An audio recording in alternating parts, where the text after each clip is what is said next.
All right, we arrived. Hello, everyone. Welcome back to another stream. This is gonna be a long one, folks. So we got a very long night tonight. Let's just dive right into it. We got results in Virginia, Michigan.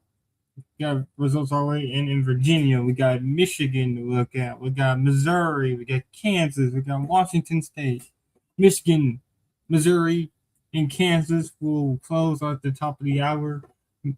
Washington State closes on at the 11 o'clock hour, and Virginia has already closed its polls.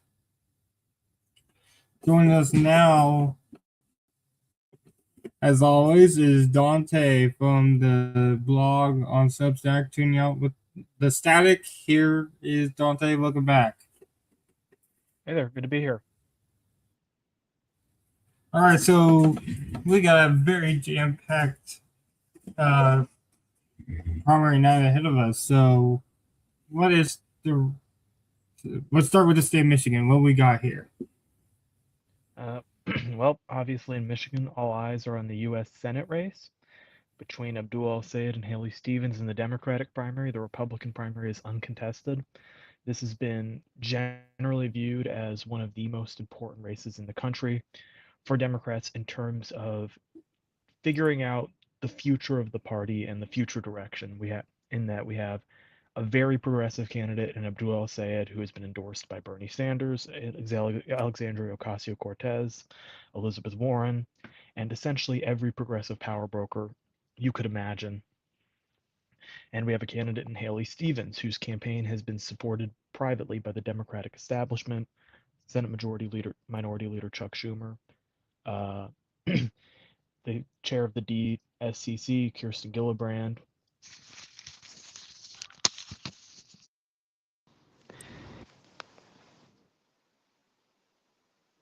Party. She's been backed by over 60 million in outside spending. 30 million of that is directly from an AI PAC linked group. So it's been very much a tension point of progressive politics, centrist politics, electability arguments. Can someone like Abdul Sayed win a general election in such a competitive purple state? Is it a risky proposition to go with a candidate like him? Haley Stevens likes to make the point that he's never won a competitive election before. And while she's represented a safe blue seat over the last few years, when she was first elected, it was in a more competitive district. So she's made that case. Polling shows El Sayed as a strong favorite. We do expect him to win tonight, but you never know. And even with his win, even if it's not very close, there's going to be a lot to analyze in the specific results of where he does well, of where he does poorly, and of what all this means for November. Because make no mistake, while there is some conflicting report on this, Democrats are taking a bit of a risk. There are some signs that Abdul El Sayed may do worse in the general election than Haley Stevens would. Now, we're looking at a very blue environment right now. We're looking at a very blue year, but still, there is some risk involved in this, and it's going to be interesting to see how that plays out in the next few days if El Sayed is nominated as we expect him to be tonight. And for Michigan, there's four counties that we're going to be watching. We're going to be watching Wayne County itself. That's Detroit, but not just Detroit. It's Dearborn Heights. That's where a lot of the Muslim population is, and that's where you would probably see Abdul do his best. Is in those cities in Wayne County outside of Detroit.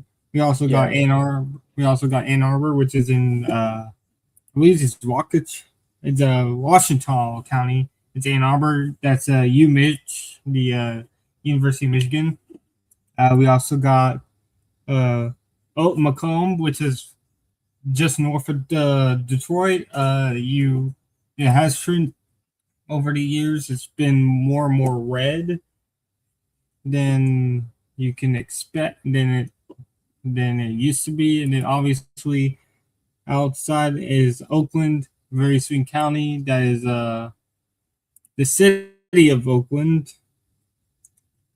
Also, we would be looking at Jackson County, right outside of Ann Arbor. We got Ingham County, which is Lansing, and East Lansing, which is Michigan State. And then we got We got Grand Rapids, which is Kent County. Right. I'm really interested in Kent County tonight because that's Michigan's 3rd congressional district where the Democratic Congress. Yeah, that's I I believe that. Yeah, I believe most of Kent County is in the city of Grand Rapids is in that 3rd district. That was originally a Republican stronghold under Justin Amash in the 2010s. Now it's been turned into a Republican. It's been a heavily Democratic seat in the 2020s. Yeah, Republicans primaried out a moderate incumbent, Peter Mahir, there in 2022, and Democrats have held it ever since. And there's a good chance it's a very, very strong Abdul al-Sayed area tonight. And I suspect that if that's the case, you'll start to see progressives talk about going after Hillary Scholten in 2028. Now the district is pretty safe Democratic and isn't really expected to be competitive if she loses anymore. And most of the old Fair District that included all of Kent County, it's now part of the 4th District, which is now representing Kalamazoo, a very Democratic area now, and it's represented by Bill Huizenga. It's now looking at potentially a very good area for the Democrats to potentially pick up. Really quick, it should be fine now. I'm not sure if you mentioned Oakland County. That's going to be an interesting one because that is where we do expect Haley Stevens to have her best performance tonight. Yes, I have mentioned Oakland County as part of the 4 core Detroit counties. And that's not just Stevens, that's also Slotkin area. That's where Slotkin used to represent as well as Eastland Ingram County. Yeah, also Ingram County, that's Lansing. That is the 7th congressional district, the old Slotkin seat. That's a very swing state seat that we got a narrow, progressive, moderate race. Go over that race for us, quickly. Yeah, interesting race in Michigan's 7th congressional district. Slotkin retired in 2024 to run for Senate. It flipped to Republicans.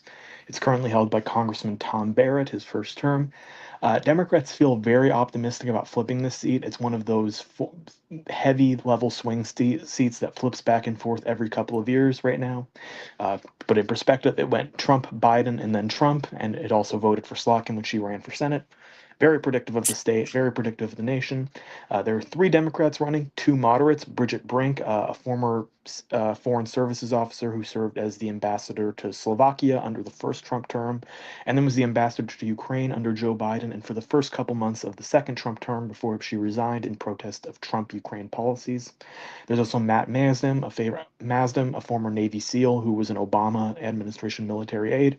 2 moderates who look like they're going to split the vote and allow William Lawrence, the co-founder of the Sunrise Movement, a very prominent progressive activist, to win the race. There are some Democrats who are very, very worried that Lawrence would blow this seat, but it does look like Lawrence has built by far the best operation of any of the primary candidates. This one got thrown into a lot of chaos when late in the campaign, Slotkin surprised a ton of people by endorsing Masdam, and that might have killed any chance Democrats had of uniting behind Brink and stopping Lawrence.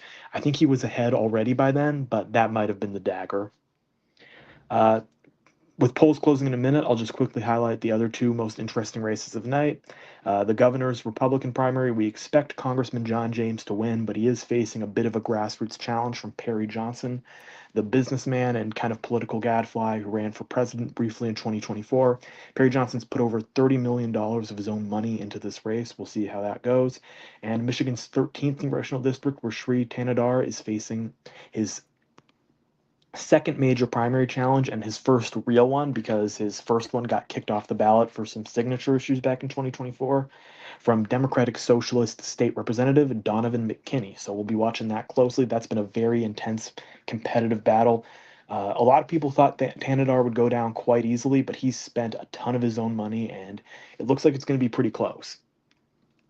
We also got Missouri closing right now. I suppose if close Michigan get in Missouri, so in Kansas. So can you talk about what's going on in Missouri?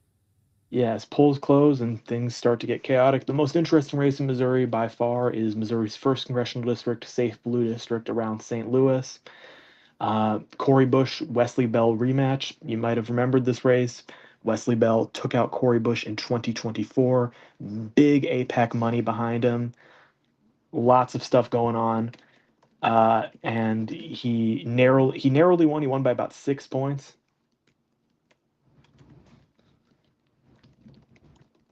But rematch, Cori Bush coming back. Hasn't been a lot of attention on this one. APAC spent about $9 million in the primary 2 years ago. They've only spent around $3 million this year.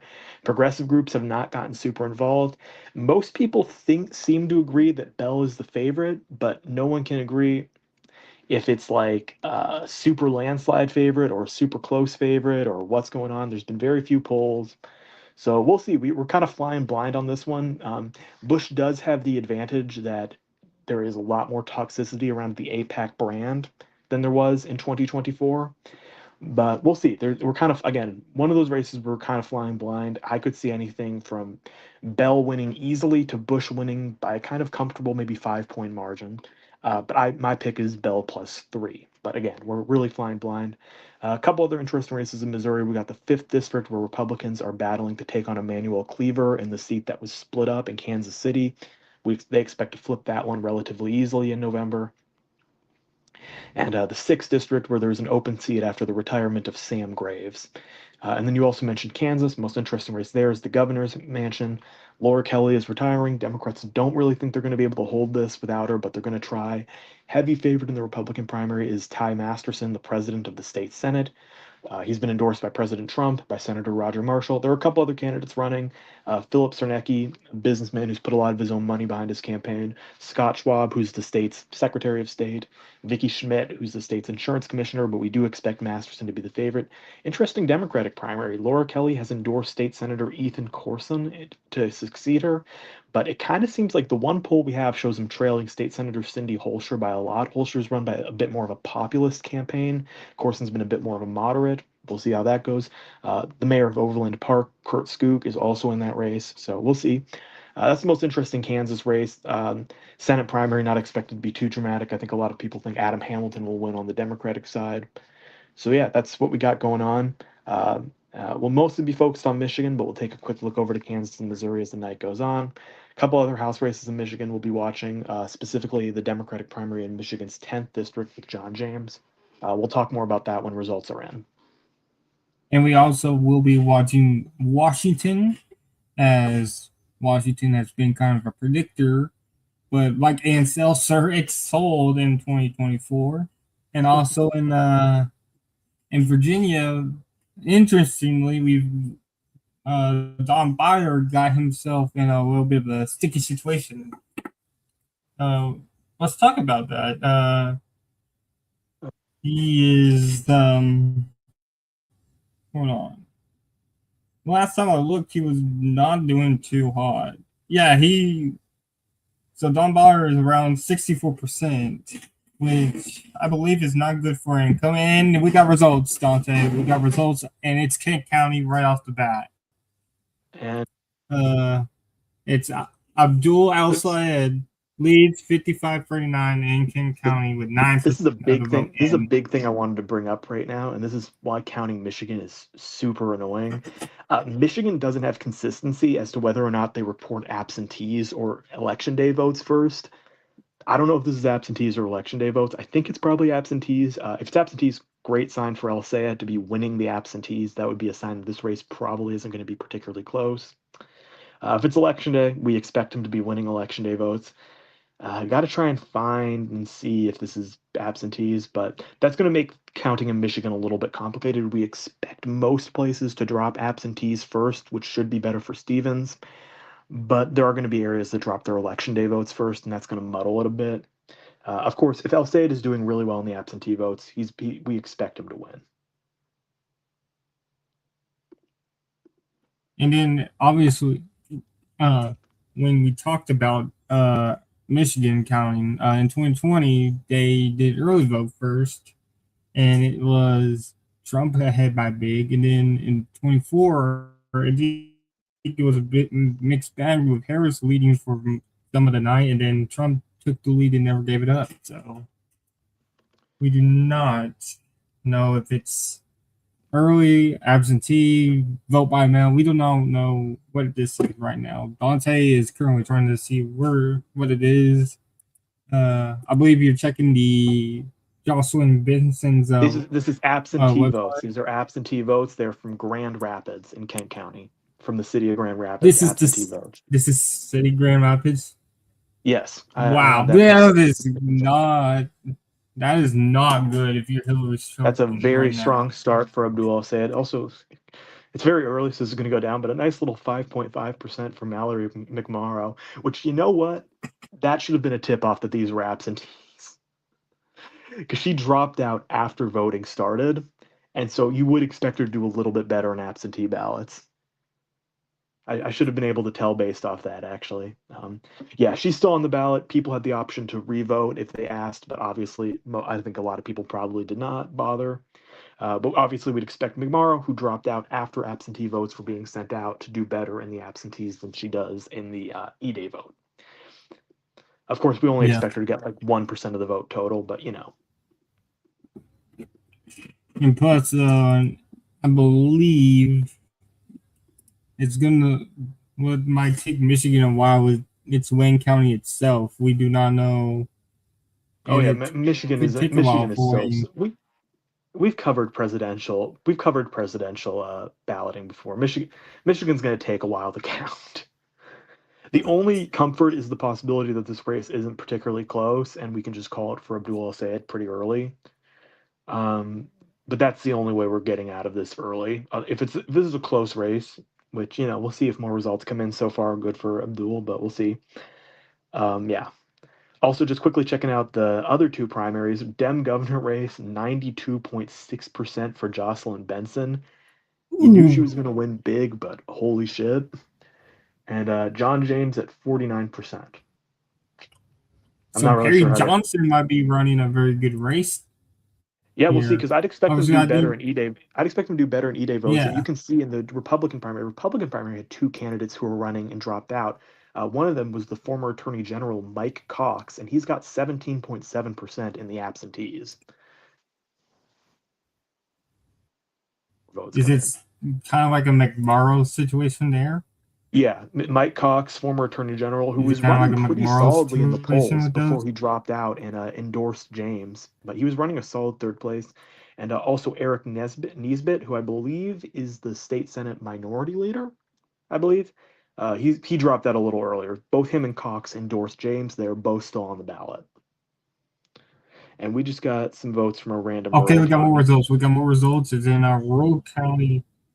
And that's a narrow lead for Stevens. That's absentee. Stevens is doing horrible. That's probably not a great sign for her. That's brutal. Yeah, that's brutal. With a rural county, way better in the general barely leading its absentee. That's brutal. Yeah, that's brutal early here for Stevens.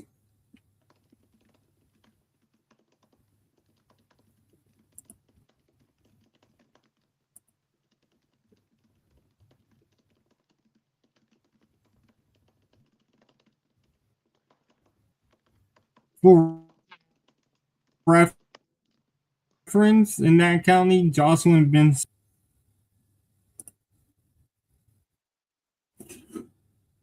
Ready?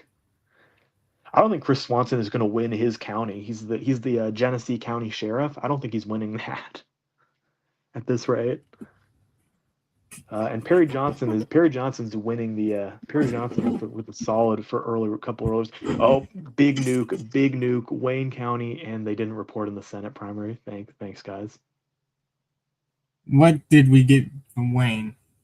Well, first of all, it came in solid. Well, it's very, very early, just like under 1% of the vote. And it did not report for the Senate race. For the Michigan governor's race, obviously, as you'd expect, easy Benson. And 48-37. And there it is. And oh, here we go. We got it. 1%. Wayne does, but that is 56-42 with 200 votes. 300 votes is early, but very early. I believe that's just exactly. Yeah. Not Yeah, good if you're I Stevens. kind of It's gave the very shock, trying to give the expression of shock because it was like, oh my God, that's way more intense than I expected it to be. But it's so few votes that it's like, okay. yeah.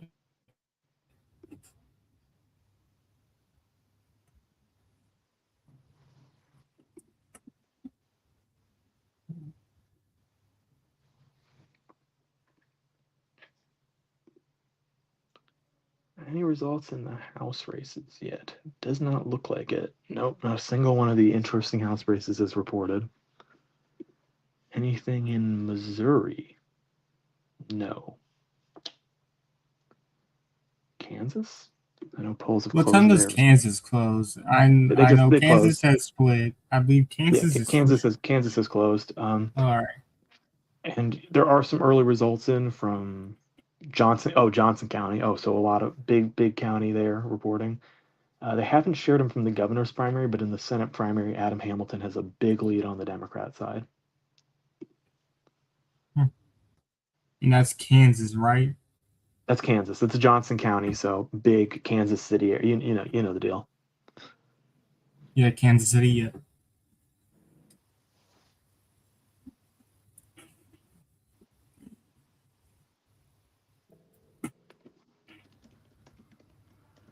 I'm gonna look at Virginia on my phone, like with Don Byer. I'm gonna keep checking up on that and see what's going on there. Oh my goodness! With 55% in, he's only got 66% of the vote.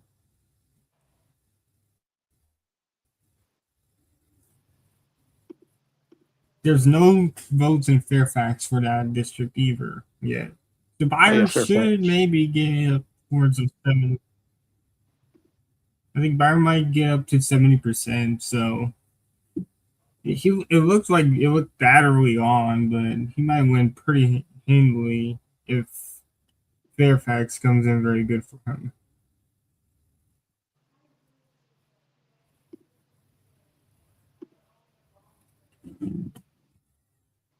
I'm getting way too early here. So from what I'm hearing, based on people speaking from online, this Grand Rapids vote not only came from specifically Grand Rapids, not only absentee, but also came from historically a blacker area of Grand Rapids. And obviously, we do expect Haley Stevens to do very well, if not even win the black vote. So again, can't say too much, but it's a very strong sign for El Sayed that he's leading in what are probably his worst set of ballots in Kent County. So his lead in King County should only increase. And some more. We got some more More from Kent votes. County. Yeah, just more. A little Yeah, bit of a it's still drop the for same Stevens margin. as Mallory McMorrow actually gains some votes. Again, absentees, so you know how it is. I think maybe the Detroit votes aren't absentees, but I can't really tell. It's so few that it's clearly like one town in Wayne County that's like dropped them, and it seems like it might be from the Talib area. Reported in MI13.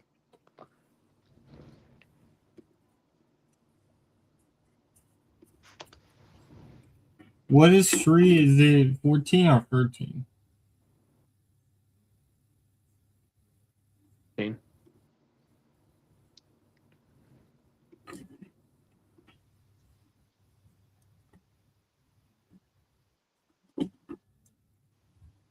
Yeah, we glossed over Virginia, but there was honestly no really good races to cover there. Yeah, it's Virginia kind of weird this year. I think they delayed their primary because usually they're June. Yeah, but due to all that stuff with the redistricting and everything, they're holding it Yeah. tonight. And because of the redistricting, Democrats kind of locked in their House candidates in every district that could be competitive. So that took out a lot of the kind of fire. And because, like, on paper, Virginia's first congressional district probably could have had an interesting primary, maybe VO5.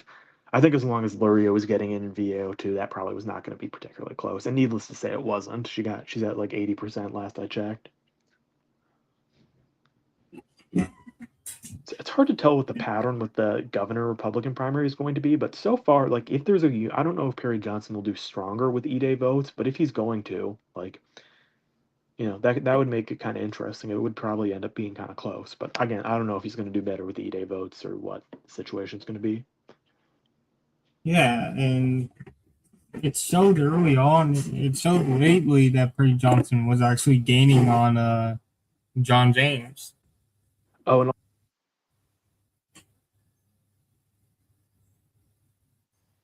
and they should call the Dem governor primary.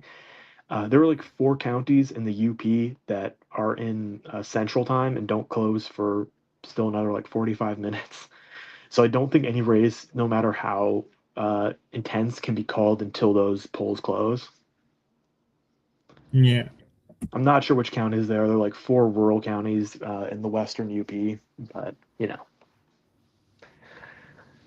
I'm not sure we'd be counting it, calling any races before then, but still.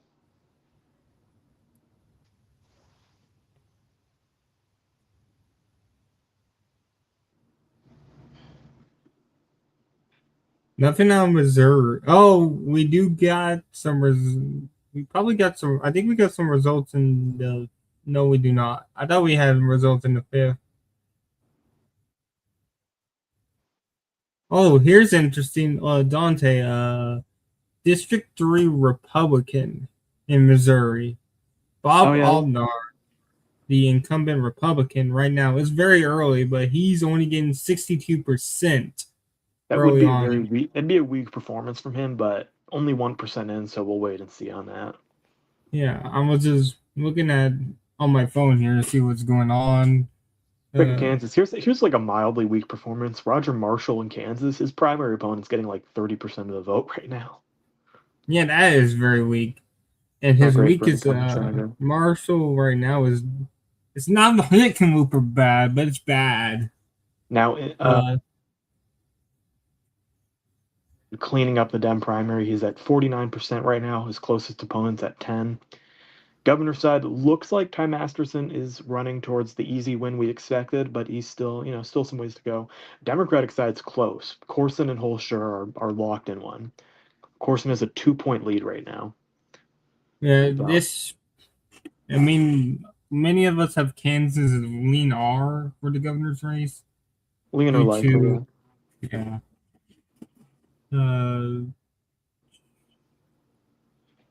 One race I'll be watching in November for Kansas, maybe even closer in the governor's race, is going to be the attorney general race after Chris Kobach nearly lost in 2022 of all years. I mean, Laura Kelly won in 22. So yeah, but Laura Kelly's unique, and so is Chris Kobach, but in the opposite way. All right, yeah, I was gonna look at some of the races in Virginia and see if we got any surprises, but no, we got all of them in, and Kiggins Whitman and Kiggins unopposed.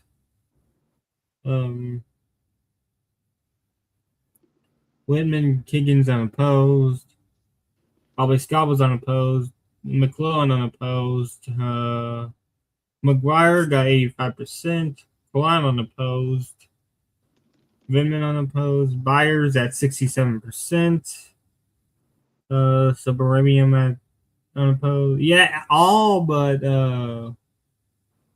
Byers is even remotely interesting. Yeah, uninteresting. See, after a string of losses, but they get their preferred candidates in Virginia's first and in Virginia's second. Not the strongest performance ever for Taylor. She got 54%, but won pretty easily because of a very split field. Yeah, not too great for her. Luria did dominate, though.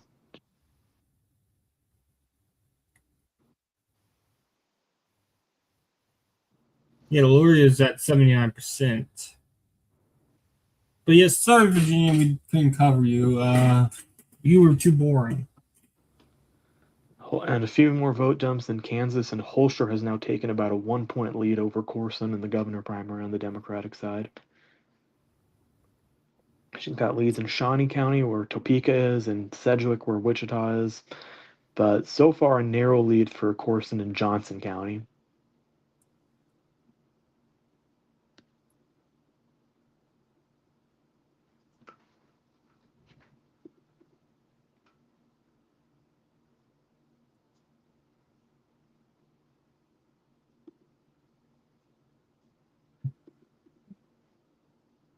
We do got some calls in the 8 p.m. Congressional District for Michigan. They're all unopposed, though.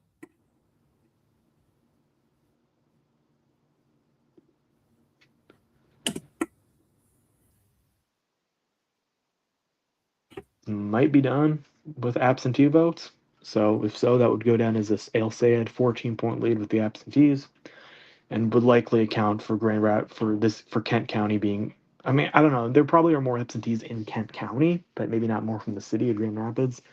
But that would set up for a very strong result for him in Kent County. Now, I thought Oakland was going to have reported by now. I don't know what they're doing. We got a report out of a rural county. Obviously, it's in the governor's race, but Benson 91-9. Yeah, she's gonna just wipe the floor with this dude. Yeah, again, I think the only reason they can't call it is because of those counties that are still have time voting.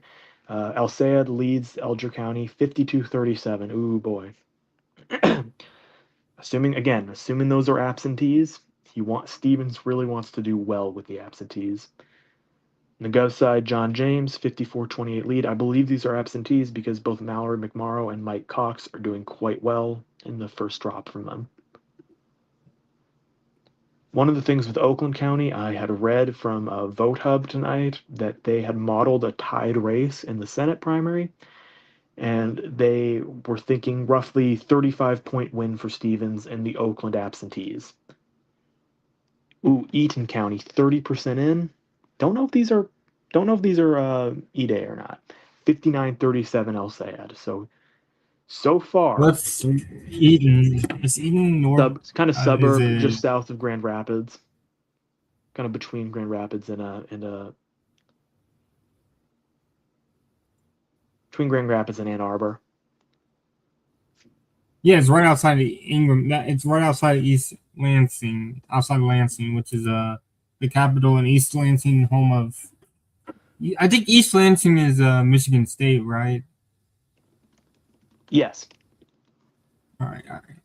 Just making sure that it's not in Grand Rapids. Yeah, no, it's East Lansing.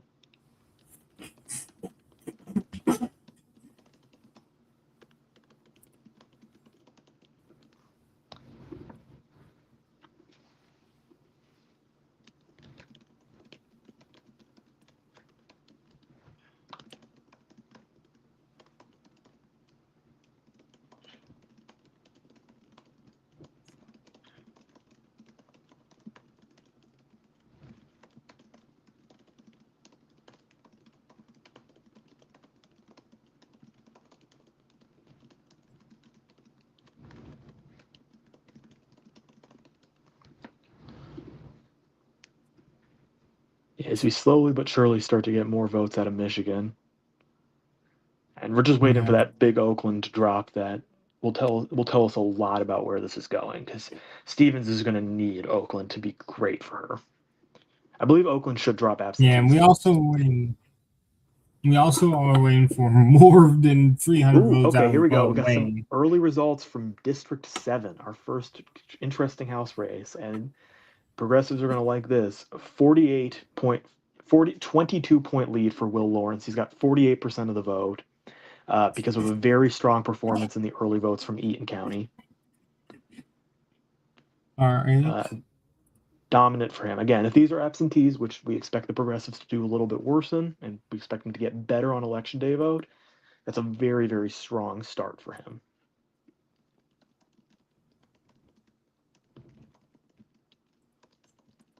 Yeah, and we got some Stevens counties now showing up in the UP. We got Delta, 45-41, and 14. These are early votes, by the way, due to McMorrow getting an insane 14%. Yeah, here. McMorrow's actually been really helpful in this to tell if these are early.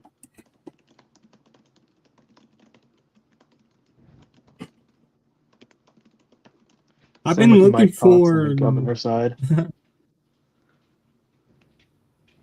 John James is hanging on so far, and it's so much on to like what does election day look like? Because I don't know if it's going to look good for him. I don't know if it's going to look good for Perry Johnson. We'll see.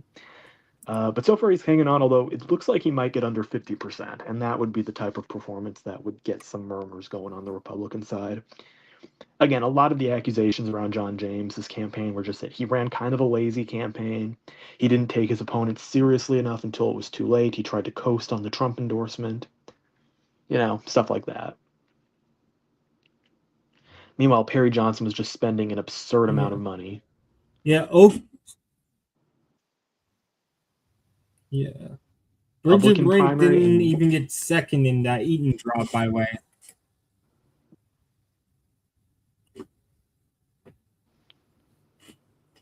there was some interest in the Republican primary in Michigan 1, under 1% in, both from those rural UP counties. Jack Bergman at 72%. We'll keep an eye on that.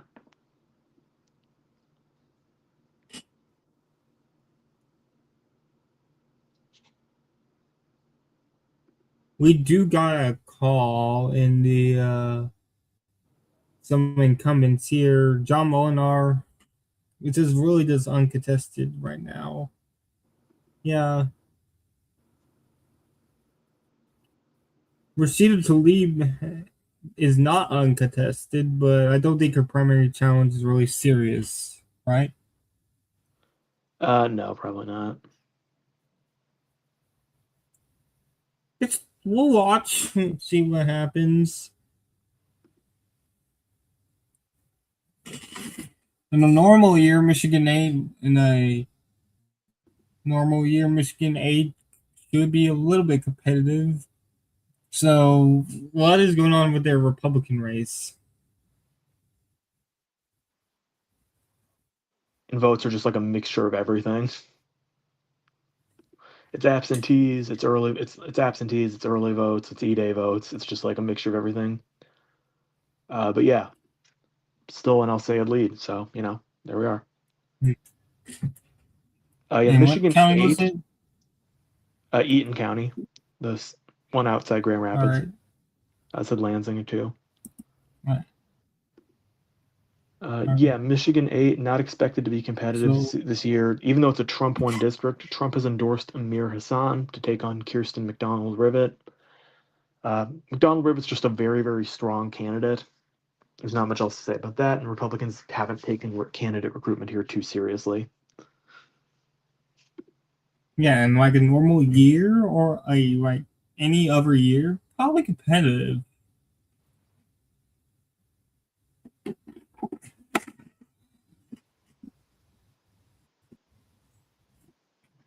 There's been a lot of talk about Democrats kind of not doing good on the generic ballot, but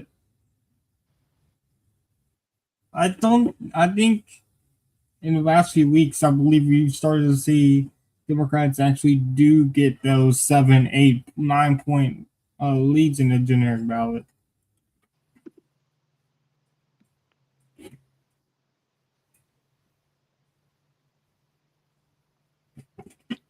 I'm gonna go check back in on Missouri right quick and check on that one race that I mentioned earlier.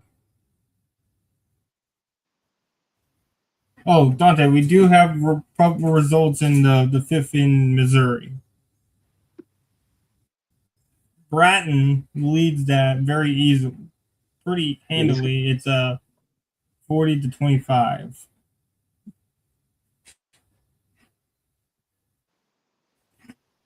Split field here, so that may ultimately help them.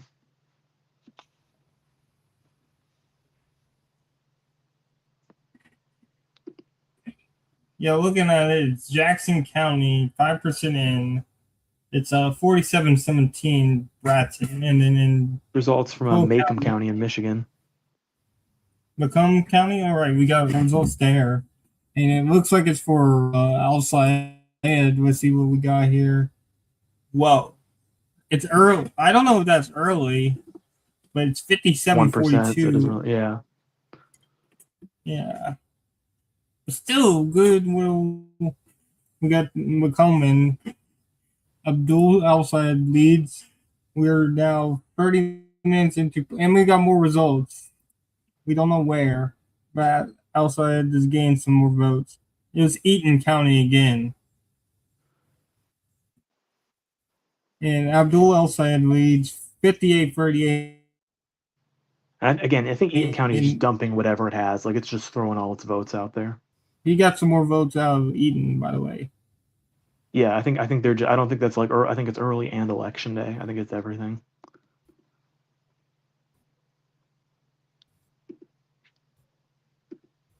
Okay, so Eaton. So here's what we got from Eaton. So Eaton's just dropping everything, but here is what we have from Eaton. Combined absentee votes, Haley Stevens wins them 58 to 34. Combined election day votes, El Sayed wins them 57 to 40. So that's about a 40-point shift towards El Sayed from absentee to E-Day, which means that in these areas where it's only the absentee votes and none of the E-Day, unlike Eaton, if he's winning in any place where it's just absentee, we can so far expect like a pretty huge shift. Because right now, with our one place where we have like a sign of where there's going to be a shift from absentee to E-Day, we're seeing a 40-point shift in his favor.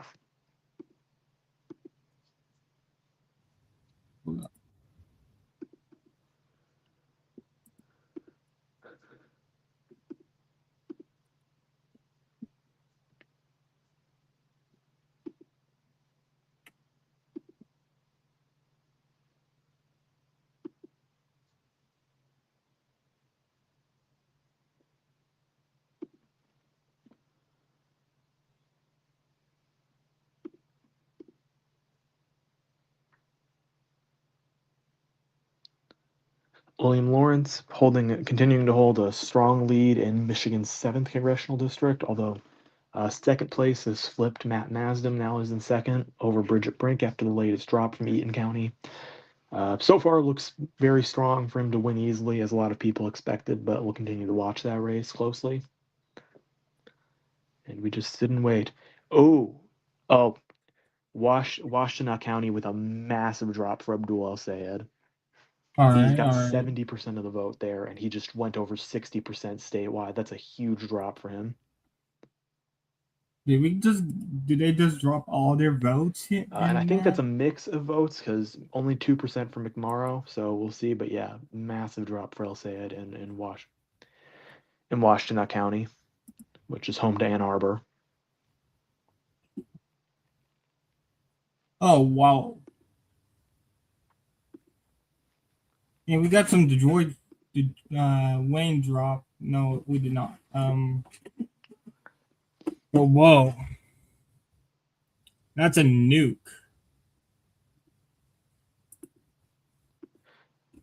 That is a nuke right there. We're waiting, but so far this looks like an El Sayed landslide.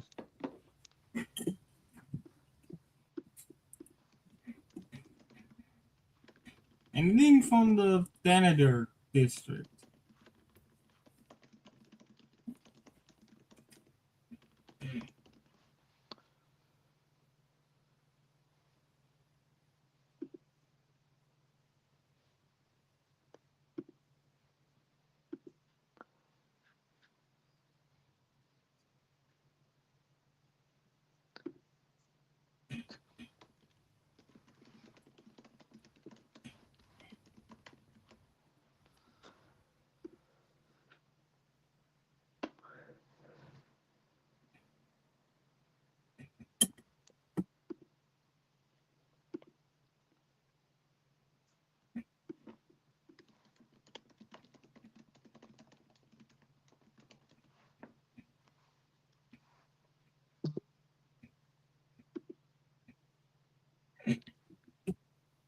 Wait, did we get Missouri first results?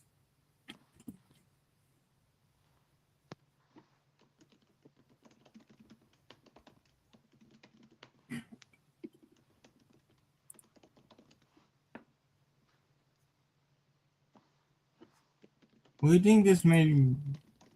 So Dante, what do you think this could mean for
Hello, Dante. Can you hear me? Andy, are you there?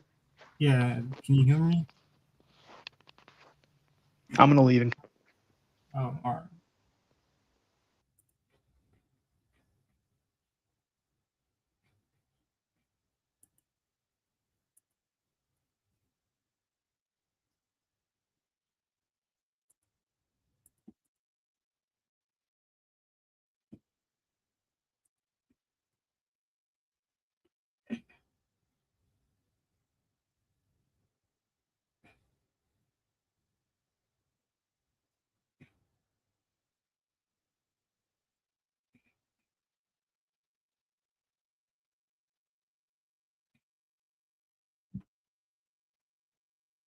All right. So we got more results here, and whoa, we got Livingston in.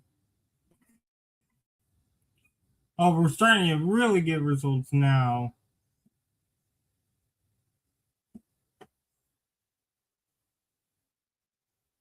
Don't know where these are coming from. Yeah, it was Livingston 60. Oh, Alger and Delta came in.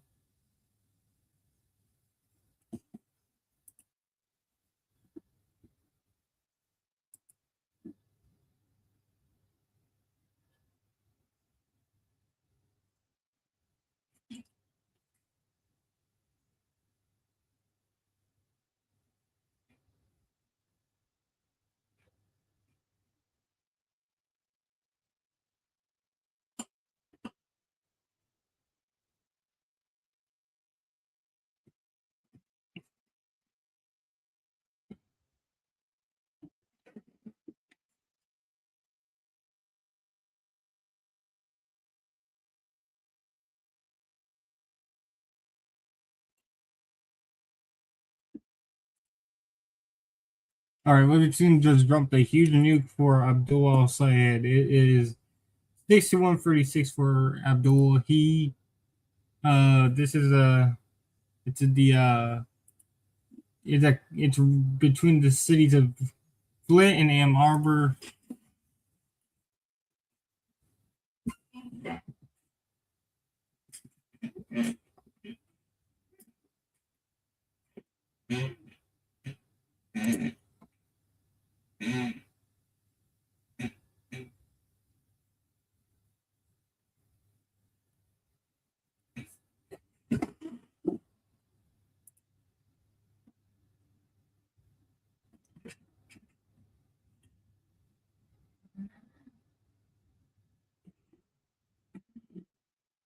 And there's Saginaw County.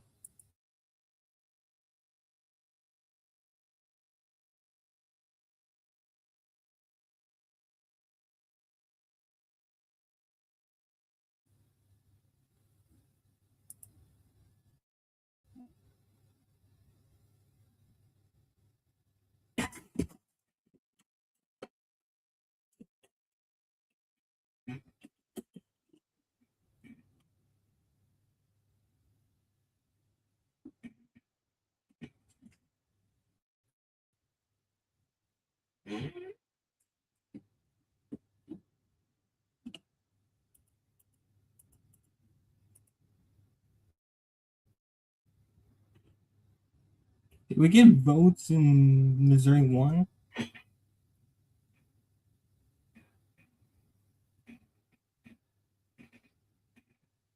We did.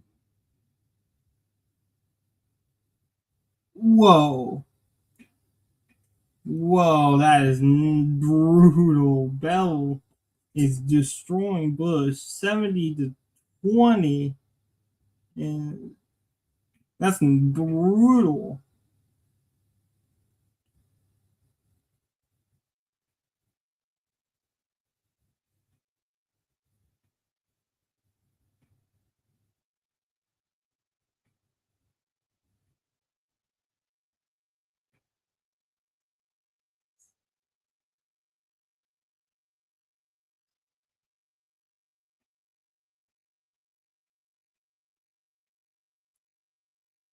I'll be right back.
Right back, we got results in Saginaw County. That's Saginaw, and it's 59-39 for Abdul El Sayed. The early results looking very promising here for El Sayed. He is crossing into Washington. Whoa. Ann Arbor just came in.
Okay, Wayne County just dropped in. Haley Stevens just took the lead in Wayne County. Still very early, but that's not good.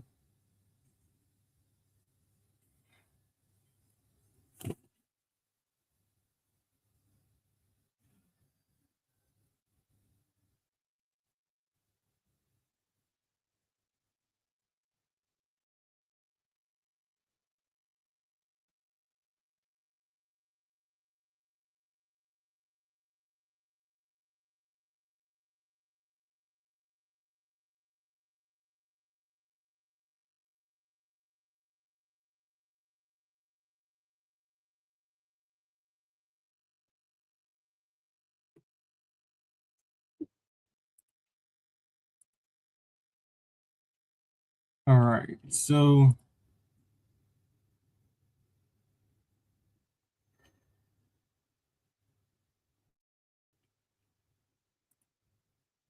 all right, Dante is back.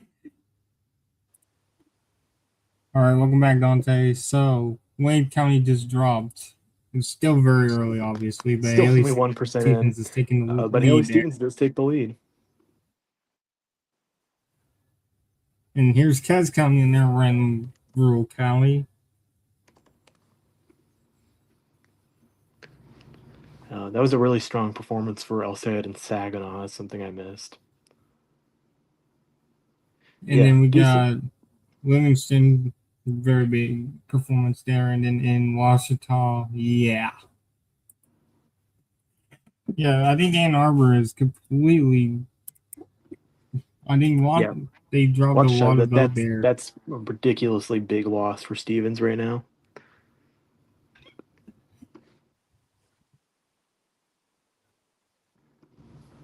We're obviously still waiting for Oakland to even give us any vote, and it's been almost an hour since poll closings.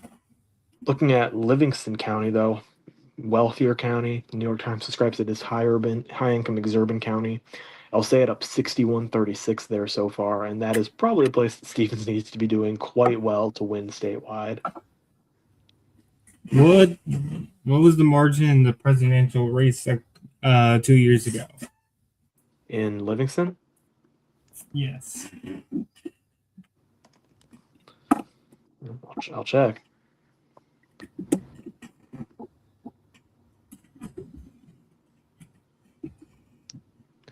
Trump 61-37.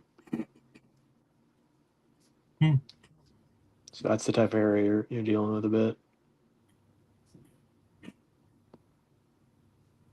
So what's going on with Cori Bush? She's losing by 50 right now.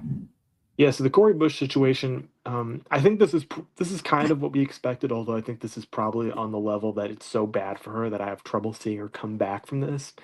But basically, it's all early votes, which we expected to be awful for her. Expect election day votes to be much better, and specifically, it's all early votes from St. Louis County, which we expect to be much worse for her than St. Louis City. This is almost certainly going to get significantly closer. It's going, well, not maybe not. It's going to get much closer. Maybe it gets so close that this is within a single-digit race. It's not uncommon for Cori Bush to have an awful start. This is what happened in 2020. It's why DDHQ infamously called the race for her opponent before she came back to win. I'm not tapped in enough to know if this is like so bad that she can't win. Clearly, there's a reason they haven't called it. It's certainly very bad for her. I certainly think she's a strong underdog.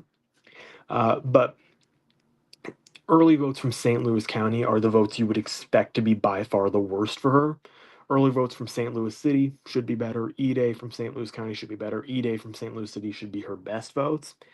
So we'll see. I would expect this margin to narrow quite a bit, but that might be a little bit too bad for her to come back from. But again, we'll see. And there's a reason they haven't called it yet. And we just got more votes out of Livingston County. It got slightly better for Stevens, but still not really good.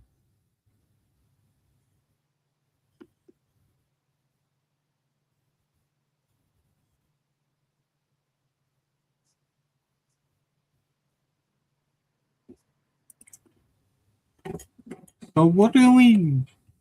Polls closing in those UP counties and being allowed to call these races. So what do you expect from Oakland when it does drop? Like, do you think it'll Should drop? be well, assuming it drops all its absentees first, it should be very good for Haley Stevens. We got more votes coming in, and it's St. Joseph's County, and that is still very bad for Stevens in rural areas. For well, not narrow, narrow lead for Stevens and St. Joseph, strong lead for LSAD in Cass County, which is another rural county right next to it.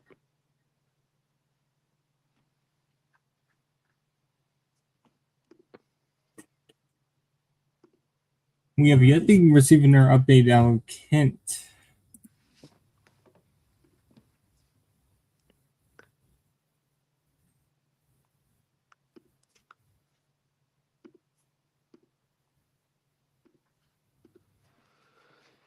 Looks like all of these votes from Wayne County so far are early votes. Stephen leads there 50-47, but obviously she would like to be up there much more if these are all absentees and early votes.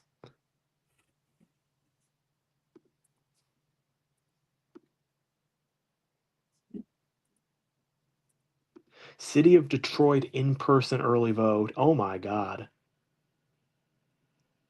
Okay, so the City of Detroit earlier in-person vote. We expected in-person early in Detroit. This is specifically City of Detroit, not Wayne County. I'm reading this offline. Stevens leads 51-46. Would not say that's a great sign for her. I don't know what the mail vote looks like, but just off early votes, not a great sign for her. Michigan 13 though. Donovan McKinney, and again, these are in-person early votes, leads 66-34. If you're sweet, you're not liking that. Yeah, that should have been a better result for him.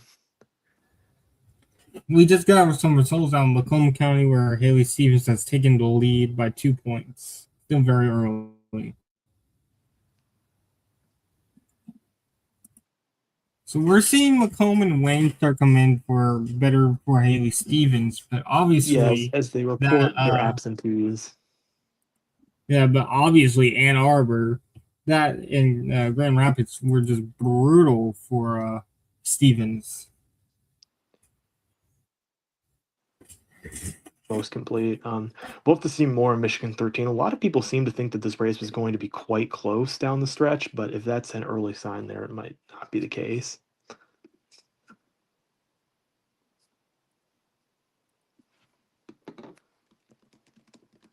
Again, we still have yet to get Oakland County.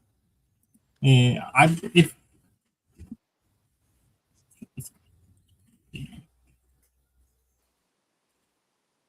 what's going on in Michigan 7? Have we gotten any more results? We've gotten a few. Will Lawrence has dropped from about 48% to 44, but he still holds a pretty strong lead, as people expected. Moderate opponents are splitting the vote.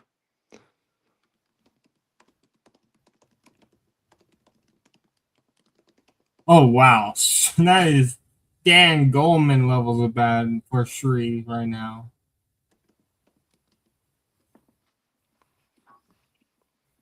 Rashida Tlaib getting 66%. I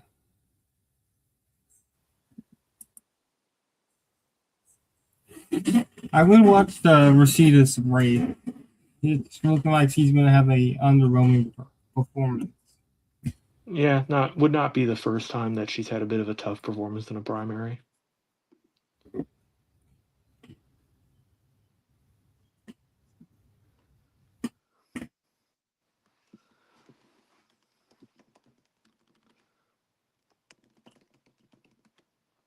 If Shri does go down, he would be the sixth incumbent to go down in as many weeks.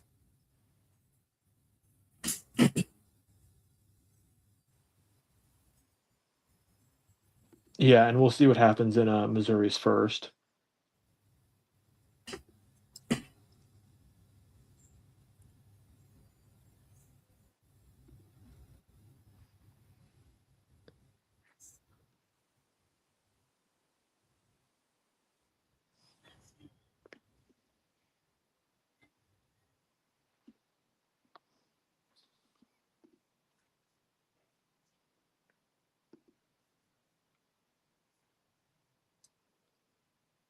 We are seeing Stevens start to actually win some counties, and we'll see what happens as more votes come in.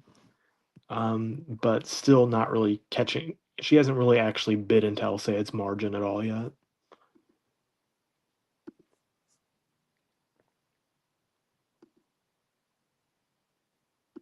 If what I'm reading is true, I'm about to have a stroke.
Bit of a lull in reporting here.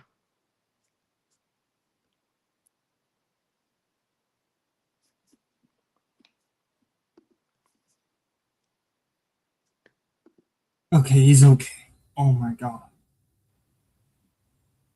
What's up? I read something about Jordan getting hurt. I was about to have a stroke.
And it's now 6 p.m., so we should be able to get calls in Michigan races pretty soon.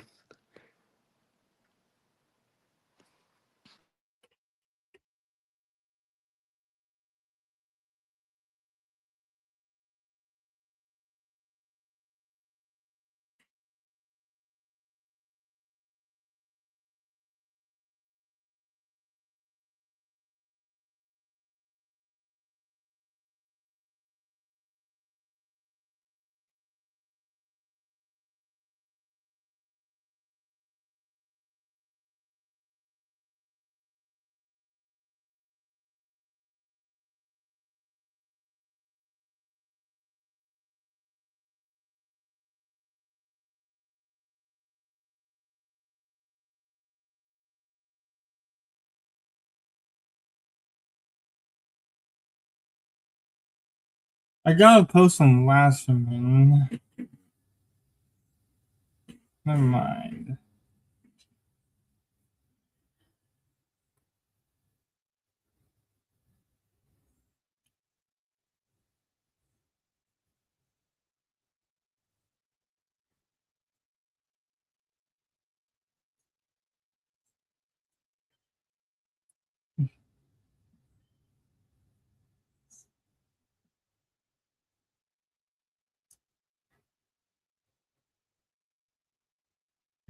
And we just got a big jump of votes from Oakland County, 60%, and it's Stevens leads by 2 points now. I don't think that's. I'm assuming that's not all absentees. It's got to be a lot of E-Day in there. So we'll see. Not a great start for Stevens, but she does just need to win Oakland County. And of course, it's enough votes that it drops us all the way to a single-digit race. That's a big drop for Stevens. Like, what if So this is it was looking. What if it's just absentee, but it's clearly not? Clearly, there's a lot of election day vote here, and of course, it says 60% in, so there are still some more to count, but they've counted a lot of it really quickly. What did Stevens need to do in Oakland? It's hard to tell. The benchmark for a tied race from VoteHub was, I think, a 34-point win, but that was among the absentees only, and this has clearly got E-Day vote in there too. I think this is probably weaker than she'd actually need to win, but it is a decent. But it's not a bad result. She's winning. I mean, she's winning the county. She's not losing it outright. But of course, there's still only 60% in, so it's totally possible. Say it takes the lead here. I don't think this is good enough for her at all. I think it's still clear where this is going, but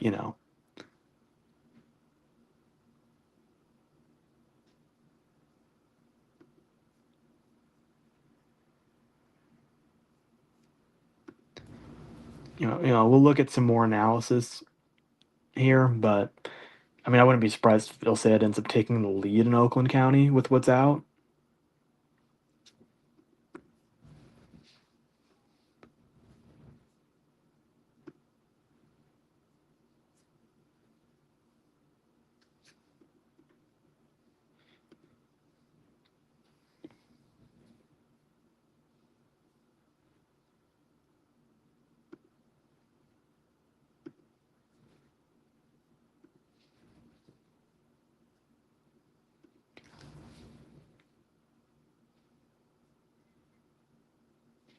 They just got some Bay County results, and it's Stevens 54-49. Yeah, I mean, to her credit, Stevens has held up quite well in absentee votes compared to what I think we in general expected. Like, there was a universe where she just got swamped in the absentee votes, and this was over like immediately, and that hasn't quite happened. But we're still an Elsayed win by double digits, I would say, at this point of the night. All right, so Meanwhile, we glossed over this, Michigan's but we 7th district is that Lawrence's lead has whittled down to 12 points. He was at 48% in the 49% in the first results, and now he's at 42%. Still a heavy favorite with Brink and Masden splitting the vote so much, but that has whittled down quite a bit. So we'll see. We'll keep an eye on that one. So we glossed over that Kansas had a constitutional amendment up, and it's currently getting destroyed. as of 38 minutes ago, it was a 71-28 on the nose.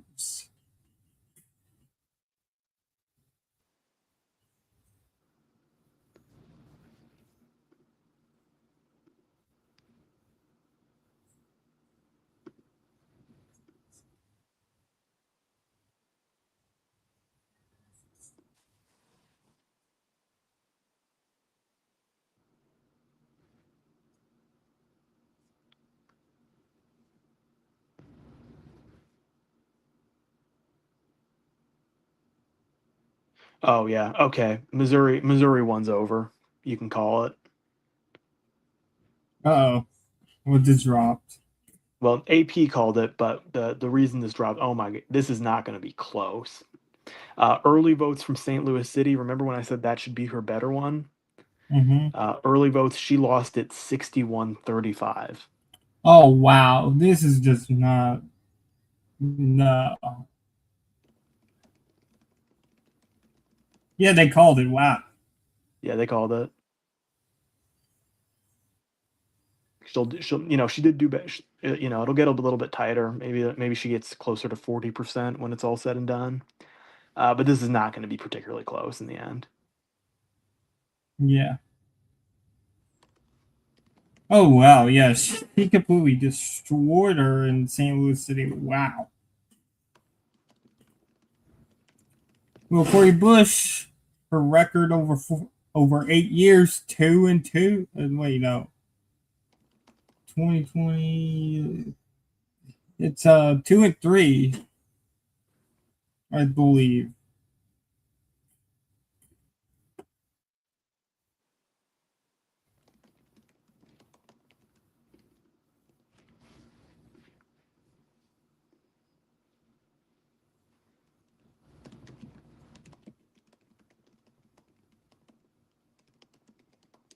I'm gonna head out for a minute. All right.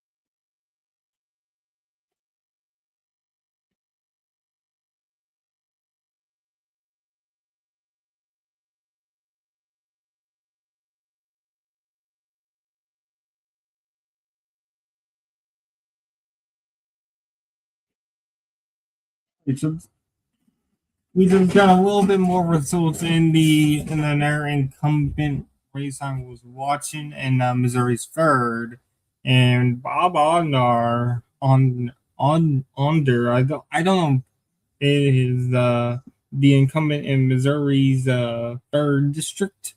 He is currently on the he's only at 64%, 65%.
All right, so what else do we got?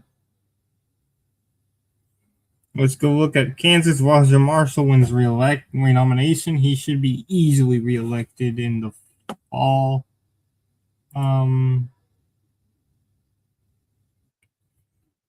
Hamilton wins, although we got a very funny map here. Ty Masterson has won in the Republican governor's race in Kansas.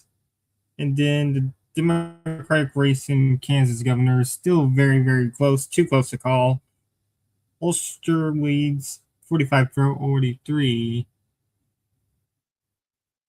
And then let's go over into the House races. Tracy Mann, all the incumbents won renomination. Mann, 78-22. Smith, 77-23. David, 87-13. And Estes, 77-23. So all the incumbents easily renominated in Kansas.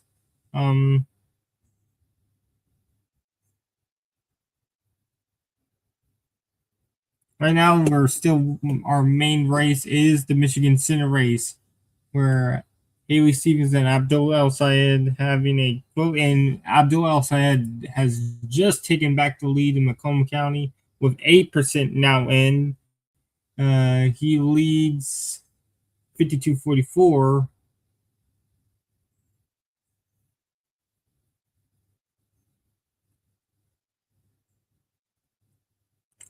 We got a little bit more in King County. He leads by 15. Eaton, he leads by 9.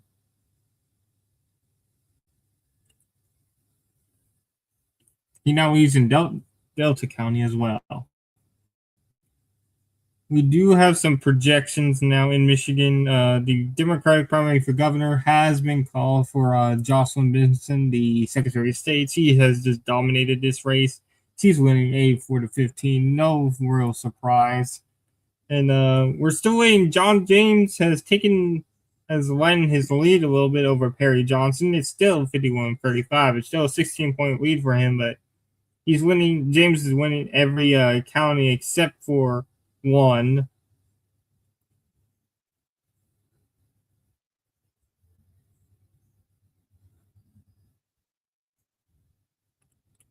And if you are in the 13th early in the 13th congressional district, and this is downtown Detroit. This is Don Street Danadair. Hey, he's getting destroyed. He leads 66-34.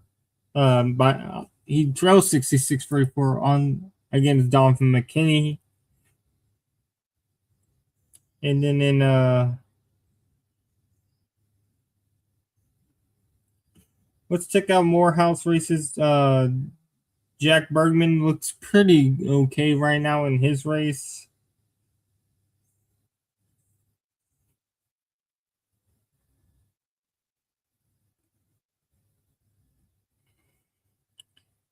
Washington will close in about an hour and a half from now. Washington State closes in about an hour and a half.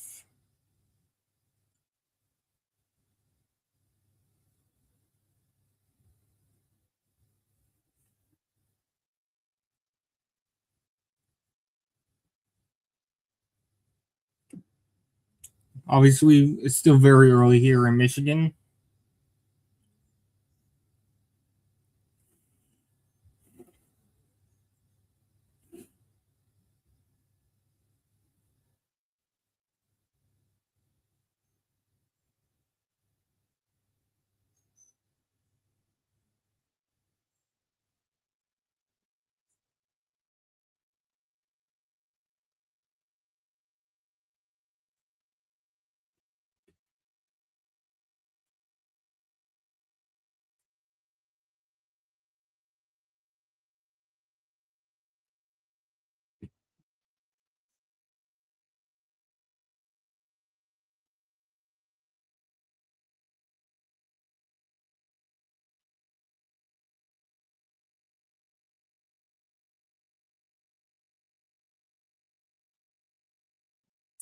All right, so we're still watching Michigan Senate race right now.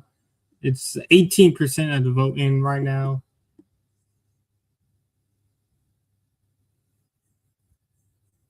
And Haley Stevens is struggling everywhere outside of Oakland County. Abdul El-Sayed is mopping her up in Washington County. That is Ann Arbor. Livingston, he's doing pretty solid. Saginaw, he's doing pretty good.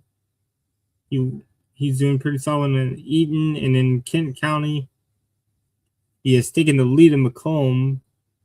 We have yet to get anything out significant out of Wayne.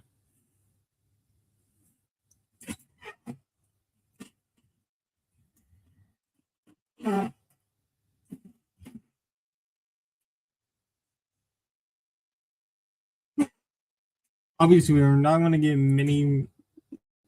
We're not going to get a lot of results. Went early. It takes Michigan is pretty slow at counting, but if you're Abdul El-Sayed, you're pretty happy right now. You're up by 8 points with 18% in.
Alrighty.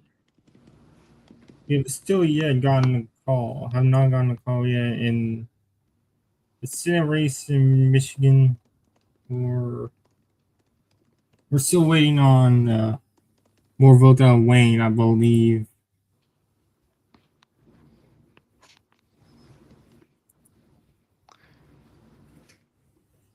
Right now, I would obviously rather be Abdul right now.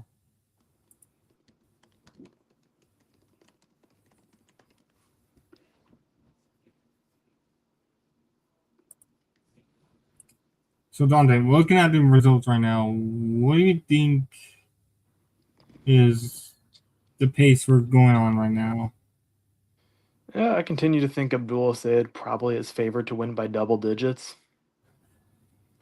I don't have a specific margin in mind right now. I'd like some more from Wayne, Oakland, all those areas before I make a decision, but that's kind of where I'm sitting.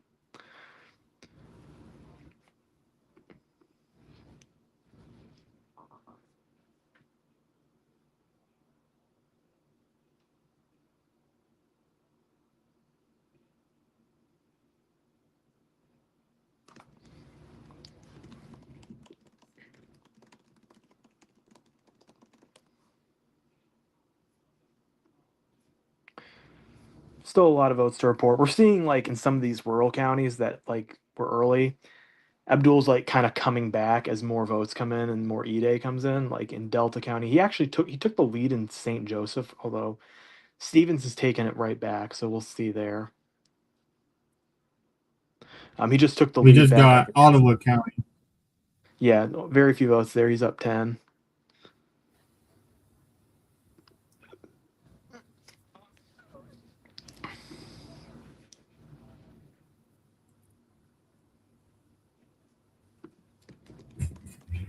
What about St. Clair County? What do you think?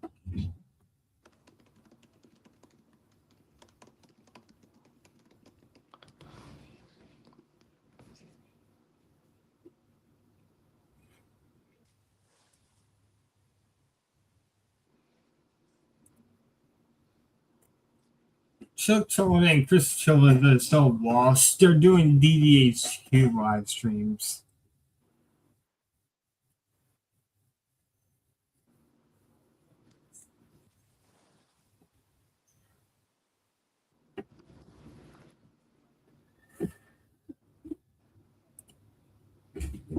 Chuck Todd went from being on national TV to just being on DDHQ. That's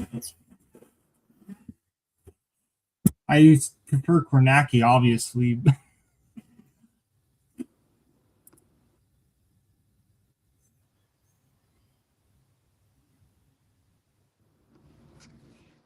Mount Pleasant. What college is in Mount Pleasant, Michigan? Is that Central Michigan University? I'm thinking.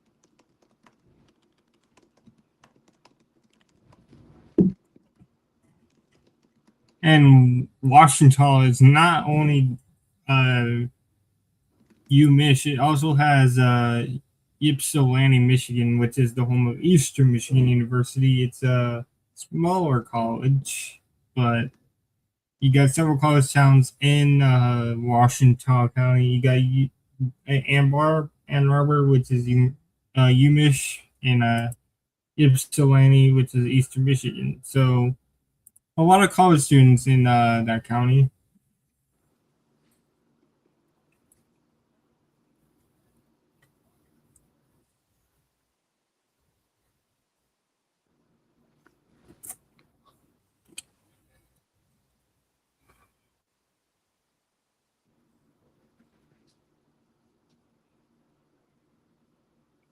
Kalamazoo, obviously, we're waiting on Kalamazoo. Oh, we just got Kalamazoo just as I was speaking. Abdul Al Sayed has a 50-45 lead.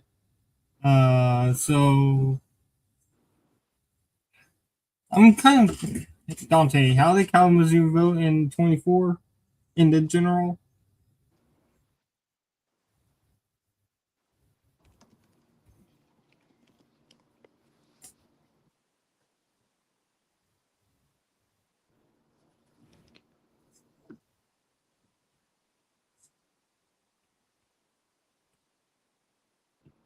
$58-40 Kamala Harris.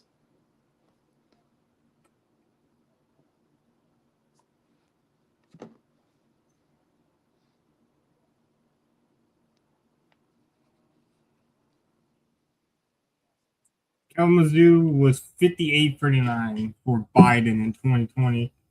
But in the primary, I believe Bern. Wait, The best primary to look back on, Bernie honestly, dropped out the before Michigan. best primaries to look at for this race are probably either 2018 gov or 2016 presidential downside. Yeah, 2016. Bernie won it. Looks like Bernie did win Kalamazoo. Looks like. Oh wow, he destroyed Hillary in Kalamazoo.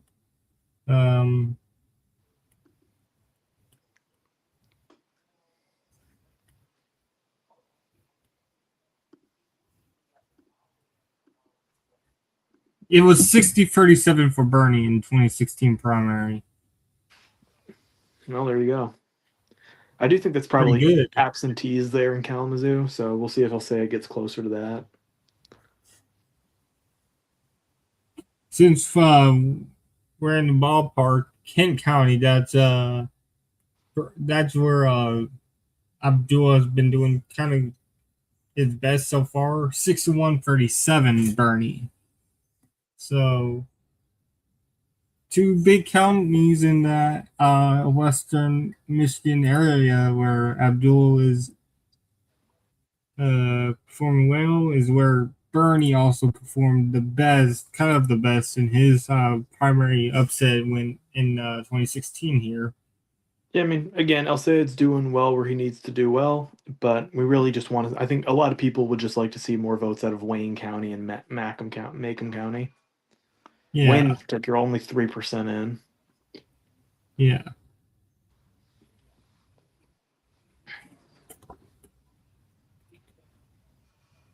Hillary destroyed Bernie and Wayne in 2016. But that was but Bernie beat Hillary in Washington by 12.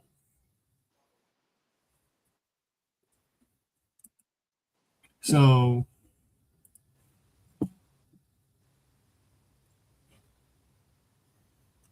obviously 2016 is probably the better race to look at in this type of sense, since in 2018 Whitmer won everywhere.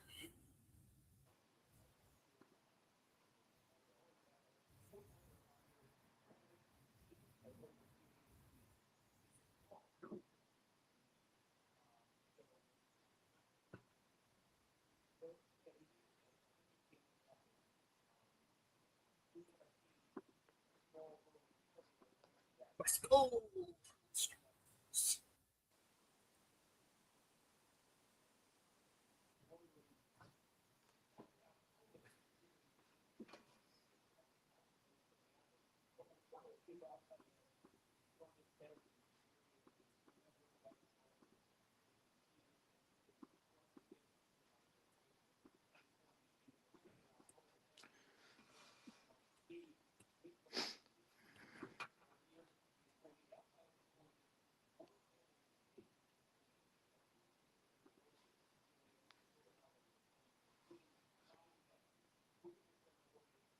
It's actually 2% in Wayne County. It's less than I thought. It said 3%. Now it's 2%. Wow. It's Who still cares? 2%. It's a minimal percent is the point. Yeah. We got more votes coming in, but it's very minimal, like a couple hundred. Yeah, I'm having Probably trouble telling where some they're even roll coming count. from.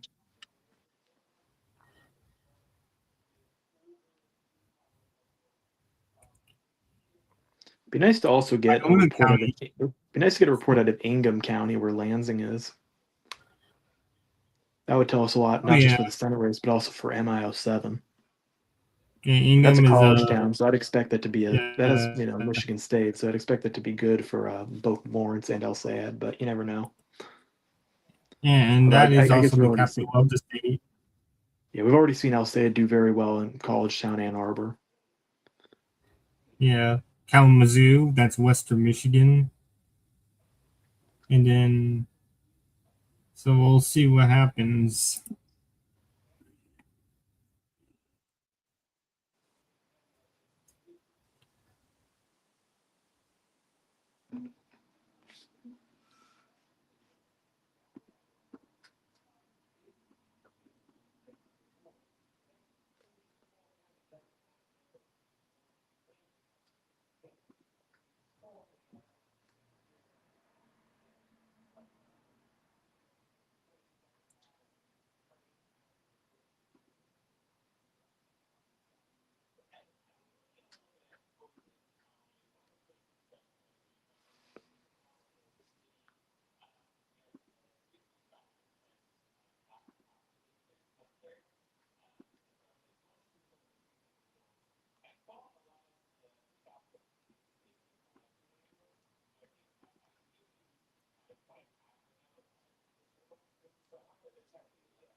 Kansas Gov primary is turning out to be really, really tight.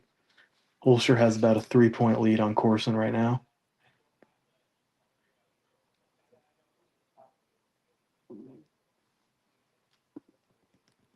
Earlier, Holster was ahead by 2. So it's going back and forth. Yeah, it's flipped back and forth.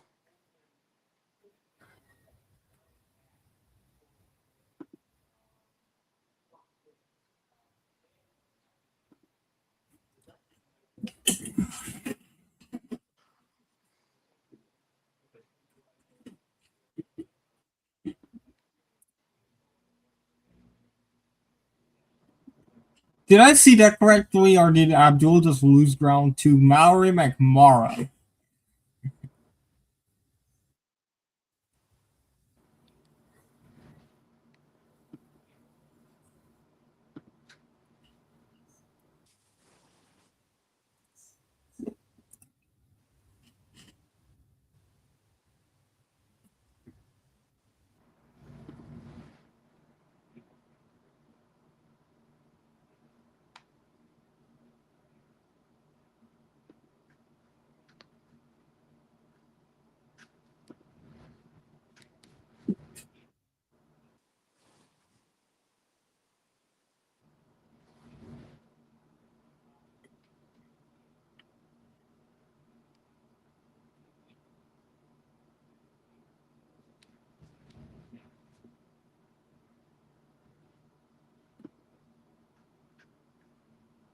And let's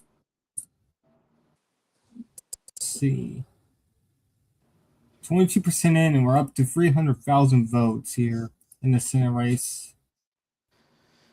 I've heard projections of in the millions, so still a lot of votes left to count. And Michigan is counting as slowly as you'd expect it to based off its history in the presidential campaigns.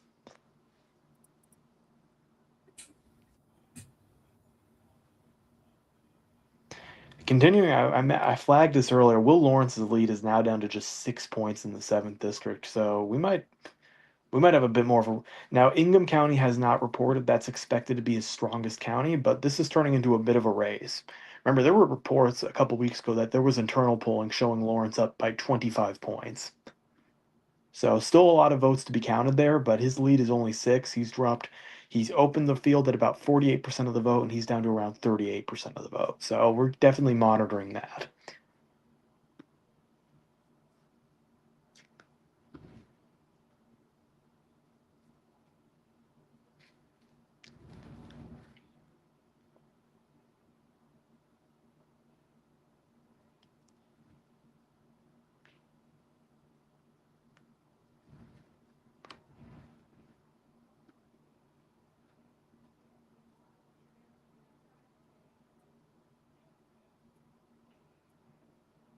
Abdul's doing pretty well in the UP. He's winning every county right now. Yeah, I think that was pretty expected.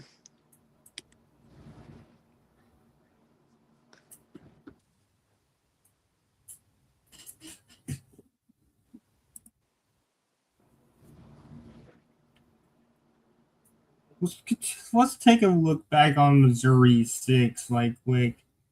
I highlighted earlier due to the incumbent Bob Aldner doing very poorly.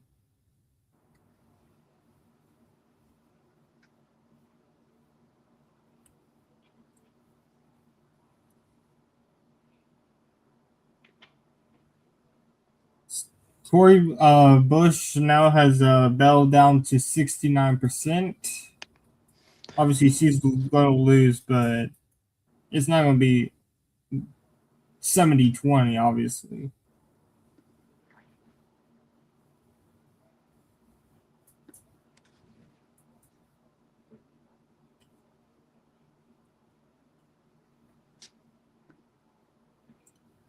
We got a little bit of a race in Missouri 6, Dante. Chris Deagle has only up 12 on Nathan Hell Willett with 30% in.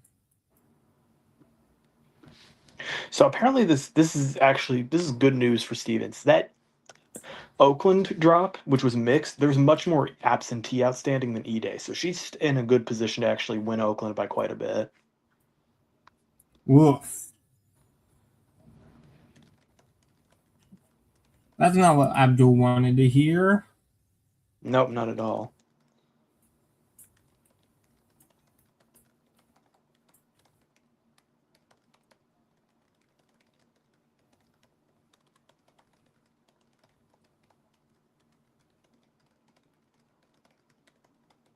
Do you think it's still probably going to be double digits? Yeah, I would still expect it so, but some people were saying, plus 20, over 15 Yeah. points. Yeah. So around where the polls expected it to be. Remember that Haley Stevens campaign leak where they were like, she's down 14 points? Yeah. It might end up being like exactly that.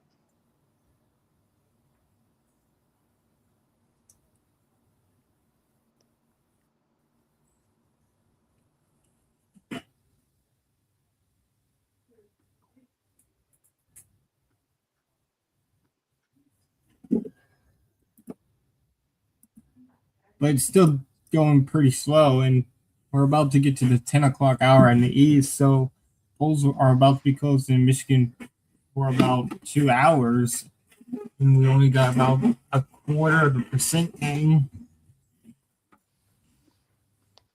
of the vote in here.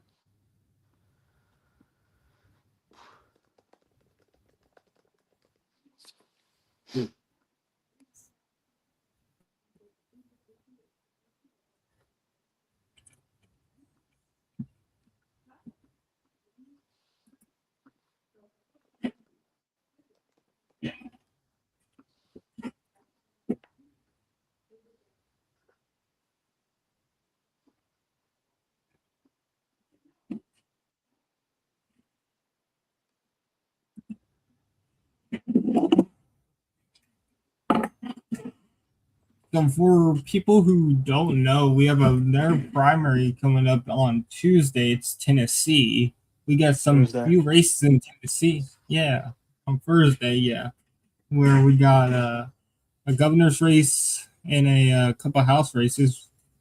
We'll probably be live for that since it's starting to look like the governor's race is probably going to be. It has been heating up between Marcia Blackburn, the incumbent U.S. senator, and John Rose, the congressman. Yeah, State Rep Monty Fritz also in the race, running a strong third. And we're also looking at Andy Ogles. Seems like he might be in some deep trouble as of late as well. In that new Tennessee 5.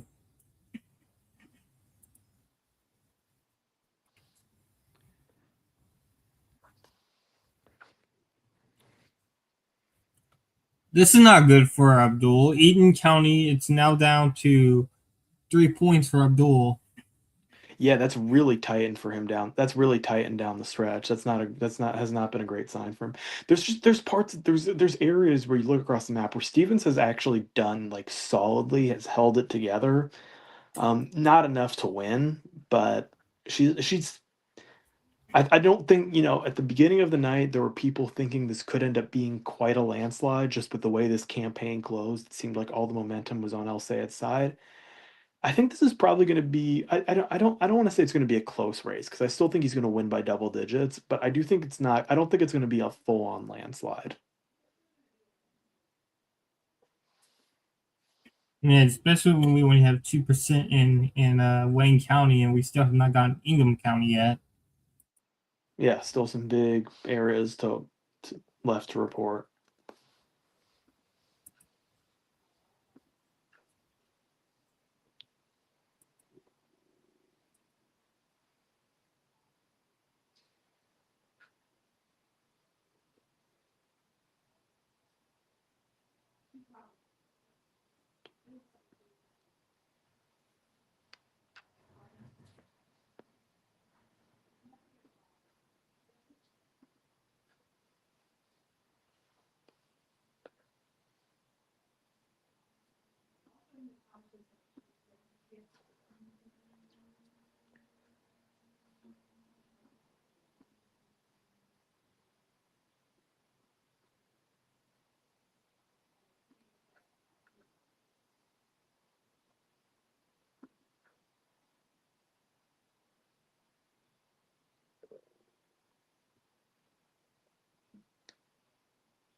So we're seeing some very strong results for Stevens in the rural counties that are that are keeping her in this race right now. Some of the rural counties have reported election day first, which makes those results better for her than they look. A lot of this is just going to come down to Wayne County. If she can do really well there, she's got a real shot to win. She's going to need to now. She's going to need to do great there, like overperform benchmarks there, but she'll have a shot.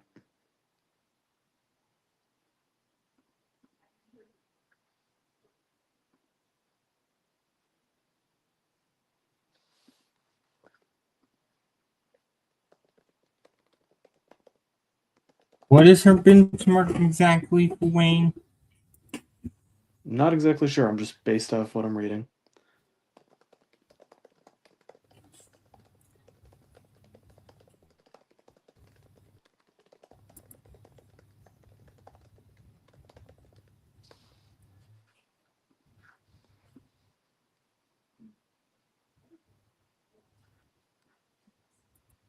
The issue is she probably would need to jump that. Let me quickly look and see if I can find a more accurate number for you.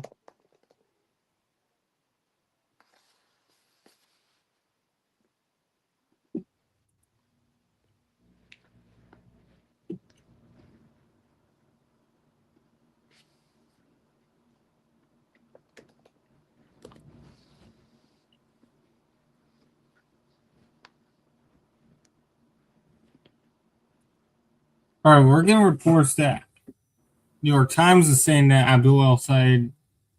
New York Times is saying that Oakland has more E-Day votes out than vote by mail or absentee. This is the opposite of what I have heard. Do you know where are you seeing that? Caroline Soler, Haley Stevens is on the Senate page. Haley Stevens is trailing statewide in the reported vote, and she hosts is a 2-point lead in Oakland County, which she represents in Congress. The outstanding ballots there are largely E-Day votes of block that has favorite outside. Well, we just got some more votes from Wayne County, and it's now just a 6. It's closing down to about a 7-point race. As Stevens gained some votes in Wayne. 2% still in Wayne.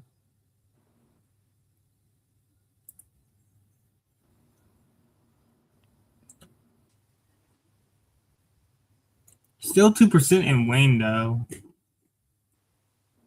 Yeah, I think Wayne has released is mostly what's it's released so far is pretty much in person early.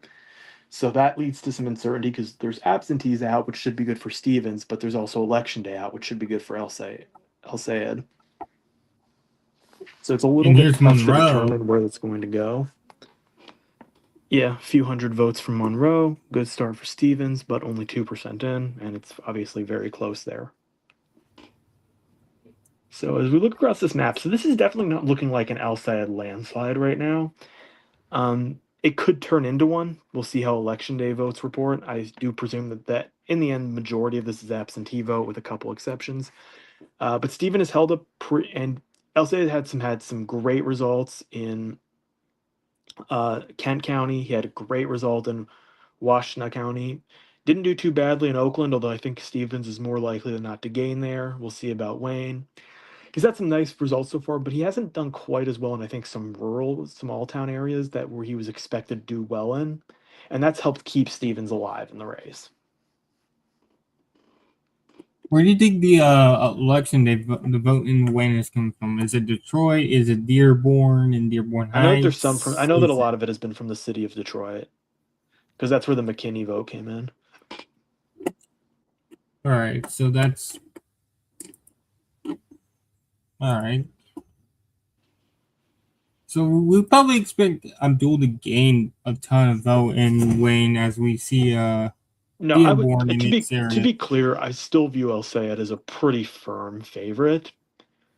It's just, Stevens has just held up a little bit better than I think expectations were, considering some of the polling that was released in the last week. But El Sayed is definitely still holding up quite well. Especially in Ann Arbor. You're just seeing where a lot of these rural counties, well, yeah, and Washington and Kent were huge for him because both of those are areas where he'd really, I think, did better than expected. There's still a lot outstanding in Kent. Washington is a huge one because it's 65% in, and he's up 66-34. But it's just you're seeing a lot of these rural counties, and that's been kind of a problem for him. That's where Stevens has done quite well. And again, election day vote could change that. We're still waiting on Ingham. Up to 3% in District 13. McKinney leads 64-36, which is a little bit lower than it was a couple minutes ago. Wayne is doing a weird thing where it's releasing vote bounces, but it hasn't really changed the percentage that's in, which I think suggests to me that New York Times doesn't really know how many outstanding votes there are in Wayne County.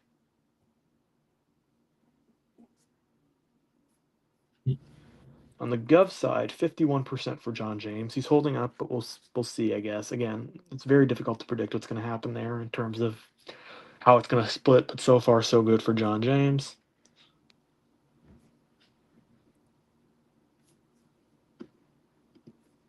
All right, we got 29% in the 7th District of Michigan. Will Lawrence, 37. Richard Brink, 31. Matt Massadam, 30%. Lawrence is at this point we're kind of just waiting on Ingham County there. Yeah, Livingston Lawrence is only winning by 6, and then Oakland is where Brink is winning 37-34, but there's hardly any Oakland in that district. We're approaching on 2 hours since the polls closed in Michigan.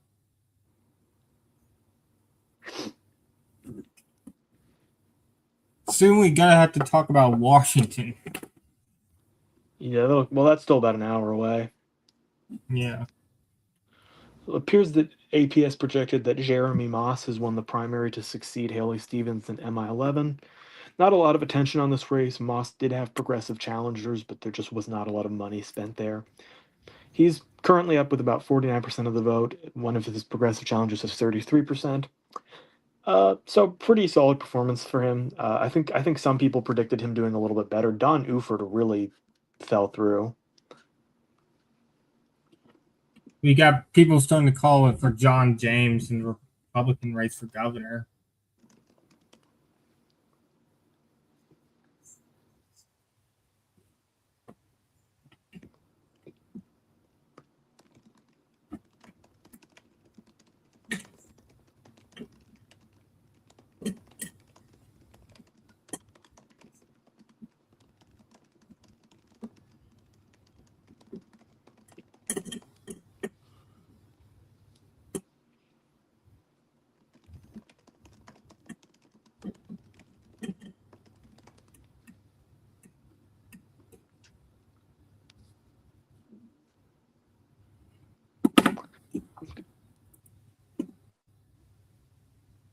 Michigan right now.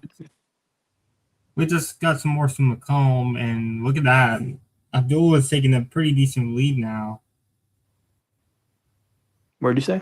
Macomb? McComb, yeah, it's it's 50. He's up 57-40 right now. Yeah, pretty decent lead now. I think that isn't up for him. Abdul's starting to do better in the. We got a tied county now. Isabella County, Mount Pleasant. It's 52-52.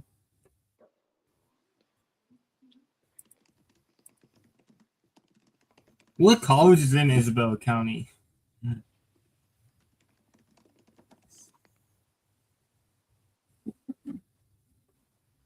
El Sayed just looked like he had. Oh, El Sayed just took the lead in Wayne County, and there's still only 3% in. I don't know That's what's going on in crazy. Wayne County, dude. Is it? They're just pump faking us right now. Because they're adding votes, but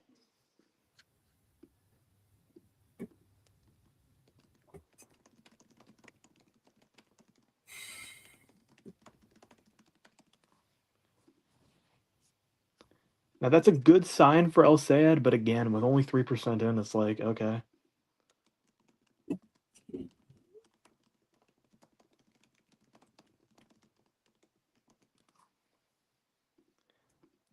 We'll just have to wait and see. Again, I think this is mostly on NYT. I think they clearly like don't know how many votes are outstanding in Wayne.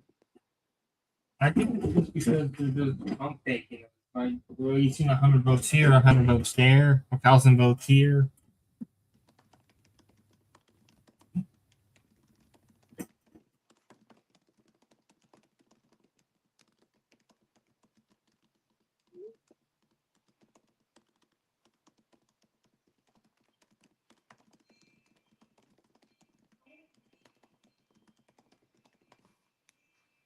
Oh, right, yeah, I was right. Mount Pleasant, Michigan, that's Isabella County, where we just got the tied vote came in. That's Central Michigan University. That makes sense.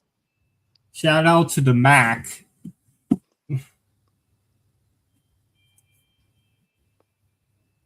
Shout out the MAC conference. Fun watching the MAC play football.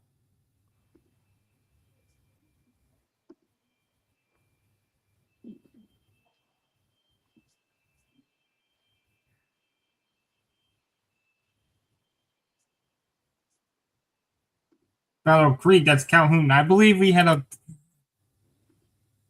I think we had some 24 lore there, right? What's up? In Battle Creek. Some we had some lore in the 24, right? In Battle Creek, Michigan. I don't remember honestly.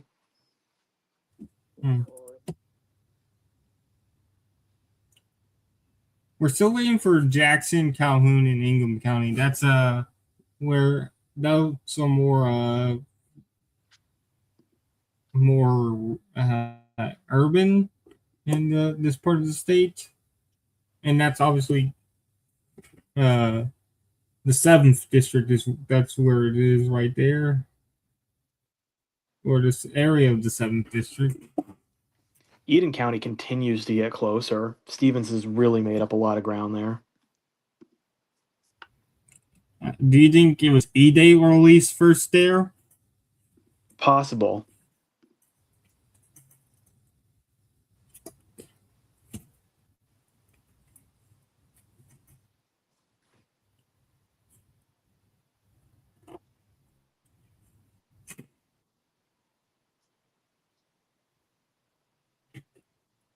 It does seem like Stevens. There's still 11% left, so it does seem like Stevens doesn't have much more ground. Stevens is very much alive. I can't emphasize that enough. She's got a real chance to win right now. Abdullah Said is still the clear favorite, but Haley Stevens has a real shot at winning. Oh, we still have not gotten Muskegon County either. We just got a few more votes out of Wayne County, and that's El Sayed's lead narrowed, and now it says 4% in. So still kind of hard to figure out what's going on there, but there are votes coming. They are counting at least.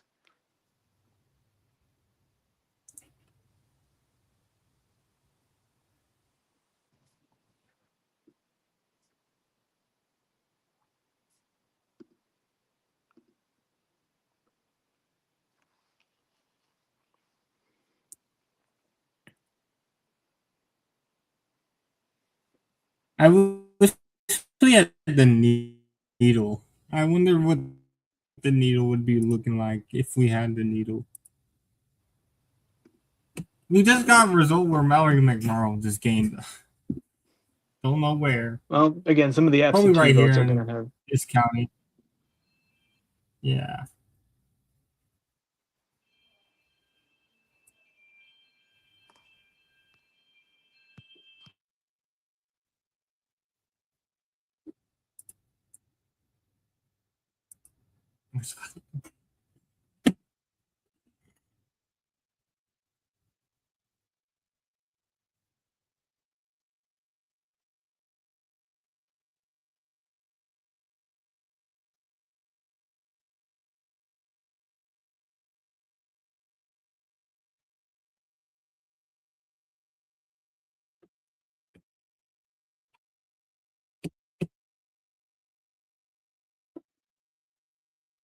Haley Stevens is very live right now. We're just still just waiting about where the heck are these votes going to come from.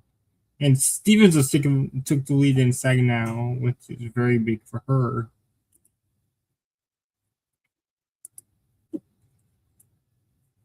We're approaching 2 hours into this thing, and I'll be right back.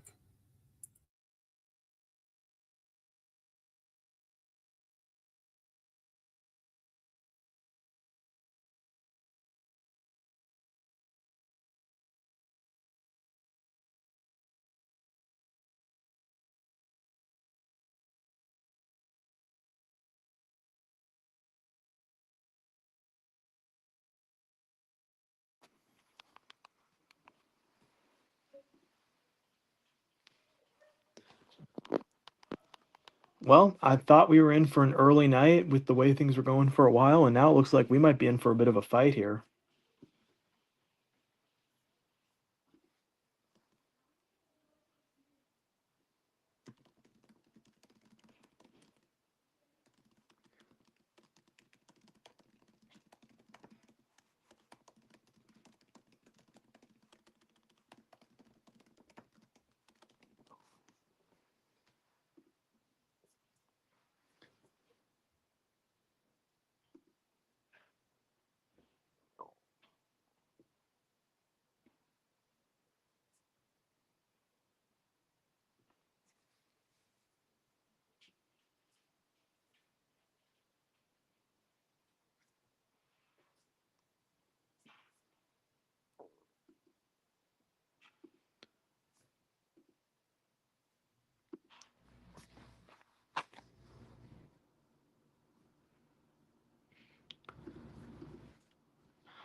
Andy, are you there?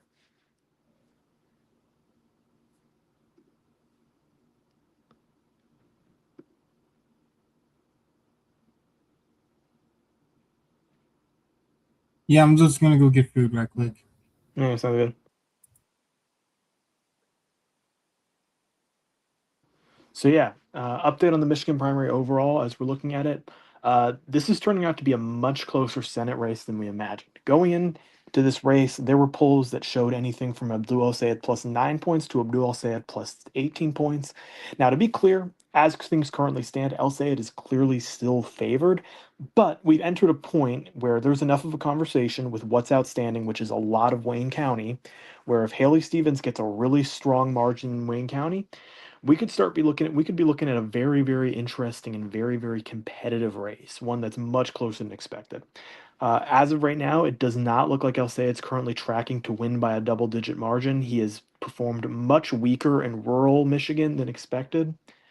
Now, again, El Sayed remains the clear favorite, but there is certainly a path for Stevens to win, and it requires a strong drop in Wayne County, which we might not get for a while because they're counting about as slowly as humanly possible right now.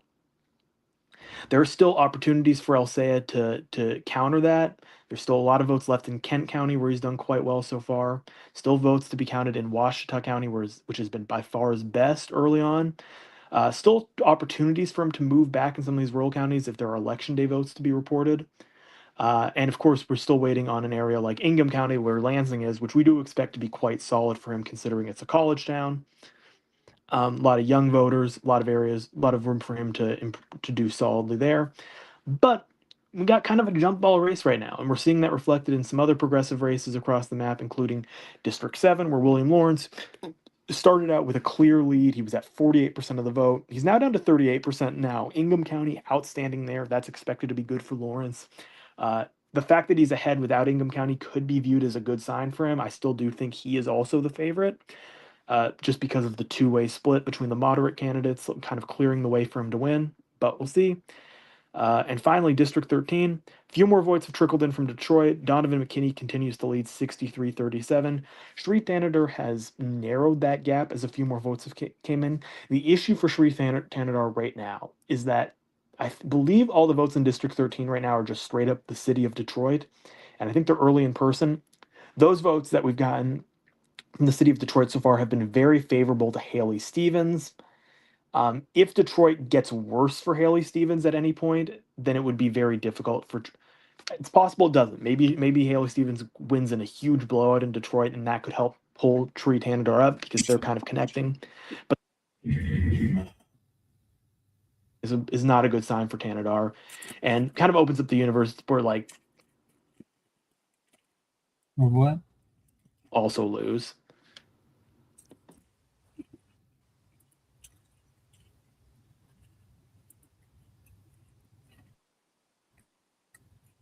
We just got our update, and Stevens continues to gain. These rural counties are continuing to be devastating for Abdul.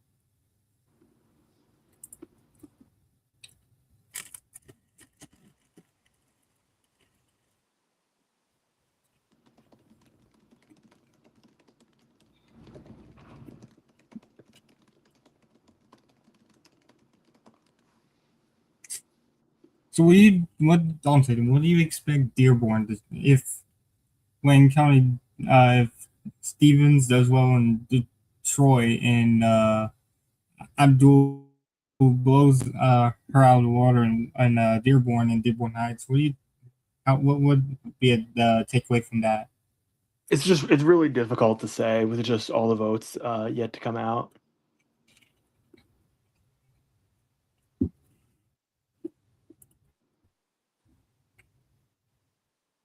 Oh, we got Ingham. We got Ingham. 54-40 Steve for Abdul El Sayed in Ingham County. 13% in. So what do you think of that? Hold up, I'm just quickly writing something to someone who asked.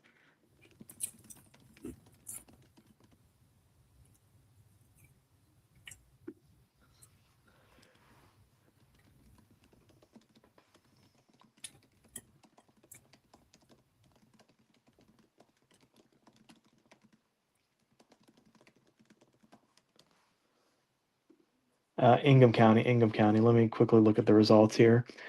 54-40, assuming that's absentees and El Sayed can do better in late votes there, that'd be a good sign for him. Kind of similar to Kent. I don't know what like would be considered a good result for him there, and I don't know. Again, I'm assuming that that's absentees, but we'll see.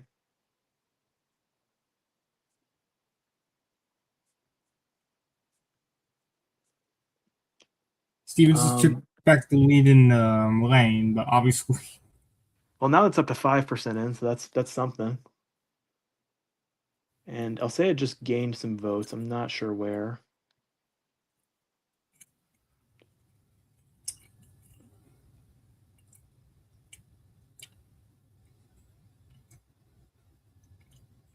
No, they didn't. That's kind of unhelpful. It was Hillsdale, I believe.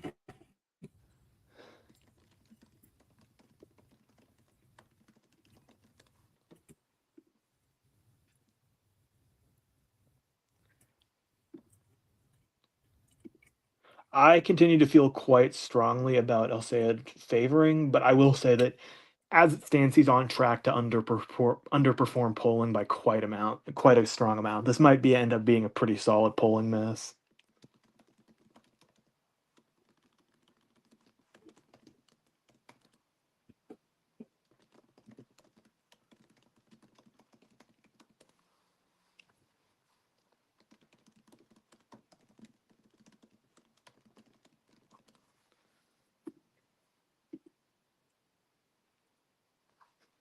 I think what the polling missed is how good Haley Stevens would be doing in the rural. Okay, well, first E-Day results from Dearborn is 80% Abdul Sayed, so yeah. Damn. That's pretty good for him. Very limited results.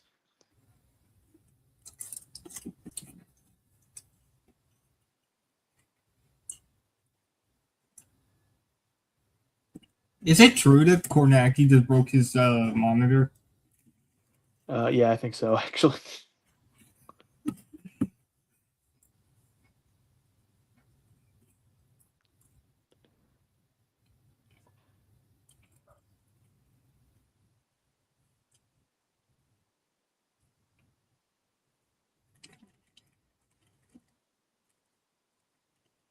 Will Lawrence has fallen down to 37%, so he's actually in quite a bit of trouble right now, and I do expect Ingham to help him, but we'll see.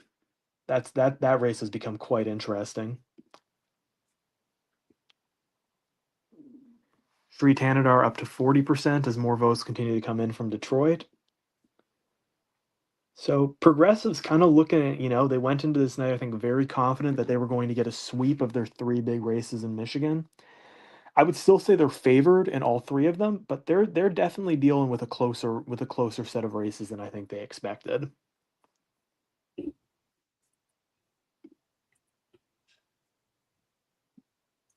Is it probably due to how well the moderates are doing in the early vote? Ton in Because I'm rural assuming counties. that Steve, yeah, Stevens has done really well at some of these rural. Won them, and there were people who like kind of predicted an Abdul Sayed county sweep where he won like everything except Oakland. That's clearly not happening because he's already lost a number of rural counties.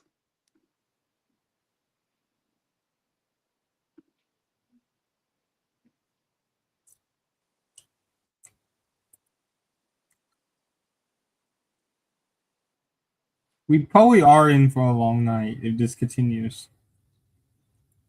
Abdul just crossed the 200,000 mark.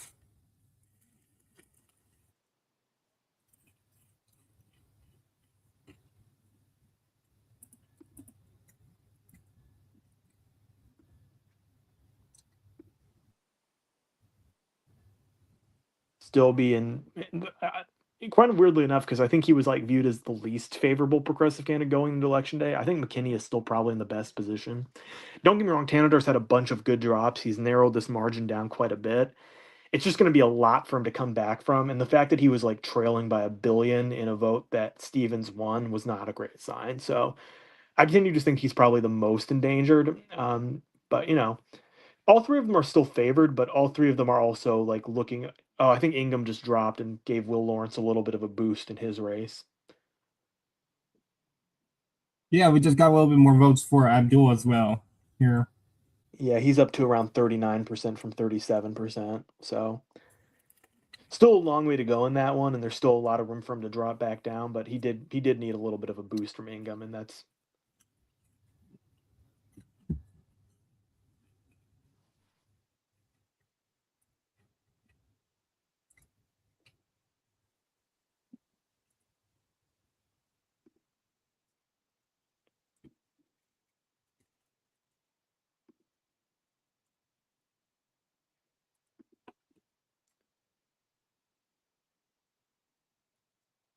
We got a little drop out of Oakland.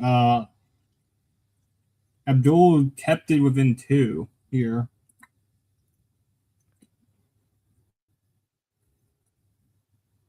A 47-27 lead in Ingham County, so a big result for him there. For Lawrence.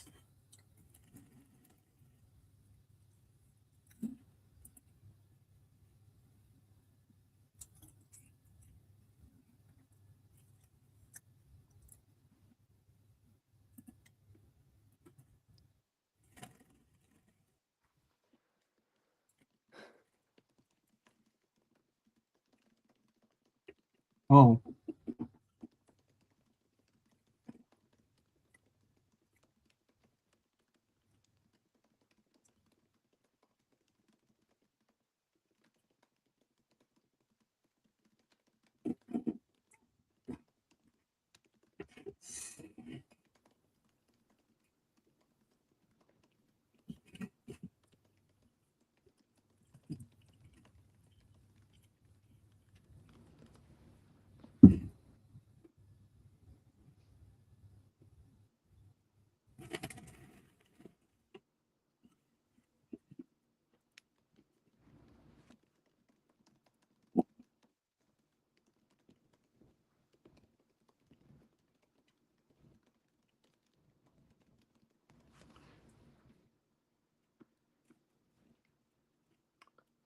We're waiting for our next drop here. Oh, we got something. It was a good drop for Stevens. In which county?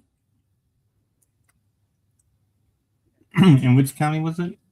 This is wait, no, this isn't it, but this is actually I think it might have been Eaton County, and this is a really good sign of why Haley Stevens has such a real shot to win right now.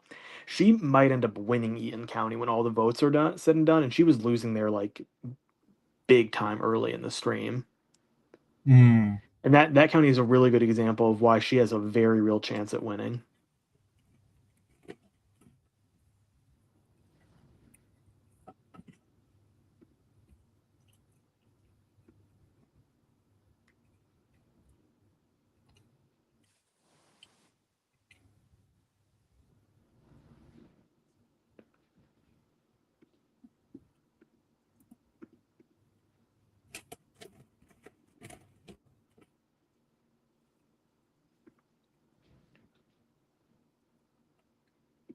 Continue to wait on Wayne County.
Well, I won this. This is gonna be our first long night in a while. Looks like. When was the last time we had one? New York? No,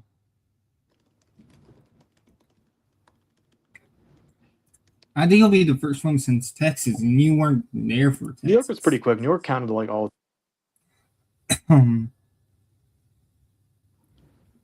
Texas took a while. That was a 4-hour stream.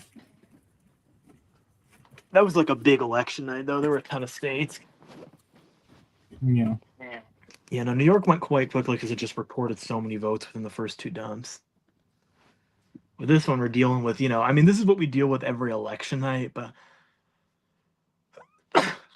on election night, we're used to it.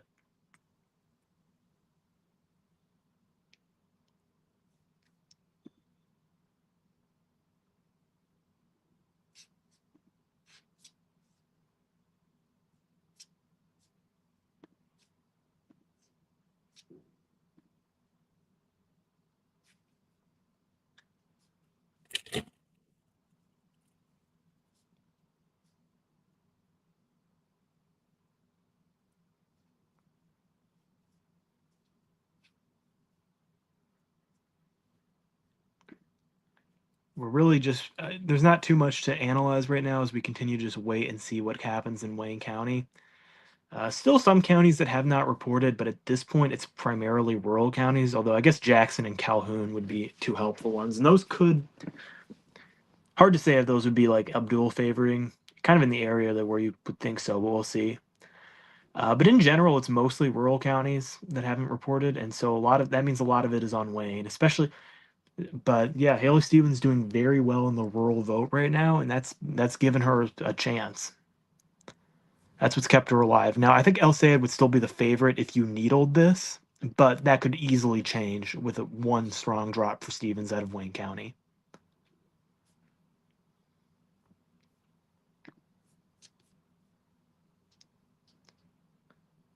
And every time This the is votes from add up, VoteHub. So they say that they would rather be Abdul, but Stevens has a good path, and that they're saying that it's going to come down to E-Day vote in Wayne County. So take that as yeah, that sounds about right. I think that's a pretty accurate descriptor of this.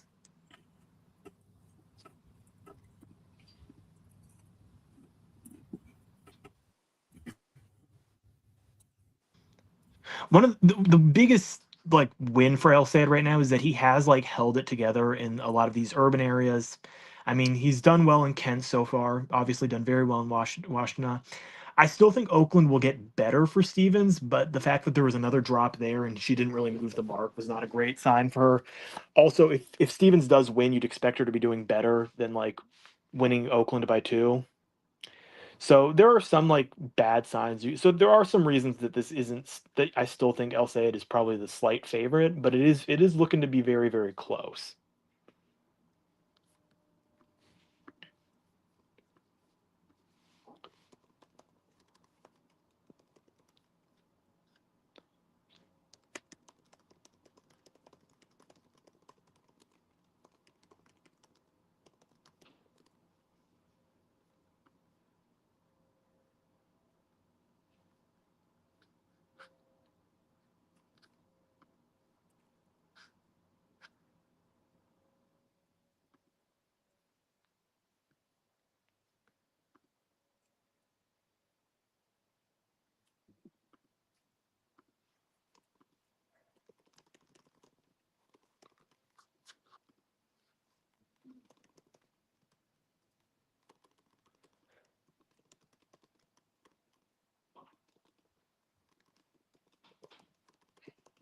holy cow, we just got our drop. Don't know where, but Stevens just gained a little bit. Did she? I know she gained a drop a few minutes ago, but I feel like this.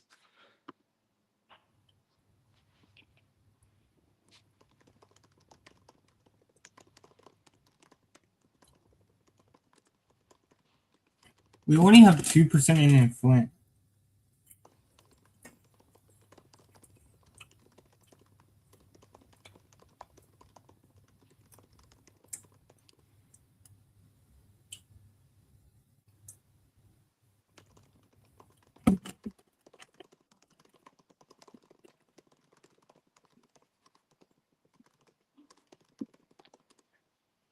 What would your margin be right now? Maybe I'll say it plus 3 or 4.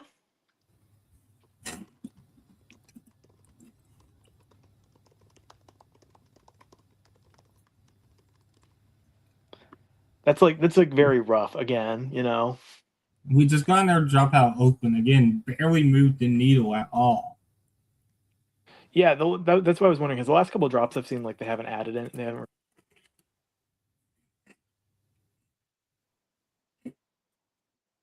Oh, there's a drop that helped Stevens a little. Well, I guess it more like hurt El Sayed more than helped Stevens, but still. Ooh, this is getting tight. I decided to check on the governor primary because we haven't talked about it, and the governor primary has sat in the same level for like an hour. This has been a 50-36 John James race for like half the night, dude.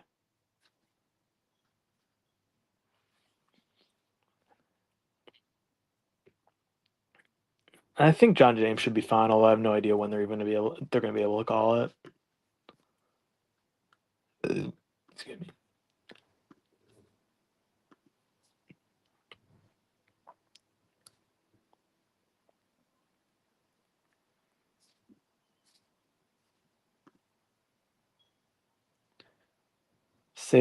Abdul Sayed's lead is now 5.2.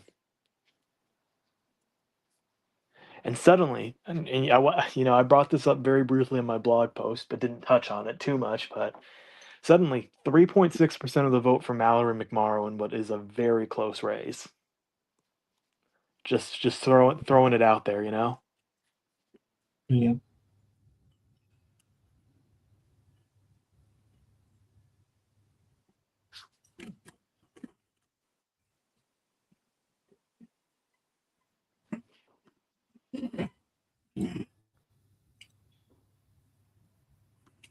You know, So yeah, G. Elliott Morris of 50+1 saying that Stevens needs at least a 20-point margin out of Wayne to close this gap, but that's based on what's currently in, so it could change.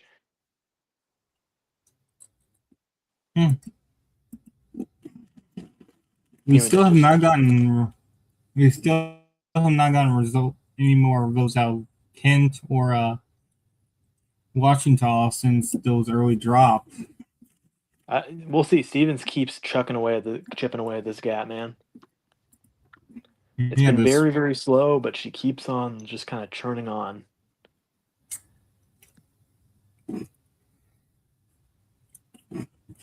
Iona is done. We got our first counting that's done, and it's barely a Stevens win there. Sabatos' crystal ball is going to be moving Kansas Senate to likely R. Putting it on the board. Hold up. Holy shit, we just got a big drop out of Ingham. Outside now leads by 30 in Ingham County. Oh. Didn't move much in the what? Well, no, at this point, every little thing is going to matter with a race that looks like it's going to be very close. So, yeah, no, that's a solid little drop from there. And to jump to Lawrence, it was really helpful for William Lawrence, who's now back over 40% of the vote.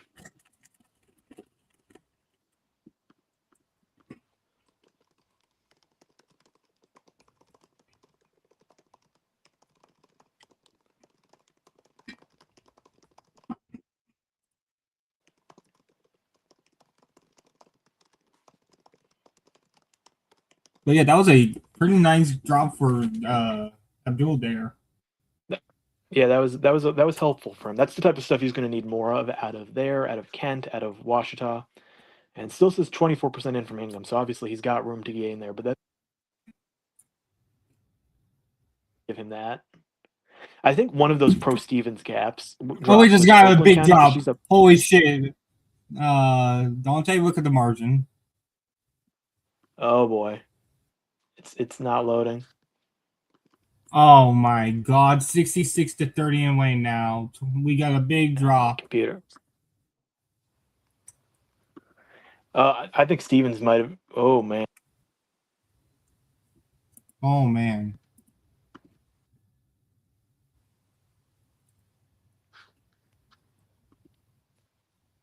Uh, what's the if you're margin? outside, It's my. Oh, I can see it now. 66-30. Oh my goodness. the margin in the actual race is That now is a. more than enough. Whoa.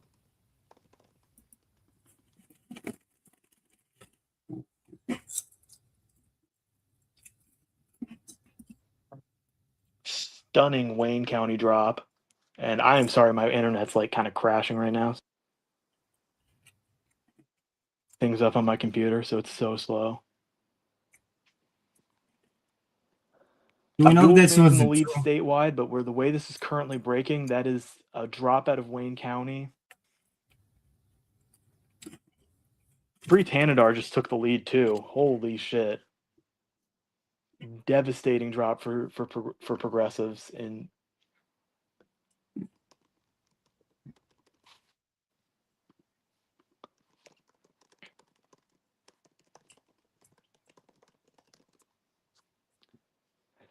So now the question obviously becomes immediately absentee election day vote. What's outstanding in Wayne? What just came in from Wayne? Abdul just took back the. Abdul just had a great drop out And of it's Kent something. Oh, County. Kent He now County. leads Wow. 66-30.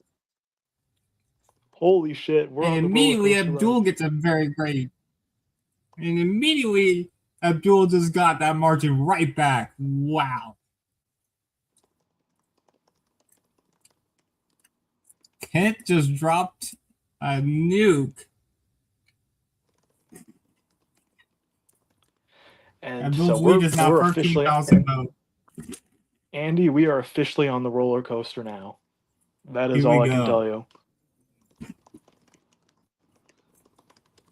And we just got a drop for. We got another good drop for. Oh, that's a good. For That was Abdul. for a second. I thought that was for Stevens. That's actually. I'll say it. I don't know where that came from. It came from Wayne. It came from Wayne.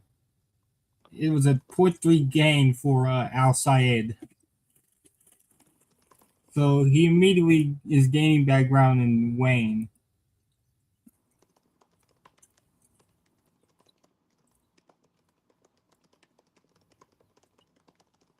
Kalamazoo is now Stevens County. Oh, wow.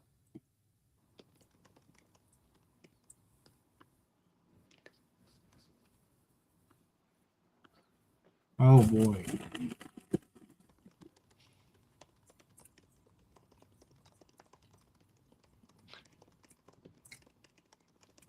Yeah, Dante, Abdul had a decent dropout Wayne just a few moments ago. It went from. It went Yeah. from. Well, again, I think it might have been absentees that all dropped, and now it's election day votes. Oh my gosh. Yeah.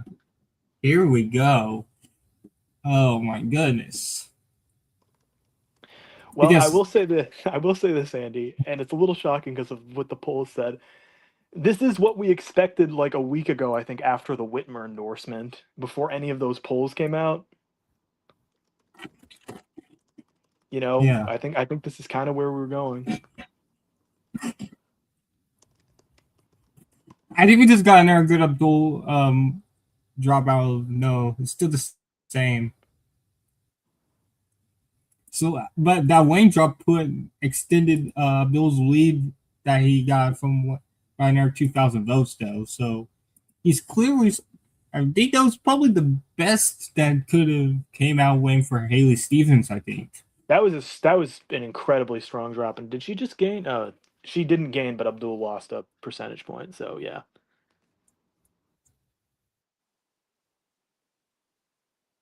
So look at that. We will see. I will say that that's not a crazy. That obviously his lead in because his district's fully in Wayne. His lead is quite a bit weaker than Haley Stevens.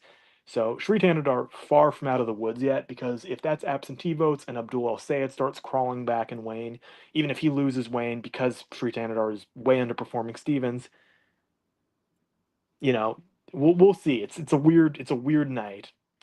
And none of this involves Michigan 7, which has actually looked good for progressives for a second.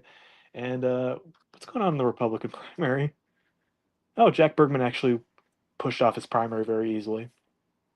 And all the chaos, we completely missed this. Republican Governor John James projected the winner by AP. Just All happened. right. I think we did expect that. It just took a while.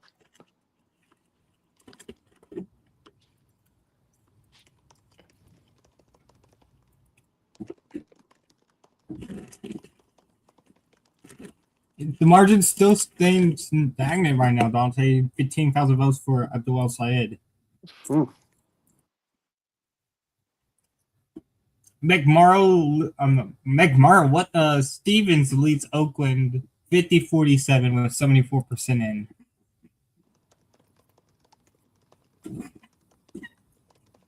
So that's still not what really he needs out of Oakland. So he probably needs to be closer to what he needs out of Wayne. How much is left? I mean, it's only 74%, and there's still a lot of room for it to gain in Oakland. Yeah. But wow. That Wayne drop was immediately counteracted though by the Kent drop.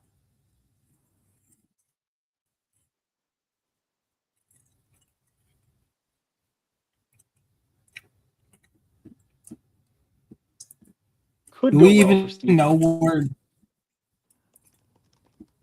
where did that vote came from though for Dwayne?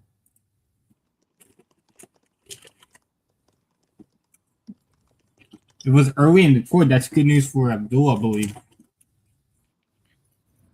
Yeah, totally.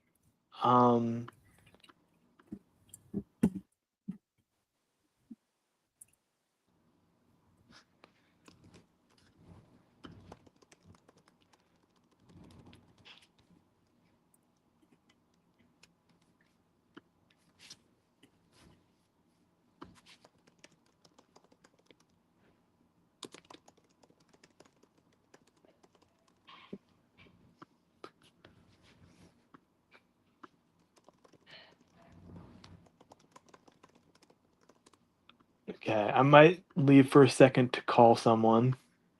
I would be back on. All right. Yeah, I will be back at some point, hopefully. All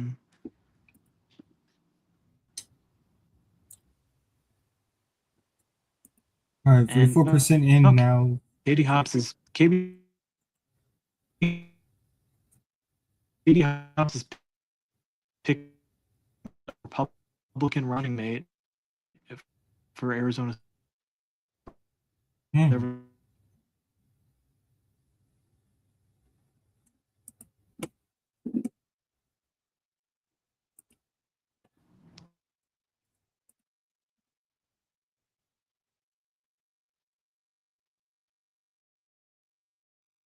Abdul just gained again. Abdul just gained again. Abdul just gained again. I'll be back.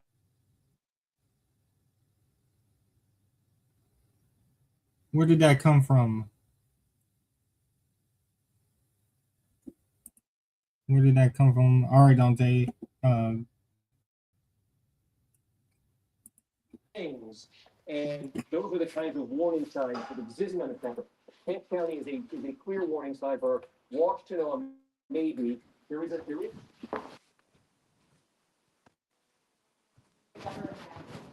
It's going back and forth now.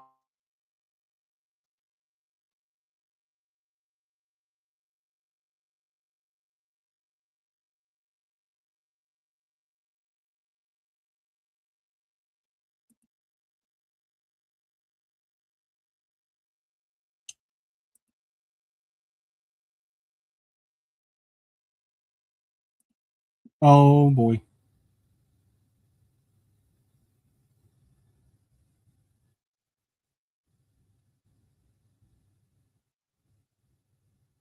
Oh whoa! Abdul just gained in Oakland.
Oh,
got 18. Biden got 54%, right?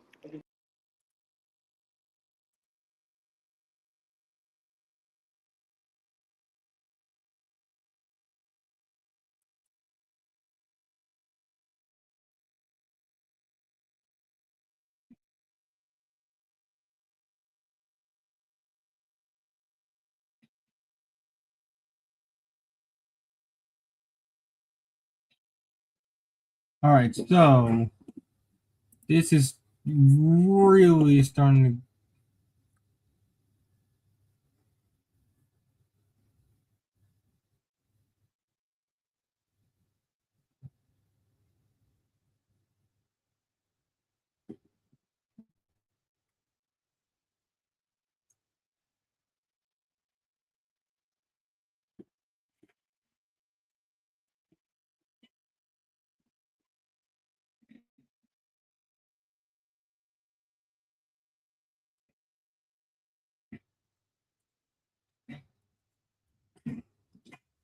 We're still holding steady here.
We're getting more vote here.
We're still staying stagnant here.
We're just chilling here.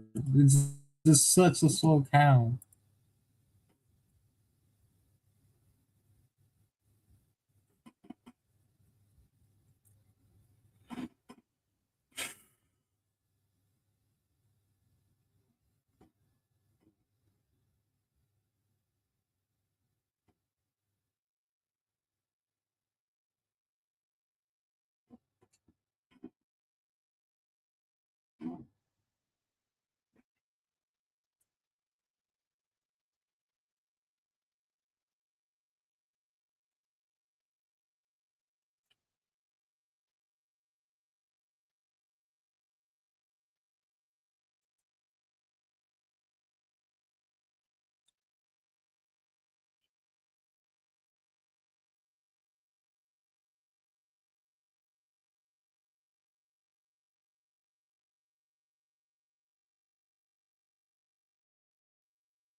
We are approaching 3 hours.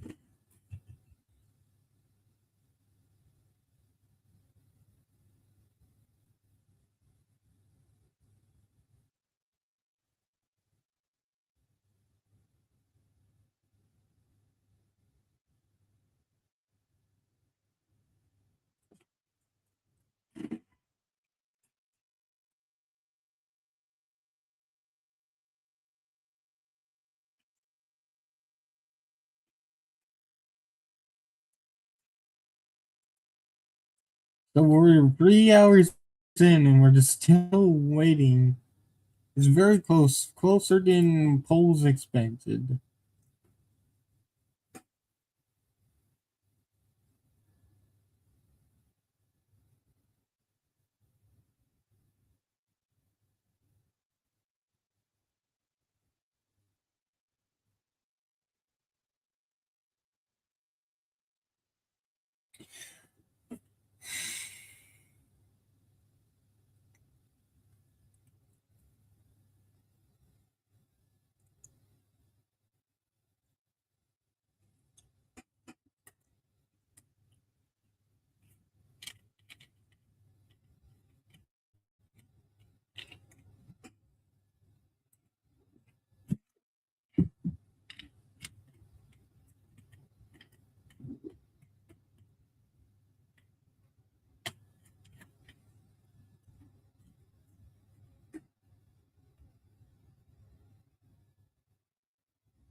So here's an interesting question. Is McMurrow playing spoiler even though she dropped out a long time ago?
Well, we just got another drop somewhere.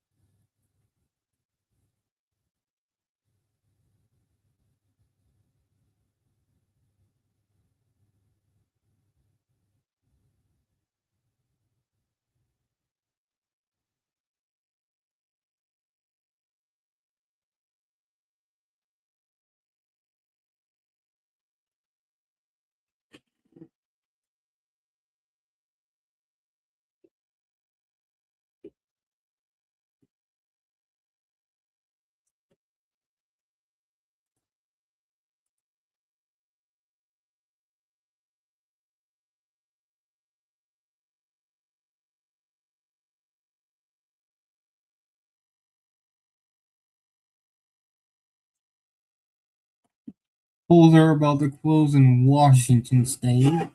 Um, but obviously, that doesn't really matter. We got more votes.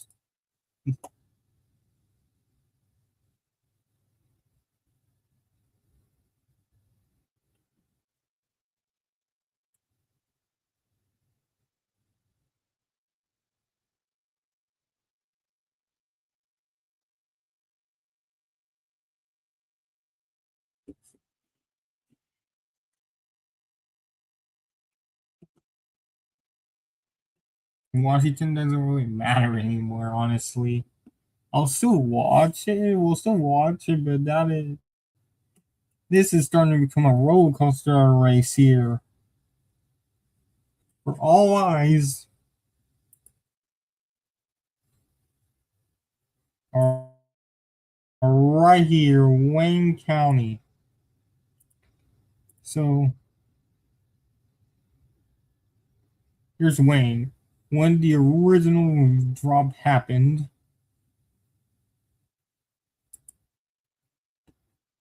Stevens was up 66 to 30.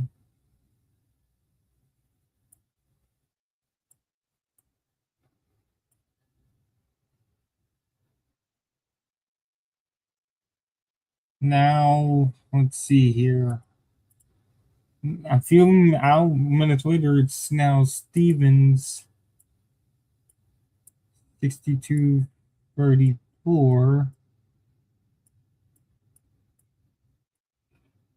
So Abdul had a positive swing of 8 points in Wayne County since the original vote drop. We haven't gotten anything since Abdul closed the gap.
If it's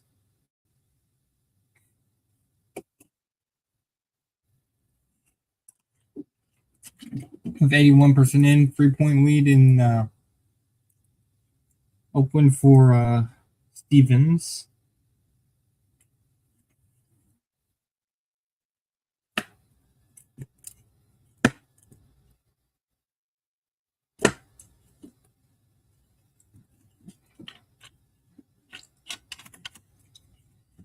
This race is practically stabilized. It's in 18,000 votes for a while.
Whoa, what did we?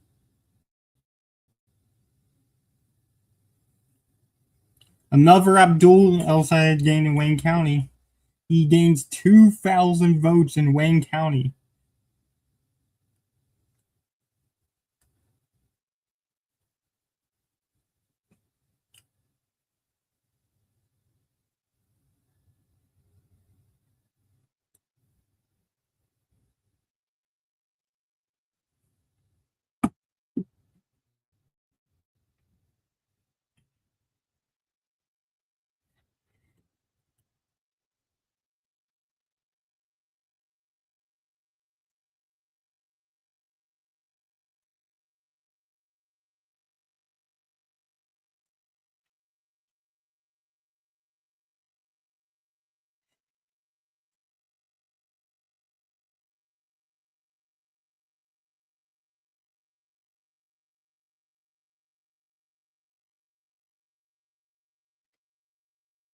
%, and Abdul just got another 2,000 votes out of Wayne. He now closed that gap even more in Wayne County.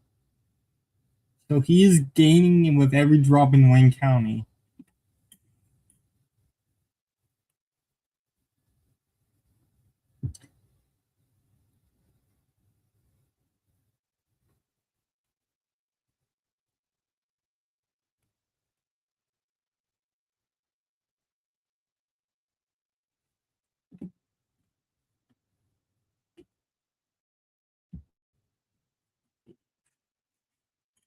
And we just got another drop. I believe it's also from Wayne. Yes, it is.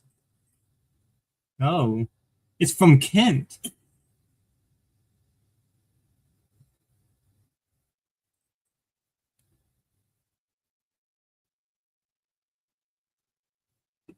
And another drop.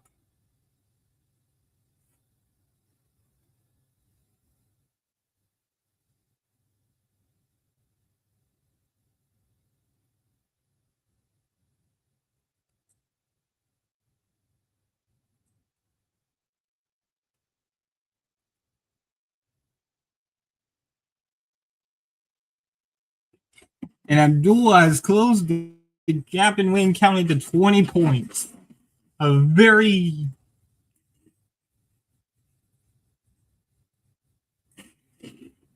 So Abdul has been gaining with every road drop.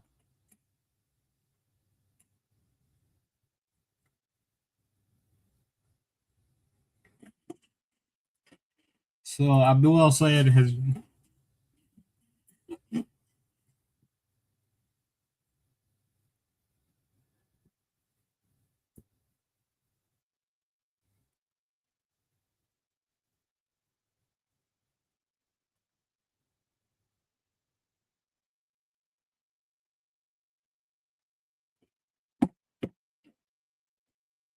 Abdul's lead is now. Oh my gosh, we got another drop. No, it's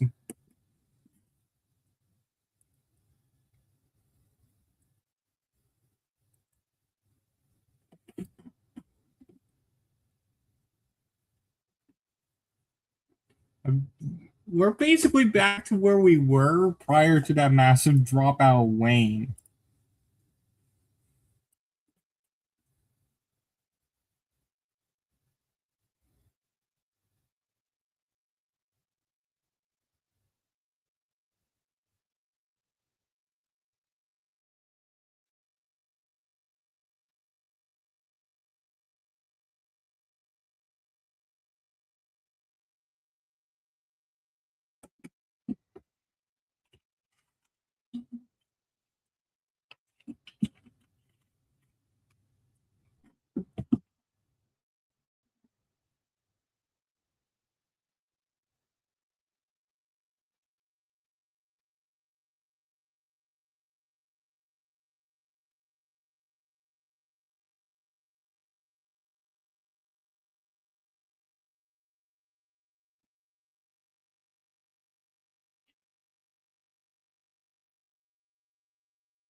Oh boy, we got another positive. We got a positive drop for Stevens there out of Wayne.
So right now we're just waiting on more results.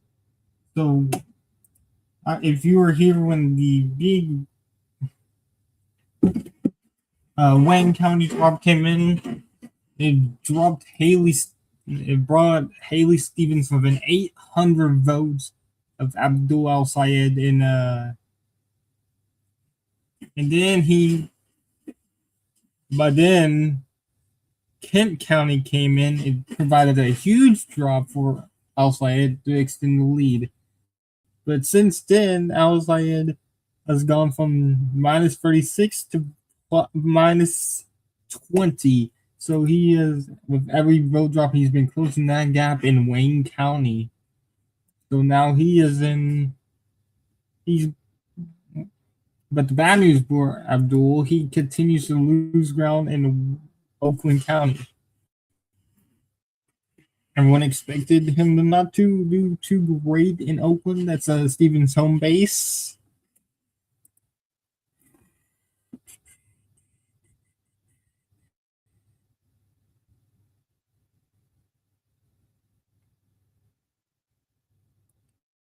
We still have not gotten much from Washington. Not much out of Livingston looks pretty good for Abdul. So we have still have not gotten anything out of Flint in East County. Macomb still pretty good for Abdul.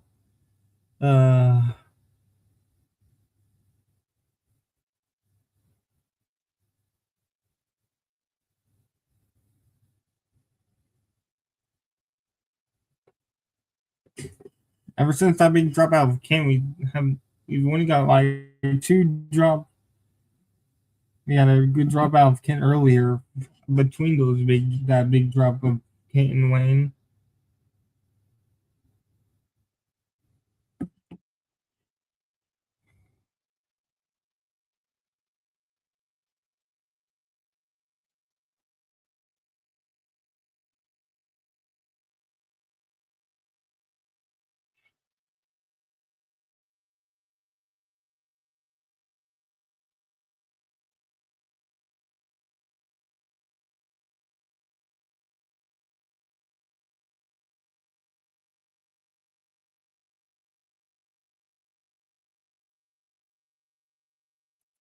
So as we still have 225,000 votes left in Wayne, 80,000 and 81,000 in Macomb, 57 in East, 47 in Kent, 41,000 in Kalamazoo, 4,000 in Oakland, 49 in Ingham, 29 in Washington, 20,000 Ottawa. Yeah, we yet to get anything on Muskegon, but that's 23,000. So, yeah, that's where we're at.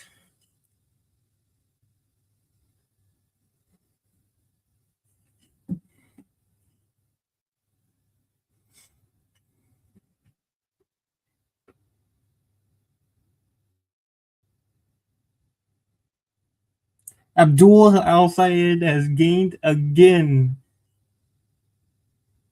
in Wayne County.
Oh wow, Will Lawrence is cruising right now in the seventh in Michigan. That is pretty good news for Progressive.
This is going to be a long night.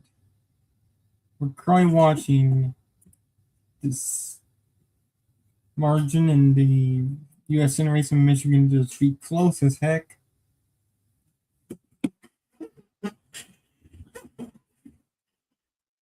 Let's go over some results in Washington, since they are also having some primaries. Washington State is what I'm meaning, by the way.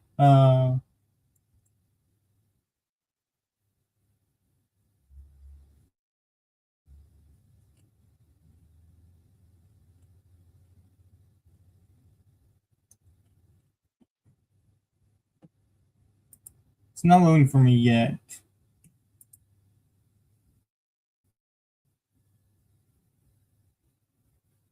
Hmm.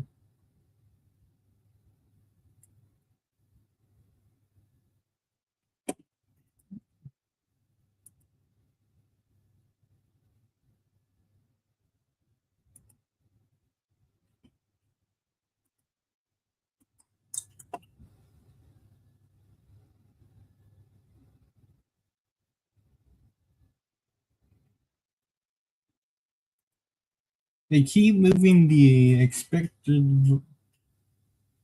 They keep moving the reported vote out percentage back. Oh wow, we just got an airdrop. Was it Wayne? Was it Oakland? No, wasn't Wayne.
It's very close.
Okay, early voting, pre-processed absentee voting is done. That is huge for Abdul.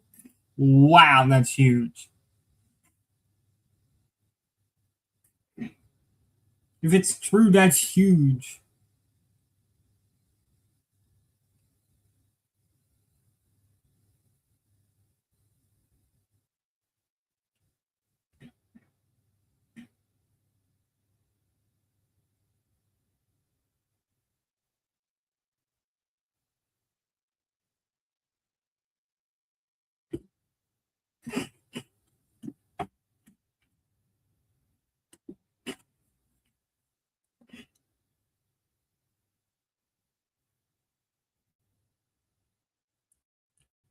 Oh my God, Kalamazoo.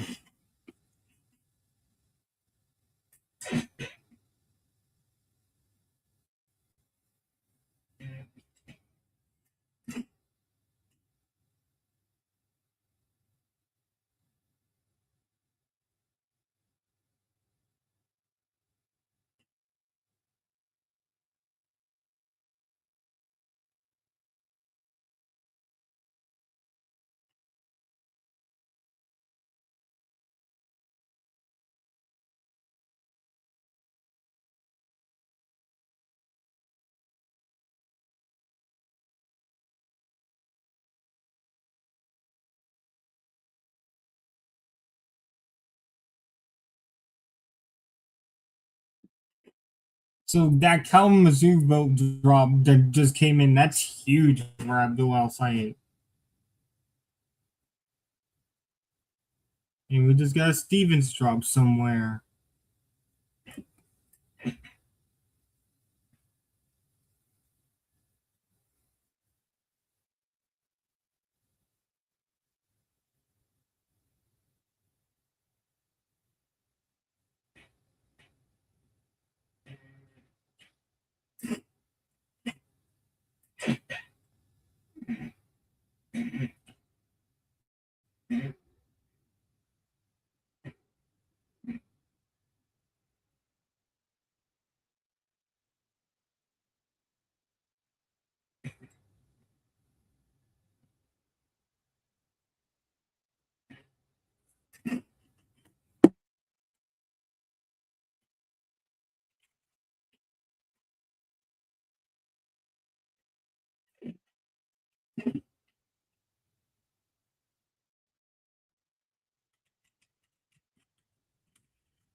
And Will Warren says won it in Michigan 7. That's a huge win for the progressives. And we're now waiting on the 13th and the Senate race.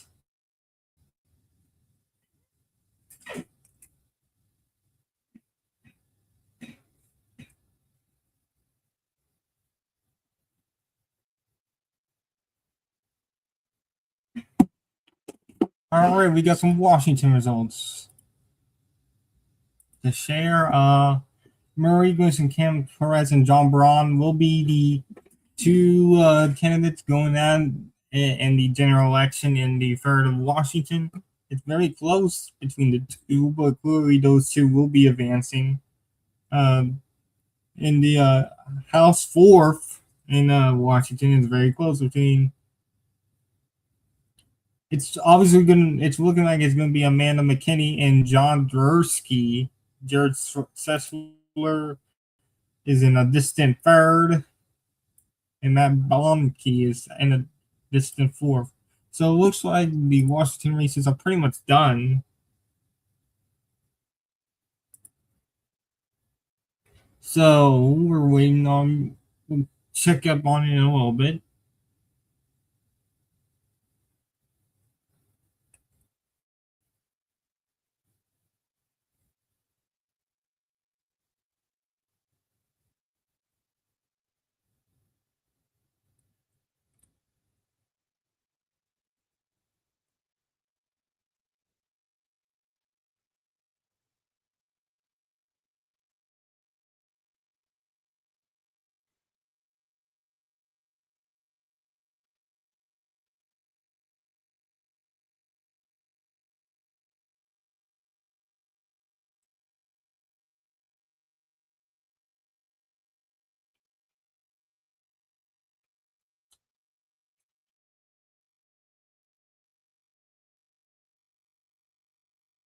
Oh, whoa.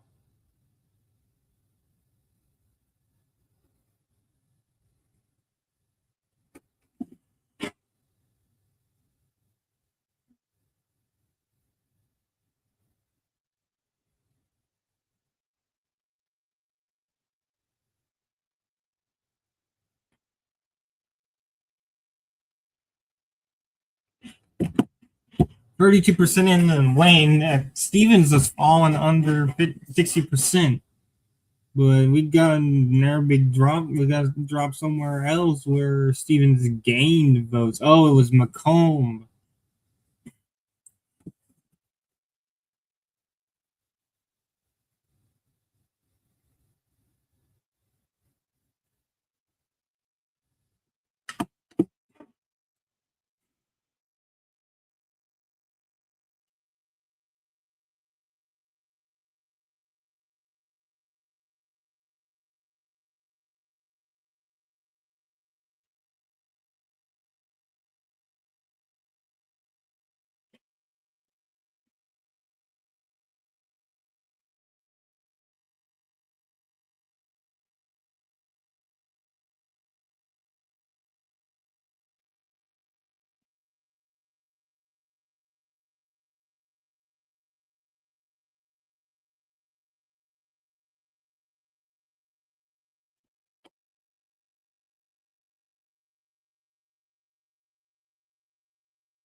This is very, very close. 50% in.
All right, we got some models here from New York Times.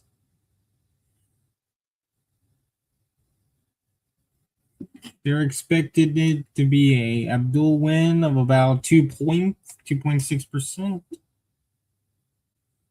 50% in.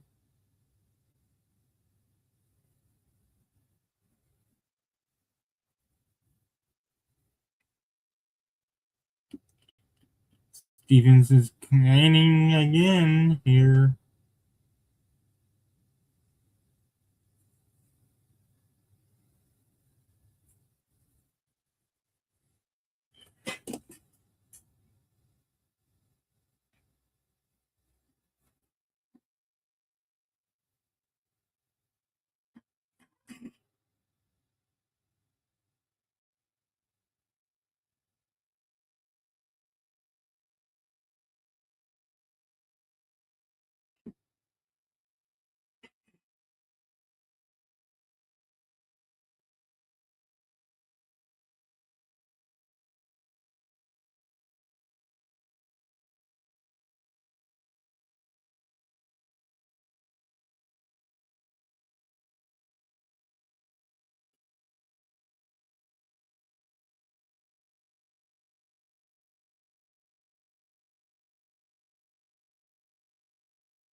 That's another good batch from Wayne from Al Said. He now trails Stevens by 13 points in Wayne.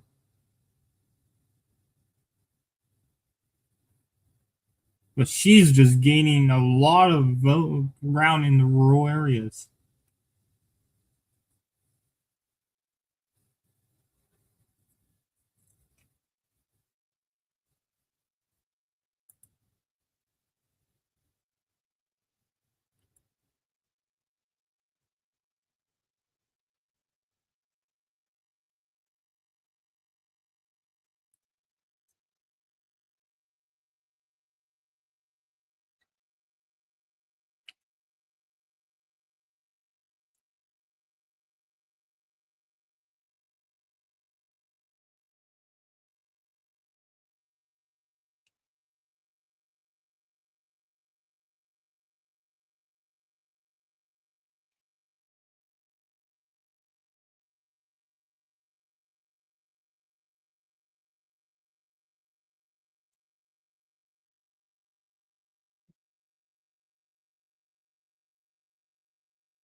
Is very close.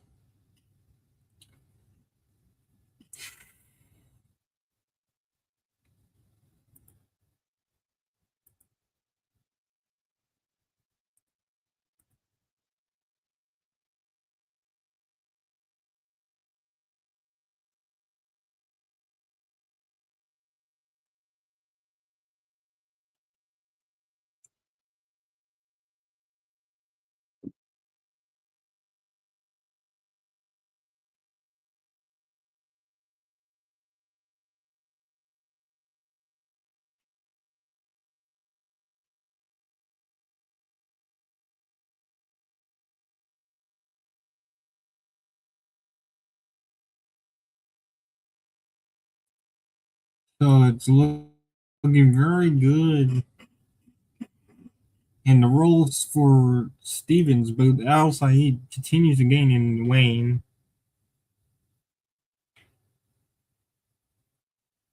We just got, and wow, McKinney just took back the lead in Wayne in Michigan 13 against Street Fan there.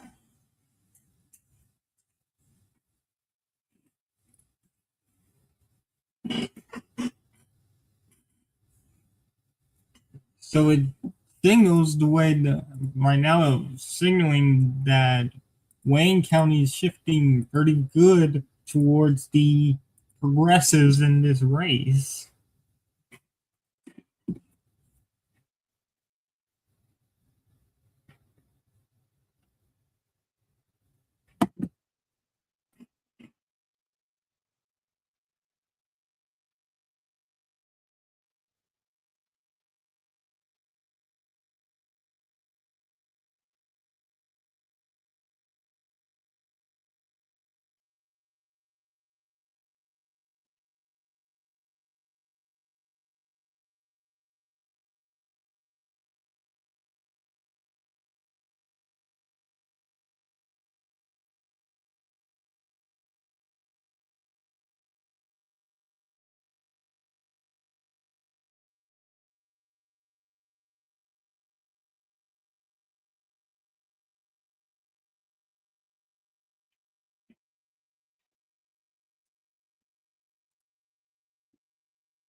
It's looking like Dems may win the combined vote in Washington 3. That's crazy.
Where in the world is Stevens Gaming?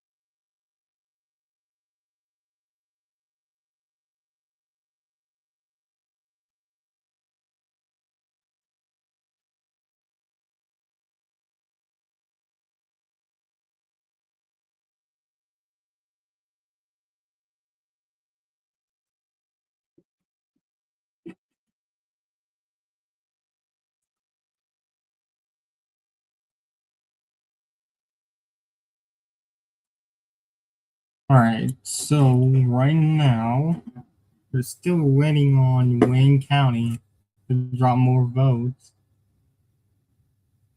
Rural counties continue to drop votes. That's why Stevens is starting to gain.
So we're still waiting on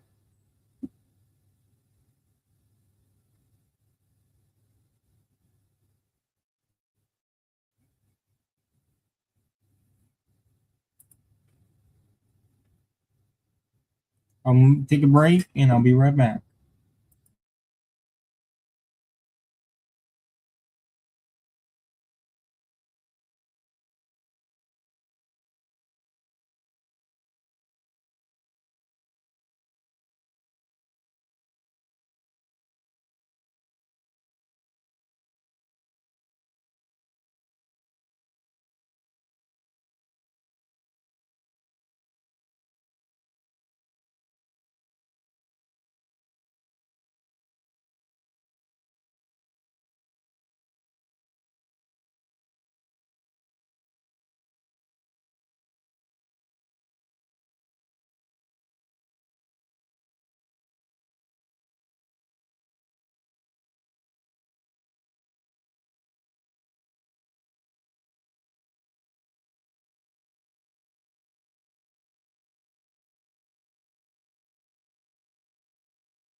All right, I am back. We got still have hardly any vote back again.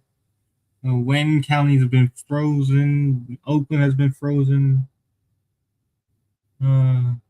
Kent, Ingham, Washtenaw, Kalamazoo have all been frozen for a while.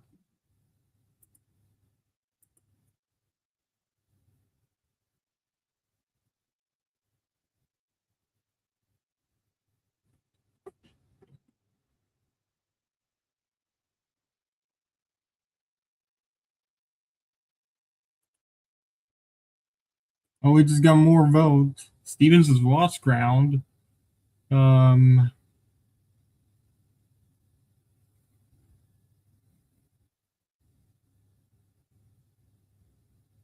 was Livingston, I believe. Washtenaw. Or was it Washtenaw? I don't know what just came in, but Stevens has lost some ground there.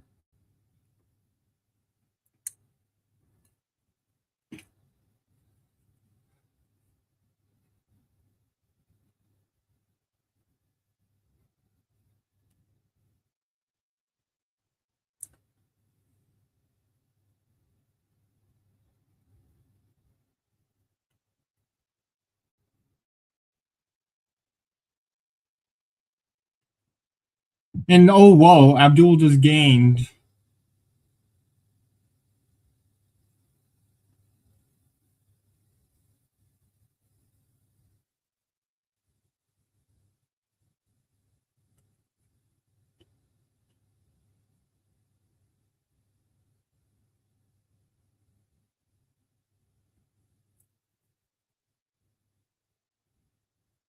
Kent just dropped.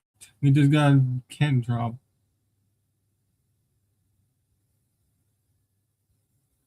I think.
Oh, wow, we just got another drop.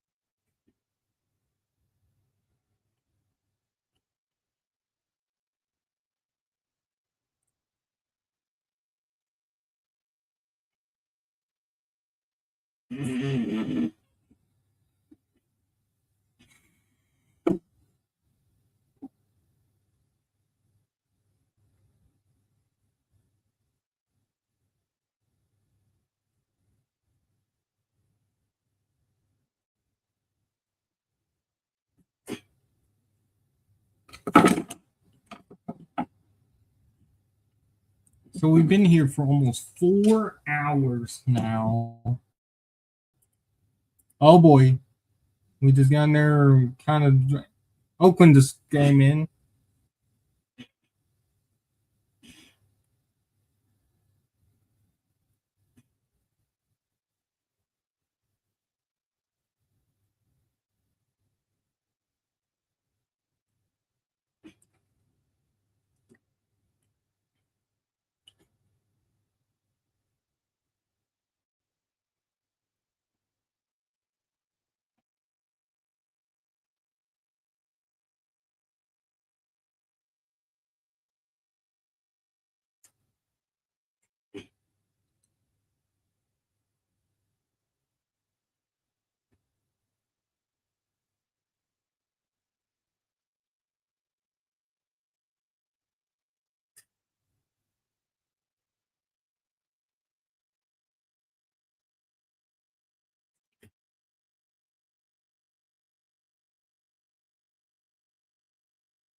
Feels very, very close into hour 4 of this stream.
This is very close.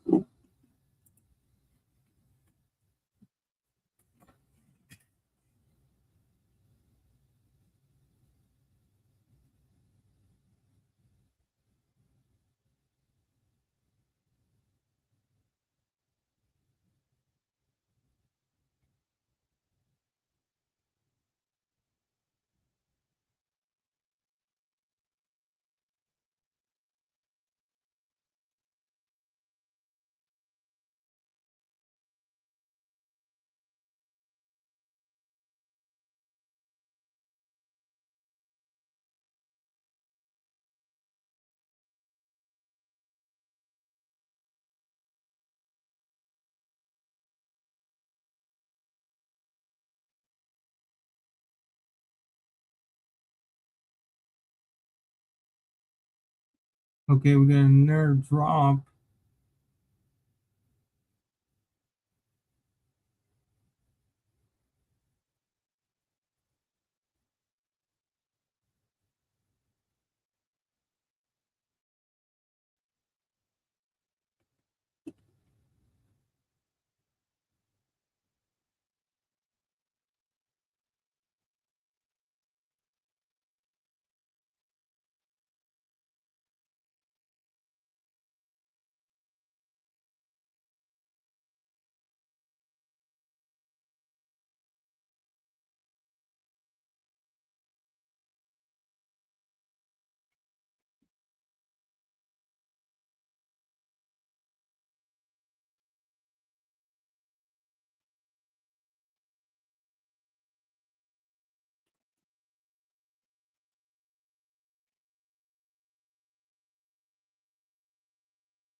Their drop.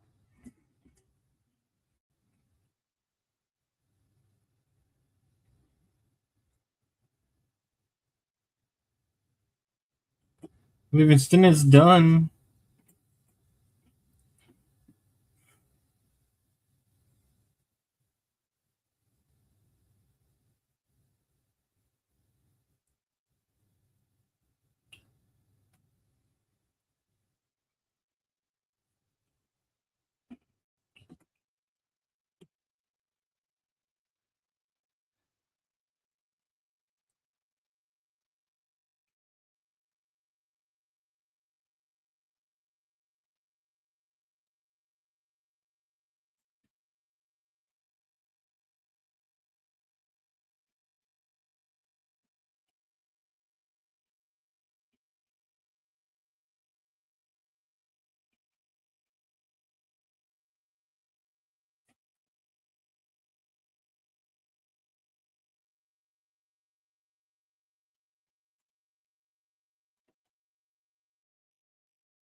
All right, so this is huge if it's right. Oakland is basically done here. And Stevens is only winning Oakland by 5.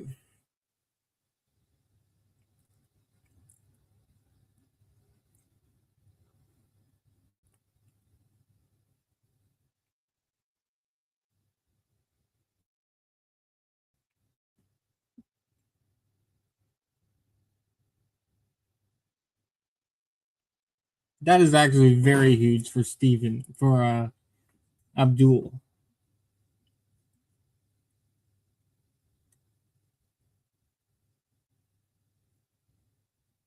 Yeah, that is very huge. Not that is Oakland's basically done.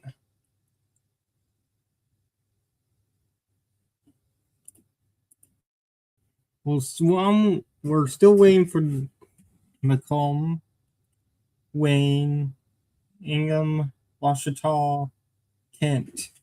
Still a bunch of way to go.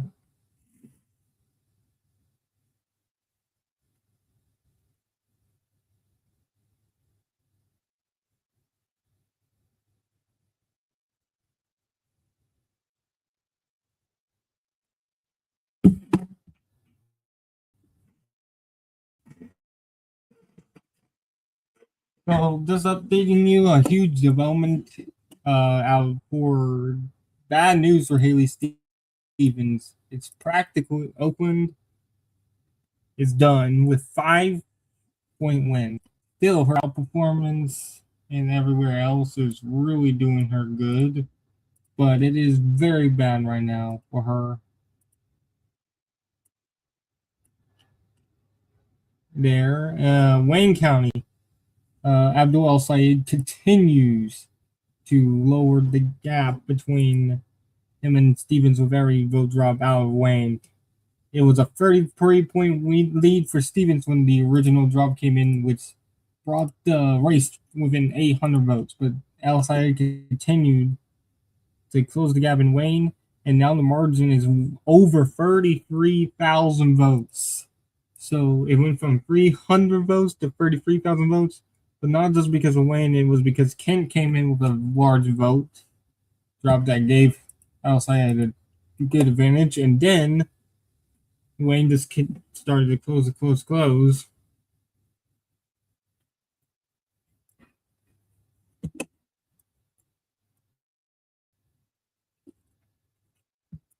Right now, I would still be Abdul El Sayed. I would be Abdul El Sayed than Stevens, but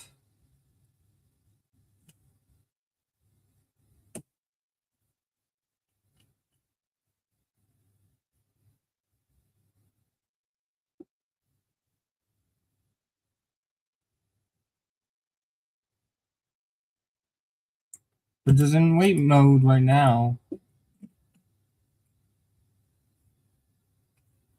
Again, for Abdul El Sayed, Grand Rapids, Kent, Grand Rapids, Ann Arbor, Arkansas, which is Ann Arbor, and then Ingham, which is Lansing and East Lansing. That's where he's going to get a lot of votes for him. Plus, here in Wayne, where he continues to close the gap, votes a lot of votes starting to come up here. But for Stevens, Macomb,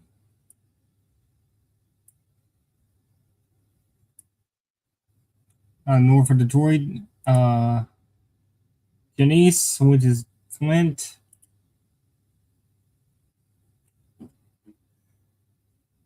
in these rural areas are very much what he has left. But still, rather be Abdul Al Sayed than Stevens. Oh, we just got an airdrop. More votes came from Kent.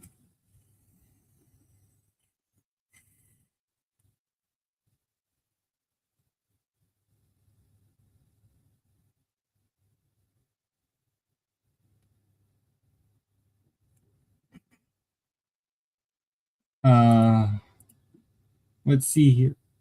Did nothing out of Ingham since that original drop.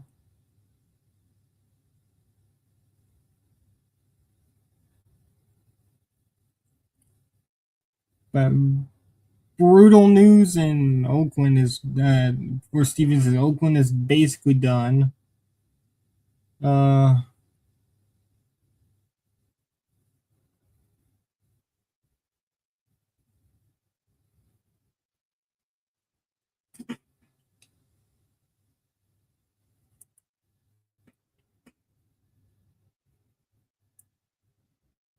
obviously, College Towns,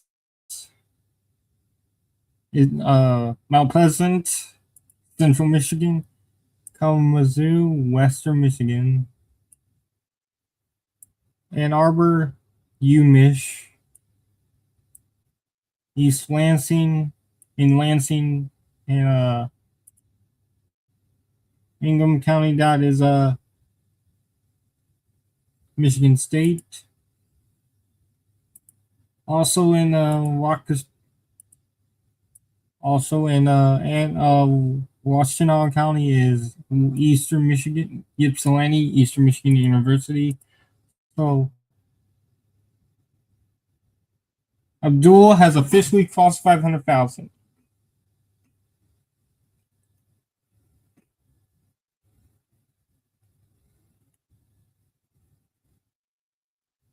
When this primary has officially crossed 1 million votes.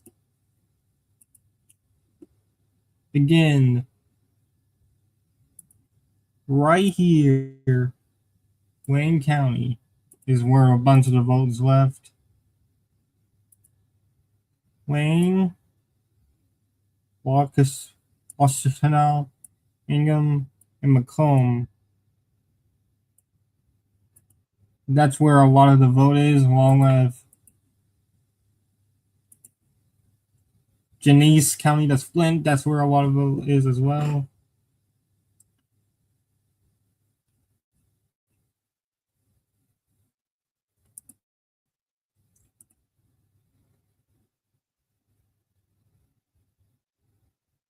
Oakland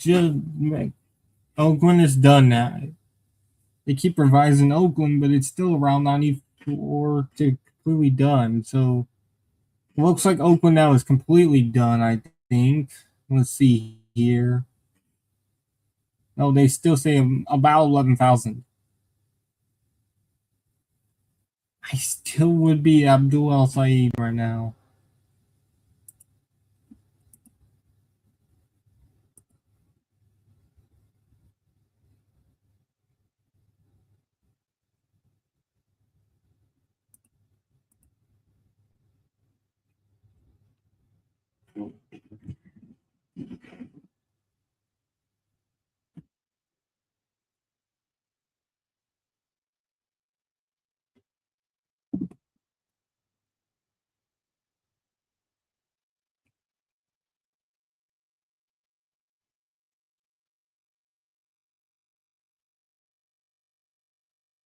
Let's do some math right quick.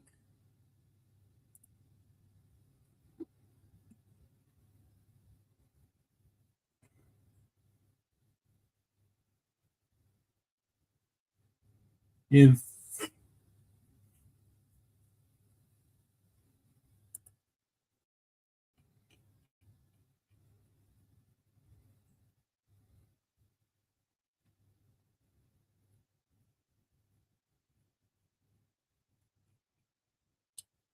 let's do some quick math right quick.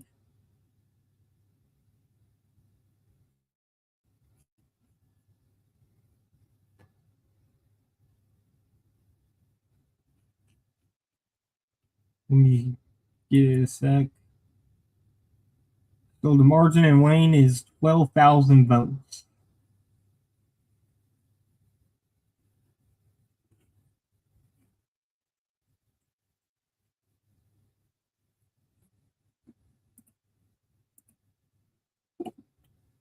So margin.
All right, we'll do some quick math. So the margin in Wayne is 13,000.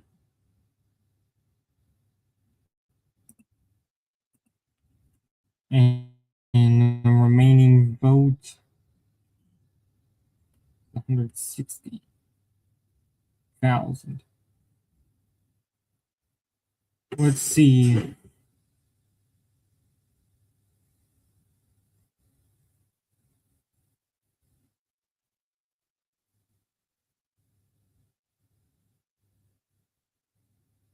So if Abdul Al Saeed gets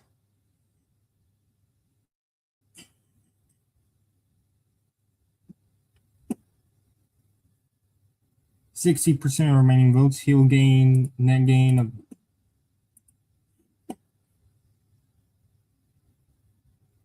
96,000.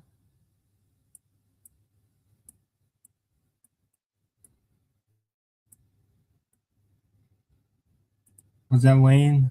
No, it's not.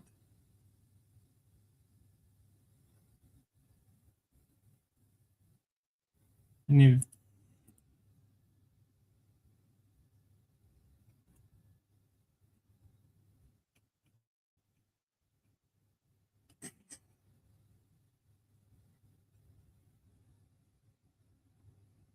in If it's, and the rest is 40% is 64.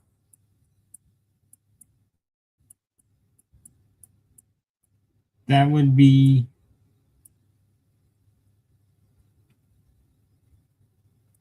an Abdul gain of 32,000.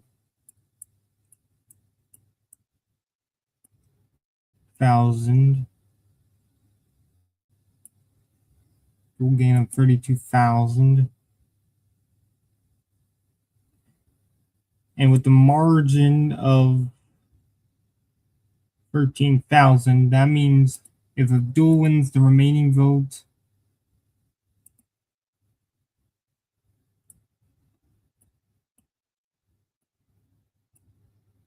by 32,000 and his deficit is 13,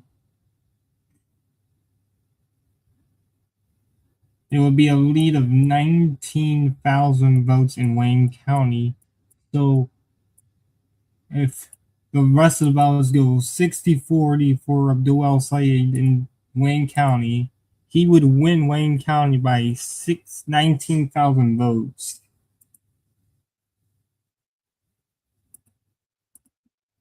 Just a tool of thought.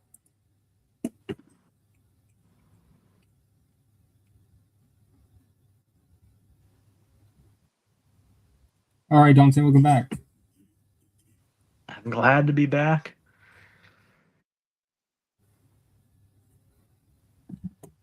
We got that long night you've been wanting. Is this the latest stream we've had of the year? I don't know how late we actually went for California. Hold on. So Kornaki's still going crazy since he broke the board earlier.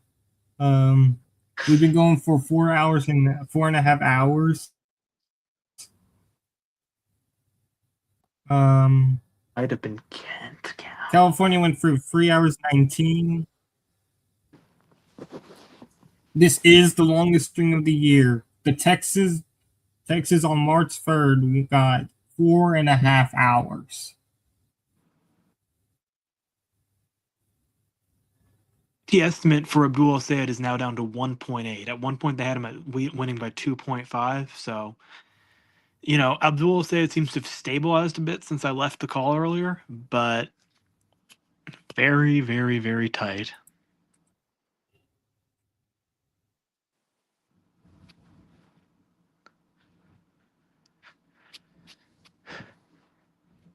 Big news though, because it's apparently where is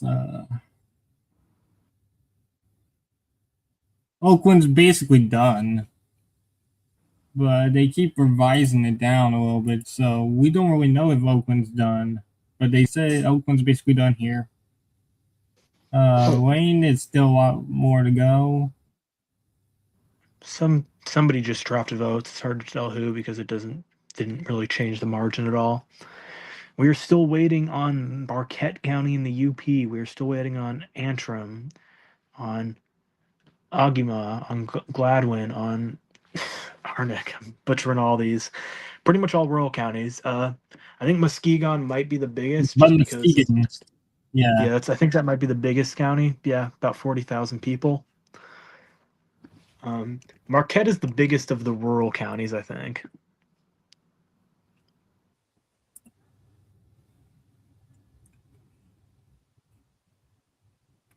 I think my longest stream ever for election. Marquette just came in very strong. Marquette just reported all its votes. Dual plus 22. Strong result for him there. Whoa.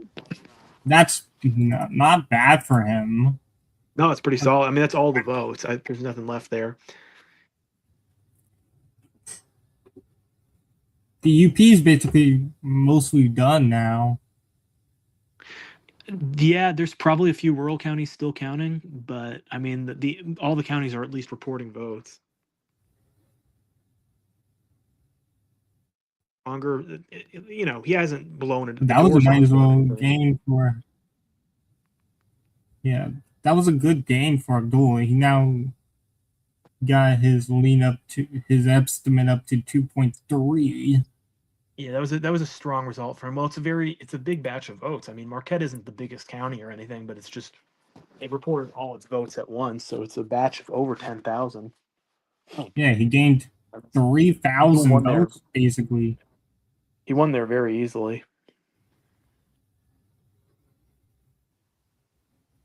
in this race.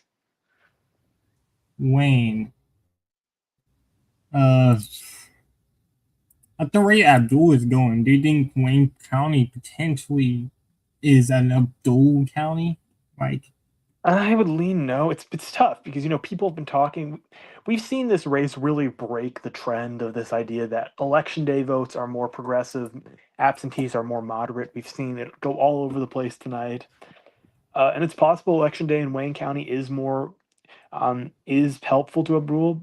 I will say this: the biggest and best sign for Abdul out of Wayne County is that we have Detroit. We have that Detroit. I think is maybe done counting. I'm not certain. I believe Detroit's done with the early vote, is what I read earlier.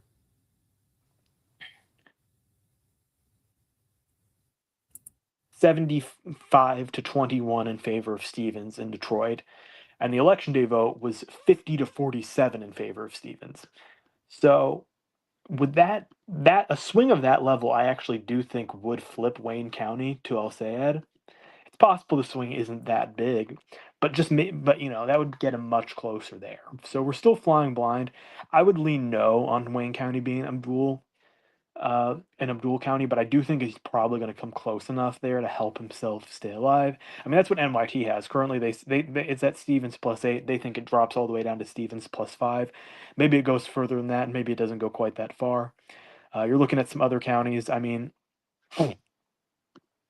uh, I think Oakland is at this point incredibly close to done, and I don't think Stevens didn't do quite as well as I think she probably would have wanted to there. Macomb County, she's going to get some votes out of there. Uh, Washtenaw County is almost done. She might gain a little bit, but I don't think there's a lot to be gained there. It's not like Macomb where there's still a ton outstanding. Kent is almost done. I don't think she's got much to come from there either. So, it's kind of at this point about can she catch up to Abdul Al Sayed? And she's done a good job of it in certain places, but she's still got a long ways to go in others. Yeah, I still say I would this. It's been like 3 points ish the whole time since Wayne started to come in. I think I would still pretty much. It's still a pretty good favorite for Abdul Al Sayed, but it's going to be close.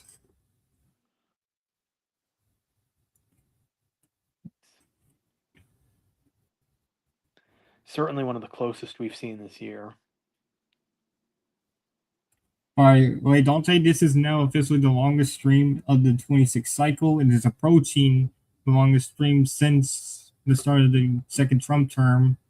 On April 1st of 25, we remember that night well. Pretty good night for Democrats, obviously. It went for 3 hours, that 45 that minutes. long, to be honest. Yeah, it went for 3:45. And then election night 24, I went 4 hours. Because by the time I ended it, it was pretty obvious who was going to win.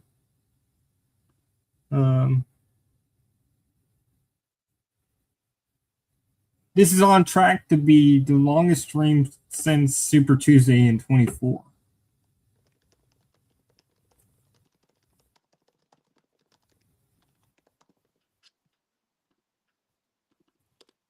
Hertzell Gray. Forgot who that guy was.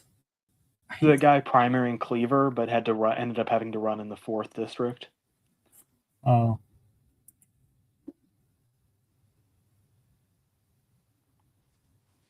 I still think we're going to get a lot of vote for Abdul in Ann Arbor and Ingham.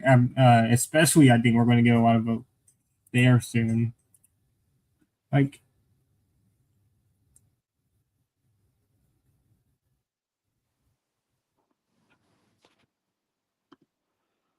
Taking my first quick look at the Washington results, and of course, we expect Democrats to gain over the next few days from the later votes, but pretty strong night for Democrats in Washington, which has kind of lost its ability to predict the nation at large, but is still good at predicting the state of Washington itself. And I mentioned this to you earlier, I pointed this out. Democrats look like they're on track to win the combined two-party vote in Washington's 3rd district for the first time in ages. I don't remember the last time they did that. Like Certainly 08, hasn't been. maybe? Certainly hasn't been. I mean, MGP and Henrich together are currently like over 50%, and there's a couple other Democrats like with a few votes in the race. And again, we expect later votes to skew Democrat, probably even progressive. In fact, I think there's a good chance Henrich ends up coming not close, but like ends up coming. The protest vote for him is going to be sizable. It's clear a lot of Democrats in this district broke from MGP, which I don't think is surprising considering everything we've been seeing about this race, but still.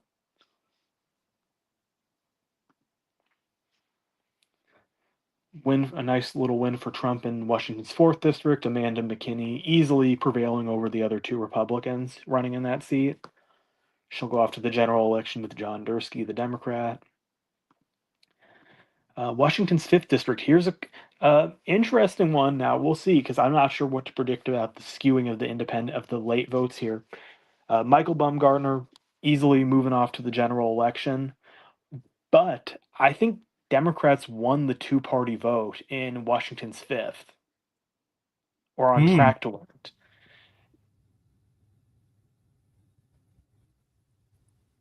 Because there is a strong independent candidate, Nate Powell, who's got 14% of the vote. It didn't win the combined because Bumgarner would have gotten 48%, 14% for Powell as an independent. It would have been close. I mean, the anti-Bumgarner vote would have been more than 50%. So it'll be interesting to see if that impacts. If there was Powell polling more Democrats? I kind of think he was, or was he polling some Republicans? What's also interesting is, as of right now, they have not called it for Carmella Conroy in the 2nd spot, the Democrat.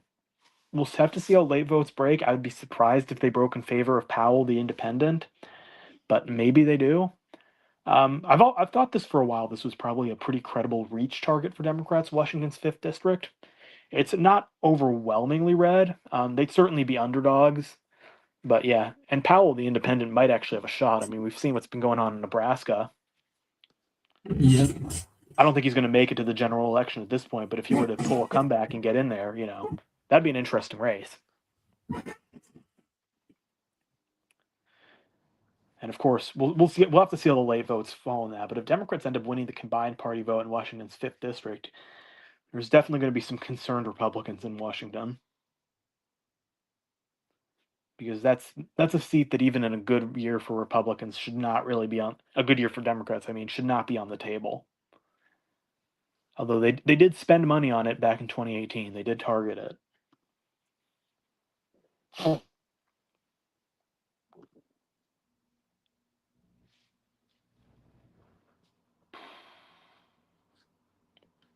I feel like Abdul has been doing a lot better in some of these counties, like Jackson County, right outside Ann Arbor.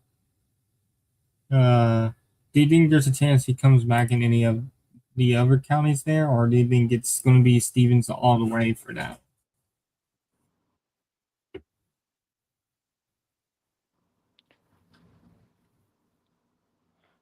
Do I think she's gonna like catch up in any he's gonna catch up in any counties that Stevens winning? Yeah, like Jackson County, only 15% of that vote is in. It's totally possible. It's way too early to tell.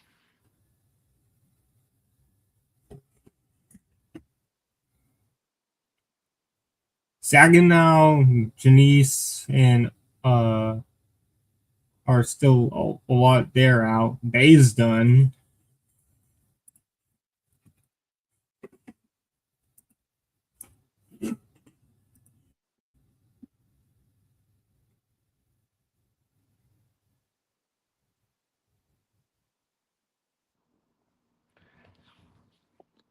And we have crossed 1 million votes in the Michigan primary.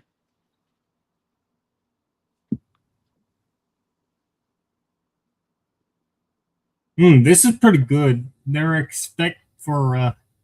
Abdul. They're expecting him to gain 7,000 more votes in Ingham and 8,000 more votes in Washington, and then they expect Stevens to win Macomb by 2,000.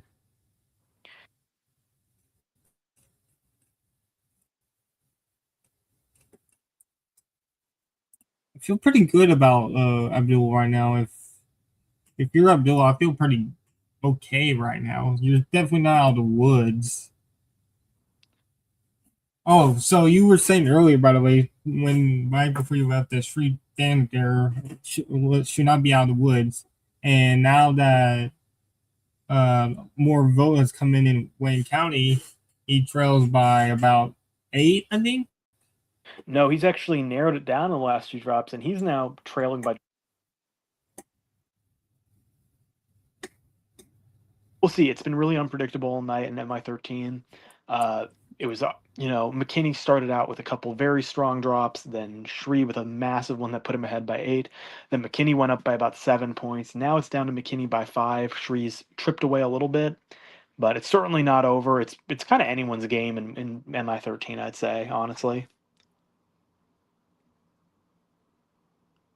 I'd probably still rather be McKinney, but very hard to tell. Would you still rather be Abdul in the Michigan Senate race? Yes, 100%. 100%. Yeah. Yeah, when the Wayne County vote dropped originally, I think it was like plus 33 for Stevens or something like that. It was horrible. And now he's got it down to 8.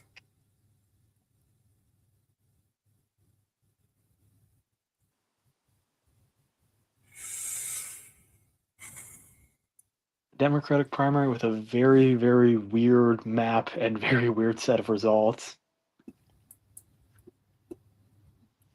I mean, were we expected Abdul to do well? He's doing amazing, Like, look at Kent. He's Kent County. He's doing great there. We expected him to do very good there.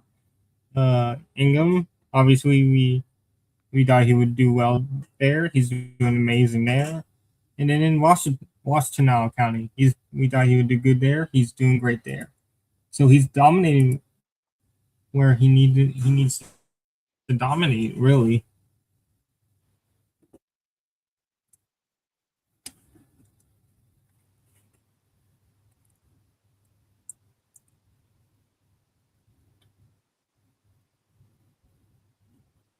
What I find funny is, do you remember the old Upton seat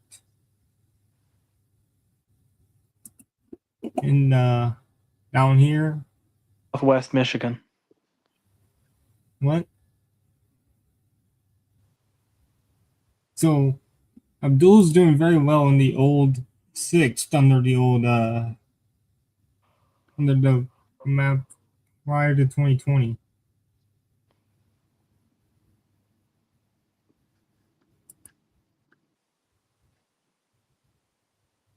So raw. It's about 38,000 right now. Let me check. You can do the math with your if you want. What just happened? What just dropped? It didn't change the margin. Something did drop. I don't know where. I'm gonna redo my calculator. At raw vote lead of just over 37,000. It's about 37.3 thousand. Oh yeah, the overall lead's 37,000. 37,300. It's that's a lot to come back. It's a lot to ask Stevens to come back from that. She's still got places to do it.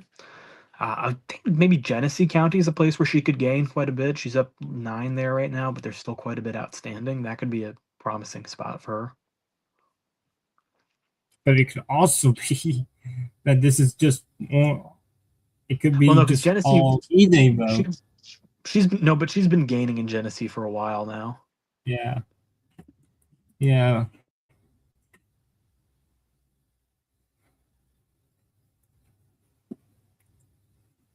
The forecast now is about 2.5 points for El Sayed. El Sayed won Dearborn 78-20. Ooh. Is Dearborn completely done? I believe so, yeah. I think that's kind of good news for Stevens, is it not? I mean, losing anywhere 78-20 is never great news. Yeah. It could have been worse for sure, Yeah. but I wouldn't call it good news. I mean, I wouldn't call it good news. Yeah, because if the Detroit number is correct, then she is deep trouble. Mallory McMorrow is at 4% now. And that margin basically is the difference between Al Sayed and Stevens right now.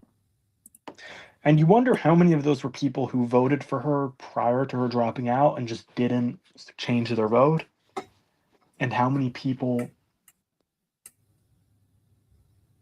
it was that just kind of got turned off by all the negative campaigning between El Sayed and Stevens and kind of protest voted her as the third option. Okay, so we got an air drop out of Wayne. Stevens is now down to 52% in Wayne. It's a 7-point lead in Wayne County. Yeah, El Sayed narrowed it down a bit more. It's 52-45 now. Yeah, this is starting to. I would definitely be outside still, because Yeah, clearly. if it gets down to like 2-3%, he's in good shape there.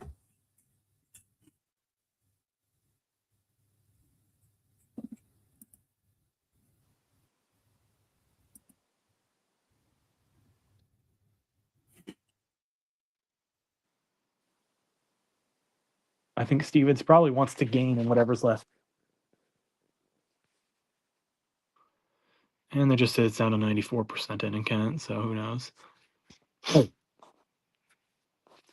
I think Kent So- might be done. They're saying that Abdul Al Sayed will address his supporters by 1 a.m. Eastern time. That's in about 16 minutes. Yeah, sometime in the next few minutes. We still have nothing from what hardly have any more votes out of Lansing.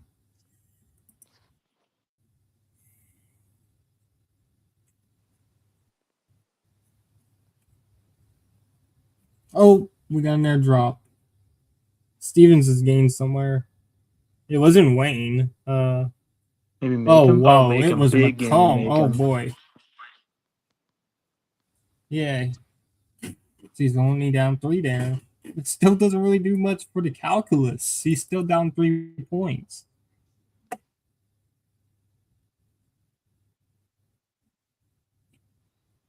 What do you think she probably needs there to win? I think I mean NYT is currently saying that they expect El Sayed to win it by 1.3. Right now in a good spot to do that, considering where she's been gaining.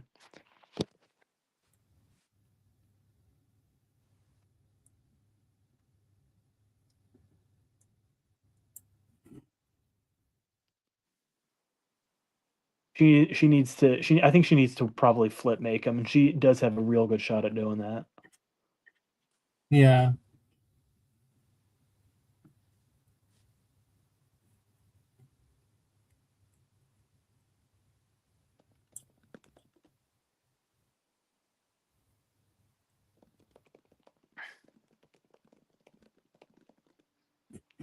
Oh, whoa. We got Washtenaw at the same time, I believe.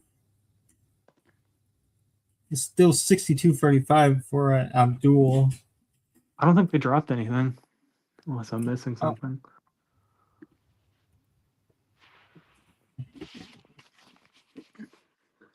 Okay, this is not good for Stevenage. NYT that is now expected her to win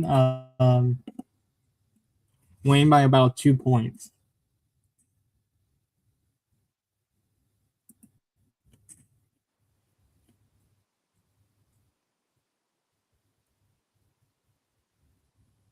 We're now at almost 1.15 million votes cast. Votes counted.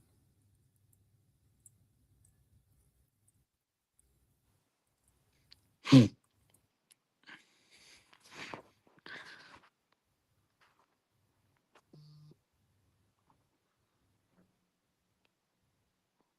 wonder how. I wonder if there's. Oh,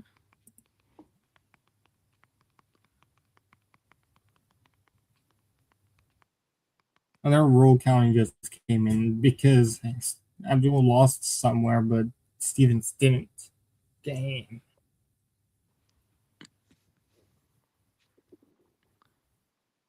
Another small drop that didn't shift the margins at all.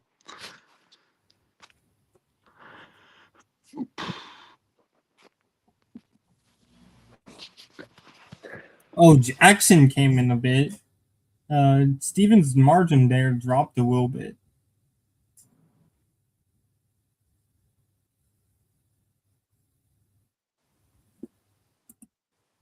Where do you think Muskegon is going to go? I have no idea what to expect there. I mean, looking at regional, it's got a couple rural Stevens areas to the north. And then the two more urban Ottawa and Kent have both gone for El Sayed. So it's hard to tell. I might lean El Sayed just because I think Muskegon's a slightly more urban county than, but I don't know.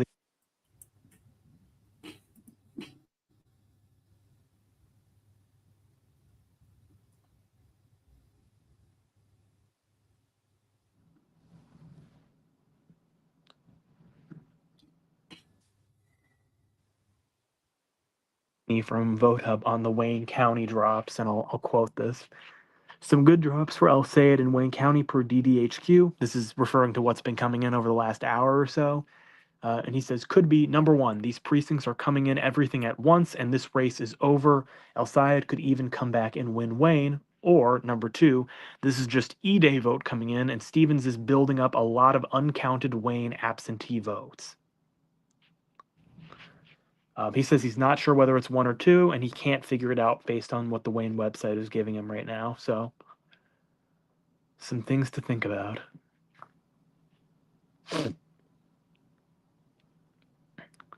Yeah, I think if he wins Wayne, I think it's over, right?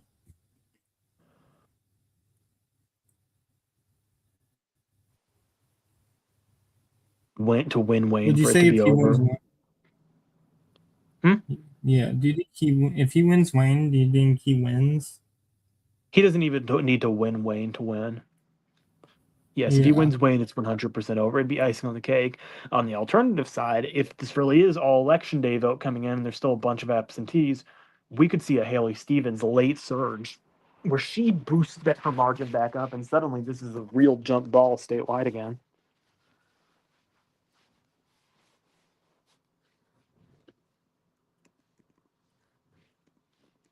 %25 of the vote remaining in the whole state.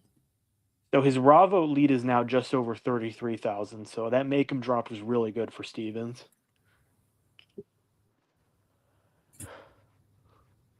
So he's been getting a lot of roll votes there too.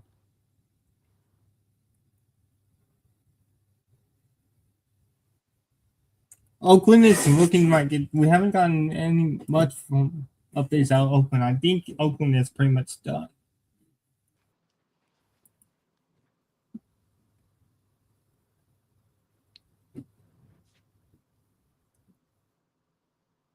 I think she could gain a couple hundred votes there, but I think it's pretty much over. Kent's done. Okay.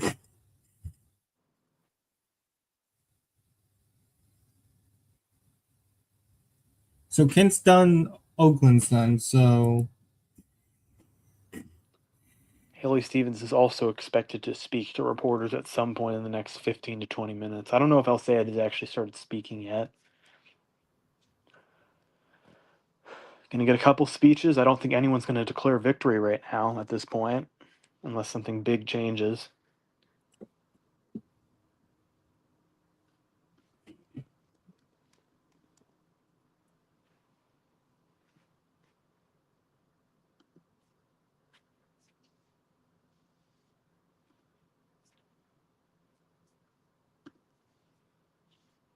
Should really just pre-scan the mail ballots and drop them all at the second polls close. Exactly.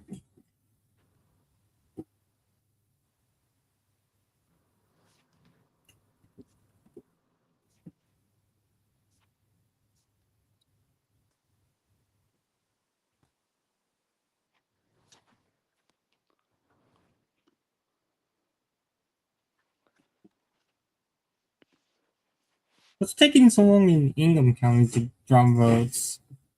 I don't know. Oh yeah, still a lot to go Lawrence there. has Lawrence won? I think he won already, right? Yeah, it's been called by AP. All right. He's actually, I think his margin's gone up quite a decent amount, although maybe it's dropped again since I last checked. He started at 48, dropped as low as like 37, and then was back up to like 43 at some point. I don't know where he is right now. He is at 42.5, so it's dropped a little bit, but he's in a good spot, and it's possible that Ingham comes in with even more good news for him, and he gets a little bit higher. But this race has been called. It's over.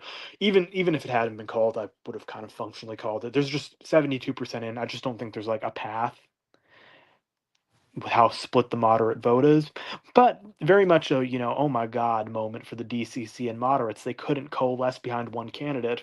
And I think Lawrence probably loses this race relatively easily if it's a 1v1. I wouldn't say for sure, Yeah, but against Brink. against either Brink or Masdam, I don't think it matters.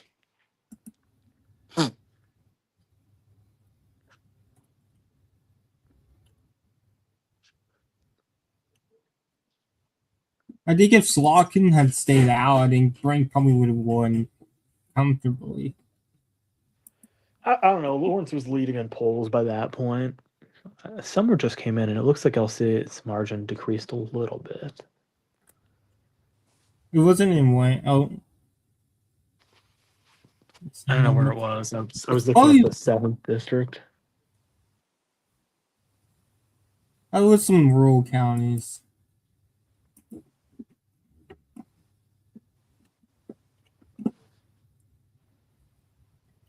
Yeah, it's like 2020 where it's like scenario like is it 2020 where it's gonna be good news for us, or is it gonna be like 24 where Democrats had a good start and then just fumbled? Like it's all up to Wayne at this point.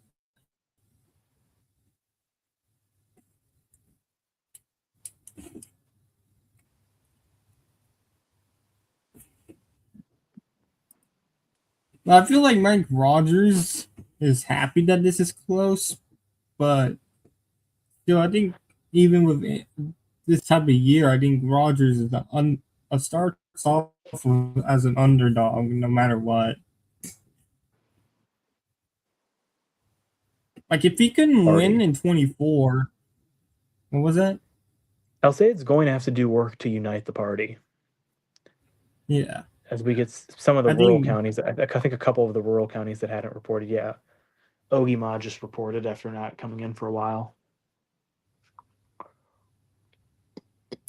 Very strong for Stevens, although it's a pretty small drop, so it didn't really make much of a shift in the vote count. No, I'll say it is going to have work to do now to reunite the party behind him. And look, it looks like he's going to win. I think he's definitely a very clear favorite at this point. I don't think Stevens has enough left in the tank. It's not callable, but I don't think she has enough left in the tank to win this race. But there's gonna be I work guess to we be get done. This is gonna be a divided primary, and if you look at everything James Tallarico has had to do, and that was a way less divisive primary in the moment. You know, a lot of the divide in that. Ooh, was that a nice little Stevens gain? Where'd that come from? Mhm. Small one. I don't know where it came from. Somewhere. It was not Wayne. No, Oh, it wasn't it wasn't Abdul Macon either, which back is what and I was forth thinking. down. I was thinking You know, Macon, what but it a, wasn't there. It wasn't Washtenaw. Was it Ingham? Nope. Kent is done. Maybe it was just like a no, random rural that came in really strong for her. yeah, probably. Rules are out in the West are doing pretty good behind Abdul, but it's still very Yeah, early here. he's done well in the rurals in kind of the Southwest, and he's done well in the UP. But in the but the thumb, he's gotten crushed in some of these counties in the thumb. I mean, we're talking Stevens plus 30. Hasn't done very well in a lot of northern Michigan. He's done okay on the coast, but that's like some, that's Grand Traverse and whatnot. No, there's quite a few rurals where he's gotten dominated.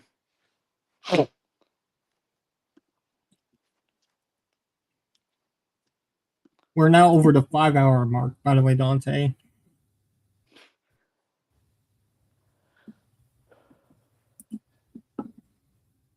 76% of the votes in. Where do we? The margin reported in the estimate is starting to collide a little bit more here. It's going to be interesting if this ultimately result holds and Haley Stevens ultimately goes on to lose, which again, I think more and more likely than not, but nothing decided. It kind of will be the Oakland County. She only won it by 5 points, and this was a county where when people were saying Abdul was going to win by like 20 points, when people were predicting he might sweep every county in the state, people were pointing to Oakland as like the one county Stevens could win. And despite her overperforming in so many places, if she's only winning Oakland by 5, I think is a disappointing result for her, and ultimately might be the reason she loses this race.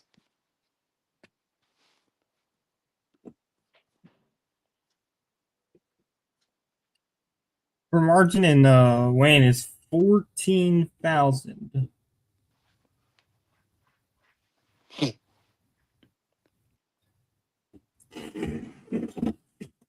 I think Abdul would probably have to do 60-40 at this point, maybe a little bit less to win Wayne. But he probably wants to win Wayne just to have a little like sigh of relief.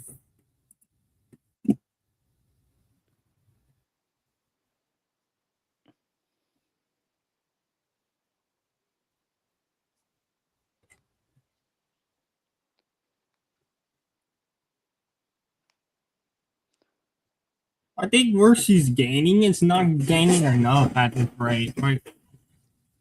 Like it's still Abdul's lead is still around 33,000 votes. So where she's gaining, he's probably outgaining her somewhere else.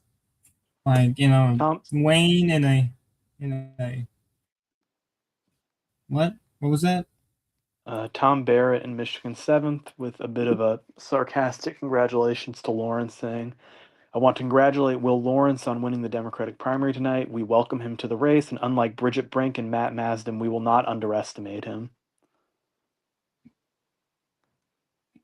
That's crazy. That's gonna be an ugly race for sure.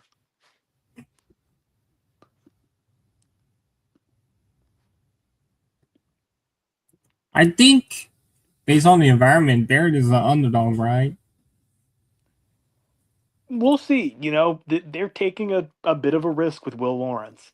It's true. Yeah. He's a lot more progressive, and there will be people who look back at 2018 and say everyone said the environment was going to carry Kara Eastman over in Nebraska's 2nd district, and look what happened. There are Yeah. people going to point Tom at New Bacon's York. Remember Dana Balter and John Katko in New York those couple of years? yeah. There are going to be people who say Will Lawrence is too left wing for this seat, and assuming the environment will just push him over is a fool's errand.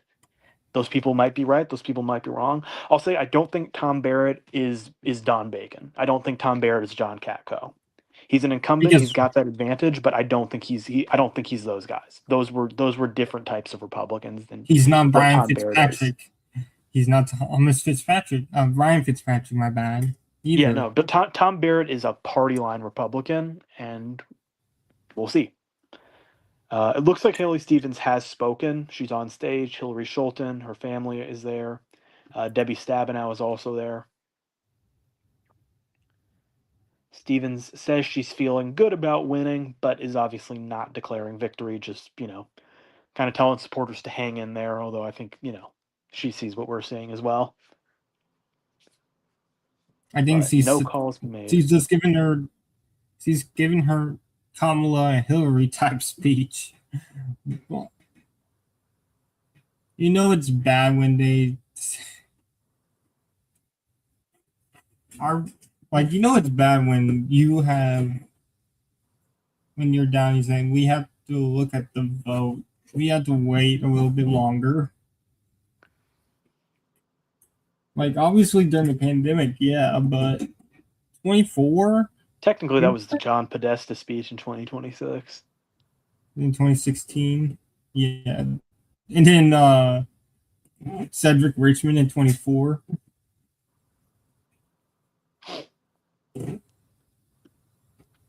I still don't understand why Kamala didn't concede that night, because it looked like by the time he was speaking, Trump had already won Pennsylvania. It was over.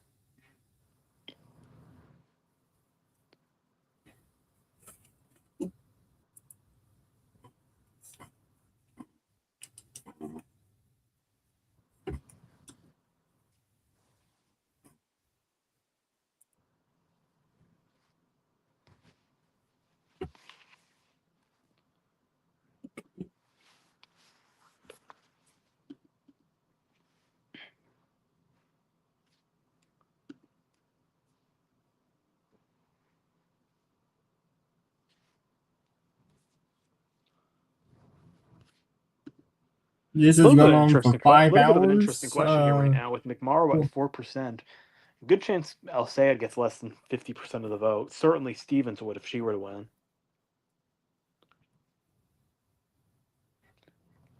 Despite McMorrow dropping out, the winner of this still might be ultimately someone who gets less than 3%. And yet we sit and wait for Wayne County.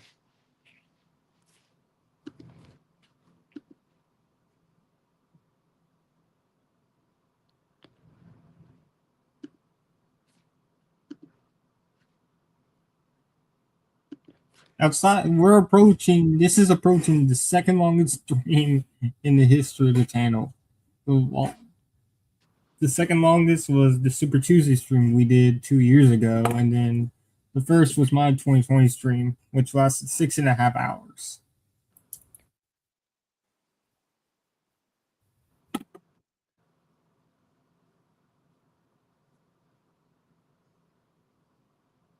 You wanted a long night, Dante? Here's our long night.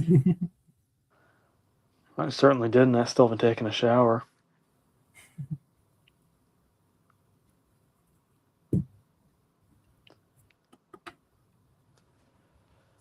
Ooh. Melissa Slotkin with a tweet congratulating the Democratic nominees for the House of Representatives in Michigan, including Will Lawrence. And it's going to be important to see how the Democratic establishment responds to Lawrence's victory in the upcoming days.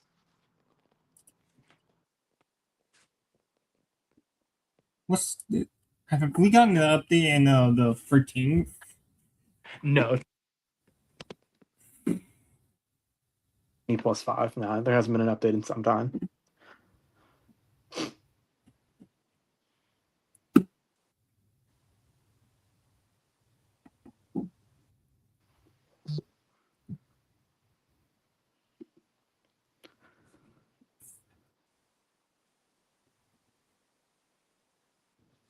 We've got a few minutes without any update recently.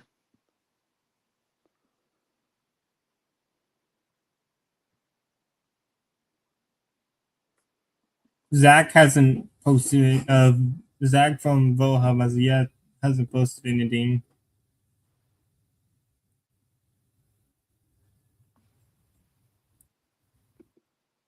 It's crazy how this guy developed that incredible website, and I think he's just barely older than us.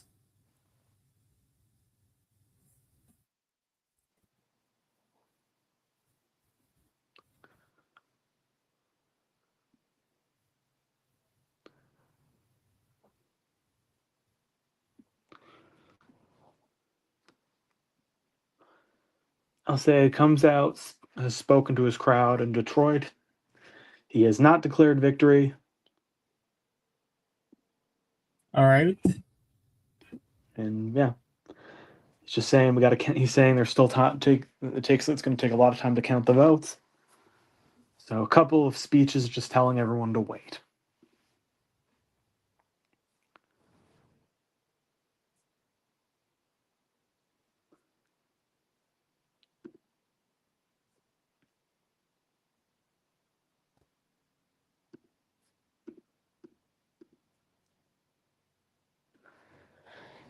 I may pop off to take a shower in a second.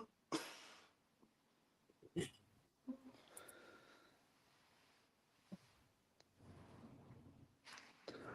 didn't take one earlier because I thought we were in for a pretty early night, all things considered, and last time I do that.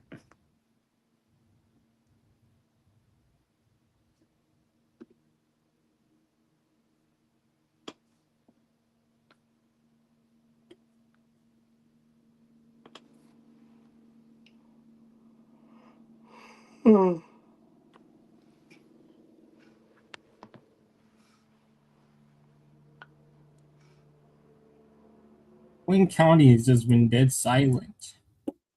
Well, you remember 2024 and 2020. We probably won't get any. We might not get anything till after midnight with Wayne County. Something just came in and Really? it helped Stevens, who has now gotten this down nearly to 2 points. It was Muckham. It was Muckham, Oh, and she flipped Macomb. she's leading there, and it's by a lot. She's leading by 1.5 there. And there's still a lot left to come from Macomb. Macomb has become MVP of the Stevens campaign as she tries to mount a comeback here. Now, I'm not sure there are enough votes for her left in just Macomb, but if you take Macomb and you combine it with maybe some decent results out of Wayne County, like we said, maybe it's not all election day, maybe it's mixed, and there are absentees coming in, still left to come. That's how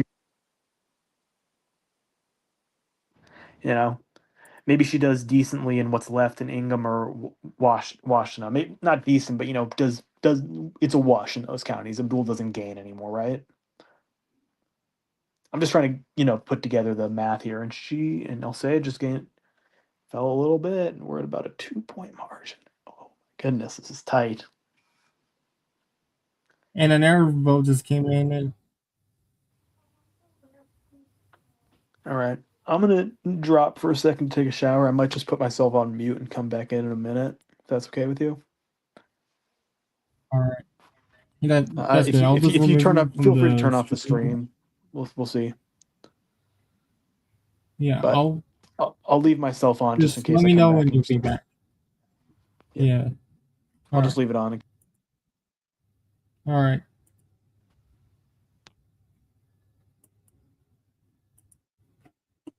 All right. So we're very close. It's very, very close.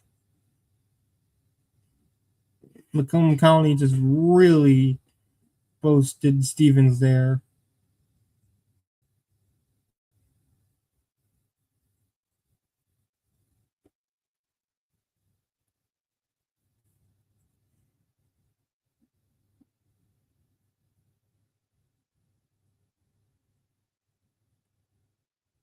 There's about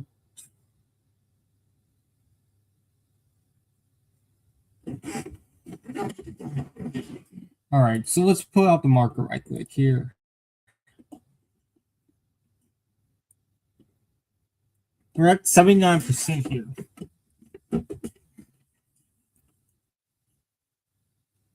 Let's go. Let's do this.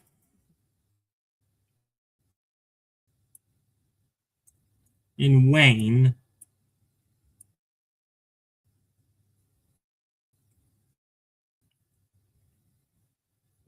there's 120.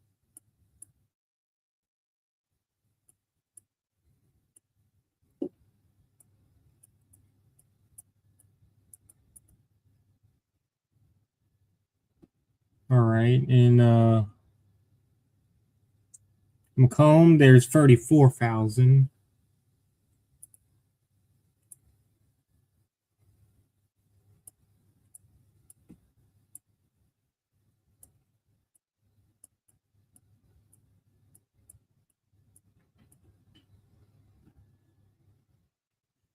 And Ingram, it's 26,000. Ingham County, we just got to vote there.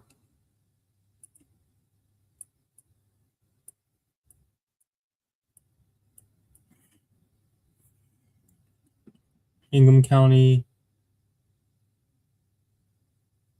26,000.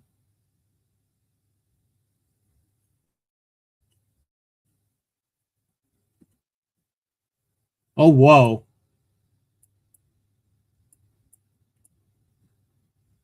Wayne is about to come. Wayne is coming. All right.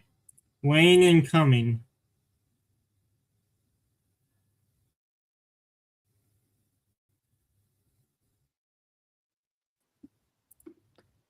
So first of all, yeah, I just walked out to see Kornacki say that. All right. Missed Wayne is Muskegon incoming, coming right? in. Muskegon was good for Stevens. Six points, and Muskegon it dropped is all its coming votes. for yeah, 6-point win. Yeah, And that seems to be all its pretty votes. good for her. Yeah.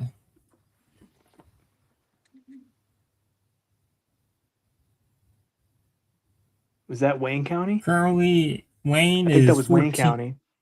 No, it was not. Was it? No, Wayne County is still the same. Was it 65%? I think that was Wayne County. Yeah, it's been like this for a while. It's been this for a while. It's 14,000 vote difference. It's been like this for a while.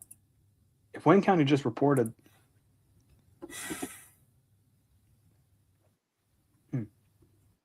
I'm going to say that barely made a dent if that was Wayne. Am I just not updating it correct? How much does it say is in on yours? Yet here? How much does it say is in on yours?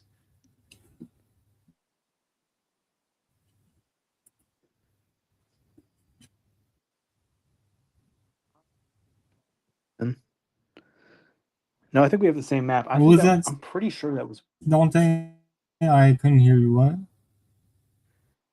Well, we have the same map. We have the same percentage in from Wayne County. That was Wayne County for sure. Okay, because I just checked the drop. MI13. It's fit.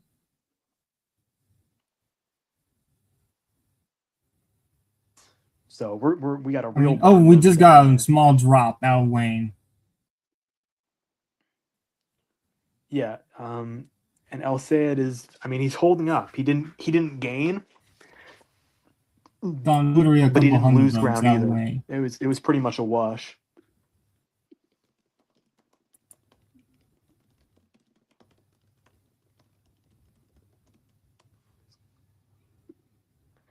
I don't think that's good enough for Stevens if that was just like a wash. I think it was not even. I think it was like a couple hundred votes. She just lost somewhere. She just lost ground somewhere.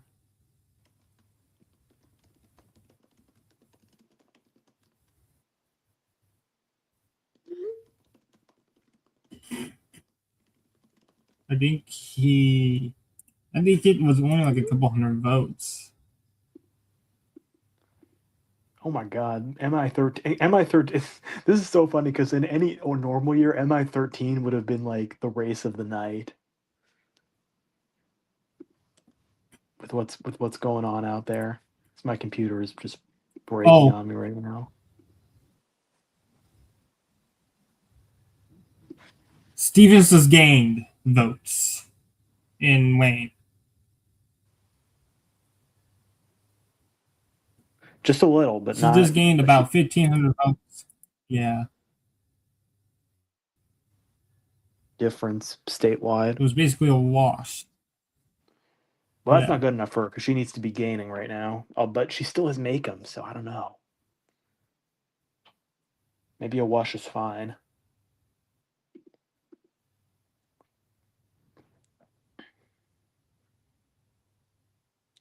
Diamond McKinney's actually up closer to 4 points, I think. Yes. Well, 3.4. No, it's closer to 3. That one's going to be really like razor thin. Shree's been gaining quite a bit, but I'm not sure if there's going to be enough votes left for him to overtake McKinney. It's going to be really close. We got an airdrop. All right. Where was it?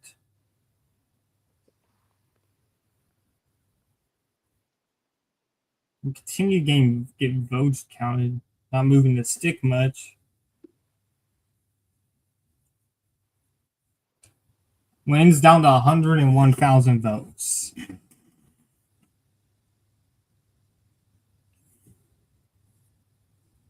She's only up by 7 in Wayne. Like the margin in Wayne didn't change at all.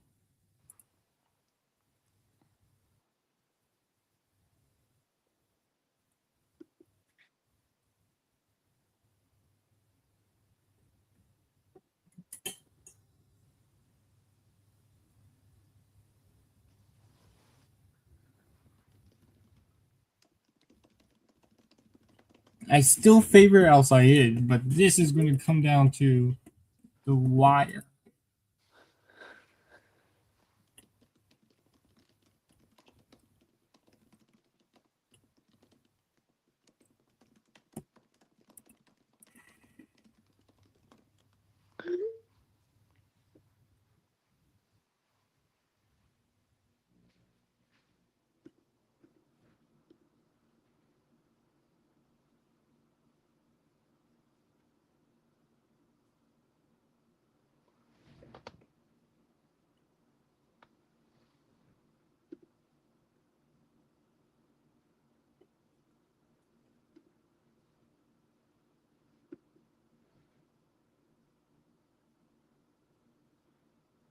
Okay. I'm seeing a dude right now who's reporting from Detroit, the city clerk.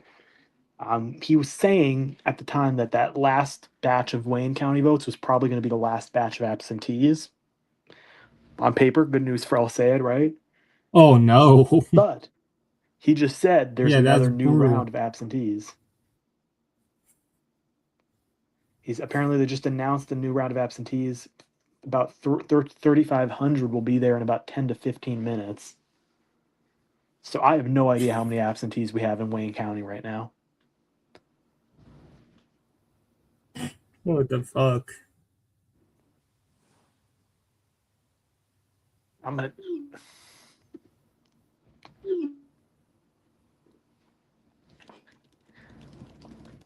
We might not know who wins tonight.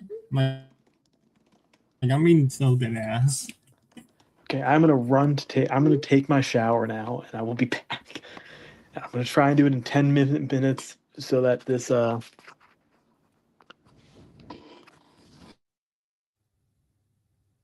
Yeah. All right.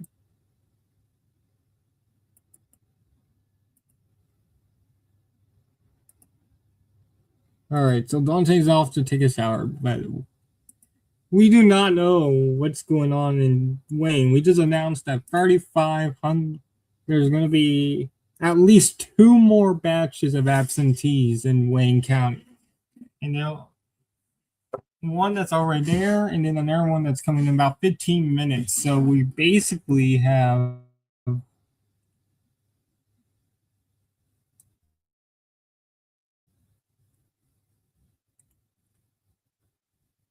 Yeah, it's now up to 104,000. So I think we'll have like 2 more good batches for Stevens there, and then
All right, we get some a lot of McComb votes out there, and it is looking still very, very good for.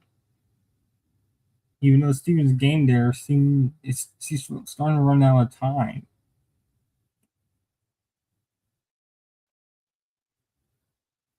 There's about ooh,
there was another McComb drop. If you're wondering, what was the drop? Okay. Yeah. I mean, I saw the Oakland one. I didn't realize there were still votes left in Oakland.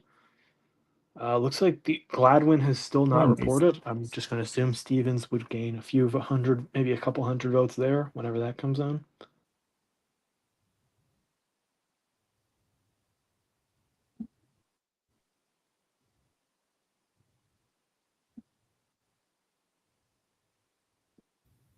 We just got a drop out of Wayne. It was a gain for Abdul Al Sayed.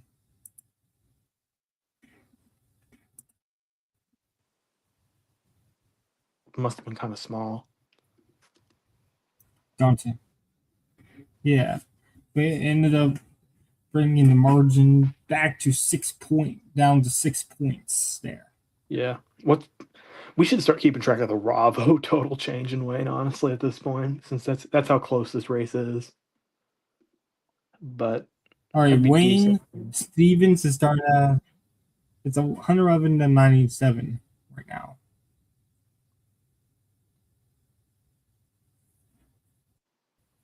We just got another McComb vote. It's 4 points for Stevens and McComb. She's going to win it by a decent amount there. Macomb has been brutal for Abdul Sayed down the stretch here.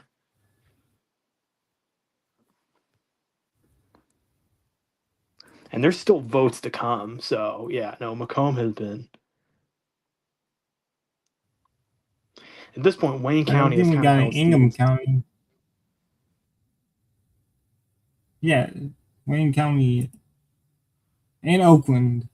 Oakland has done her dirty as well because she probably needed more at this rate. Well, they gave her a nice extra small boost after we thought they were done, but yeah, Wayne County's not as bad as for him in that last drop.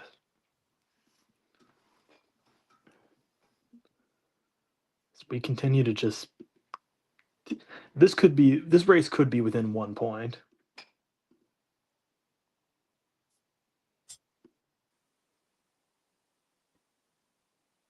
You still haven't gotten anything from Ingham yet.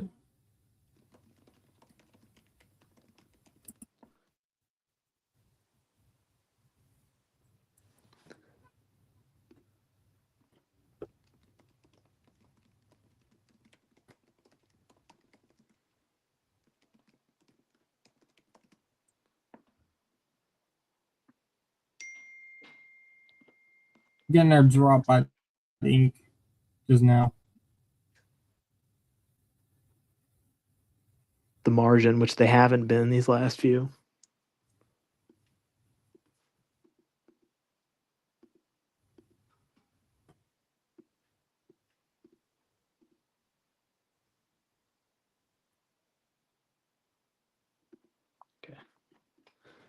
I'll jump back here in a second. I was just forced quitting my computer. So Wayne has 98,000 votes. All right.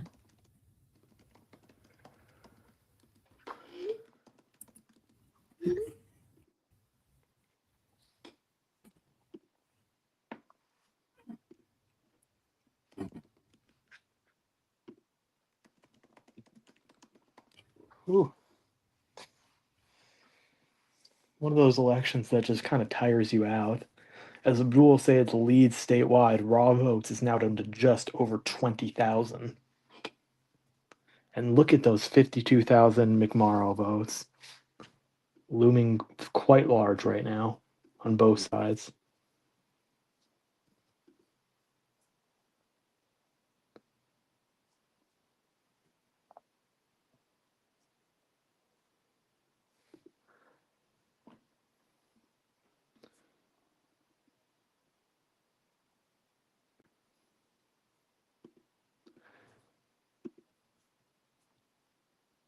So one thing that's happening is that El Sayed now currently leads by about 1.6, and that is exactly where the NYT margin is. That's exactly where the NYT prediction is. So those two things have really started to align as we go later and later into the night.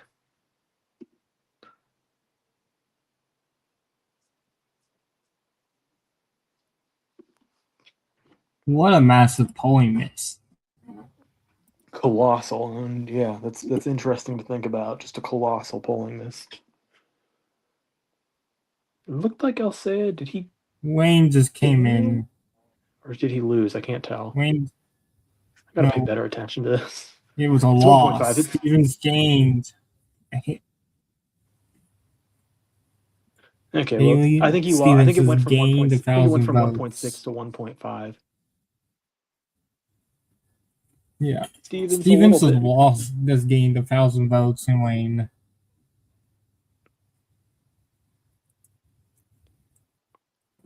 All right, so Dante, Steven went from 111,000 in Wayne to 113. Abdul went from 98 to 99.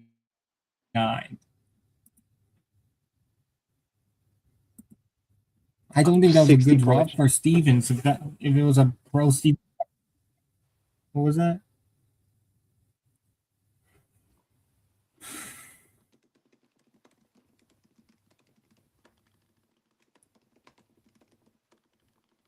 So Stevens only gained 1,000 votes in Wayne.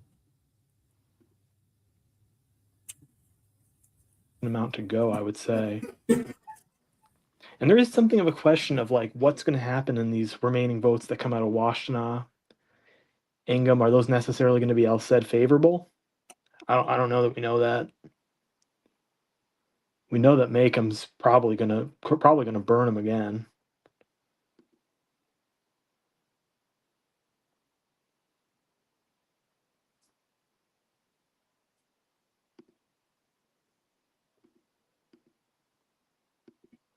I don't think there's a ton left in Macomb, but still a decent amount. He Still just some. again. Ingham just dropped, and it was a game for. It was a much game statewide for him. Yeah, was that Ingham? He's up to like 22,000 Bravo now, so that must have been a small gain. It looks like it was Ingham. Yeah. Yeah, it went from 50 something to 80 something.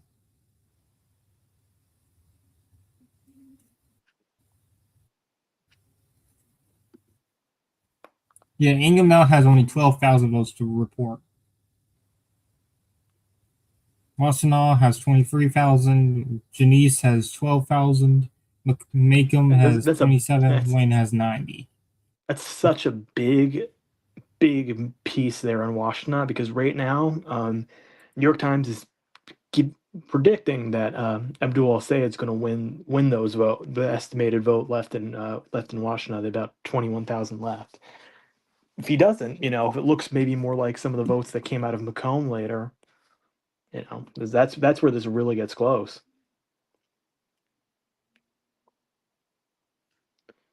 And Genesee, still a lot left in Genesee that could help Stevens.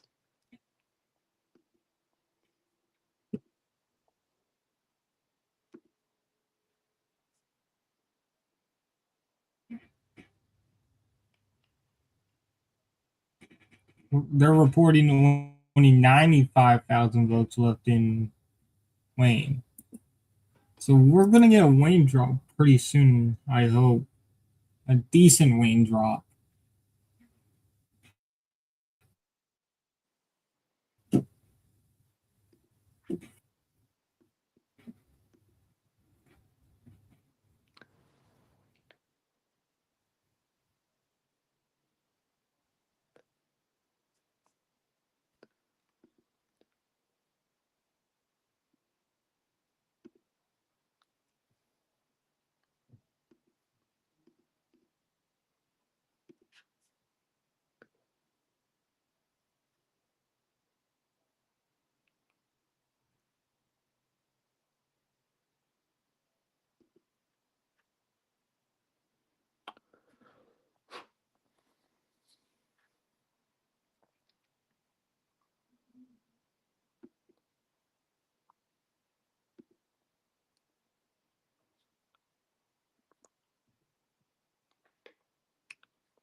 Now we wait.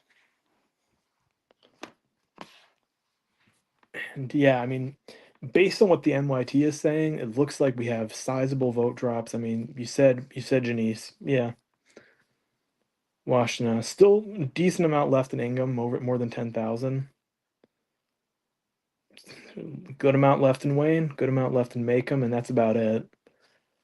Looks like there's some votes left in Kalamazoo, some left in Grand Traverse, but that's, at that point you're getting into the few thousands. Few left in Berrien County down in the southwest. Yeah.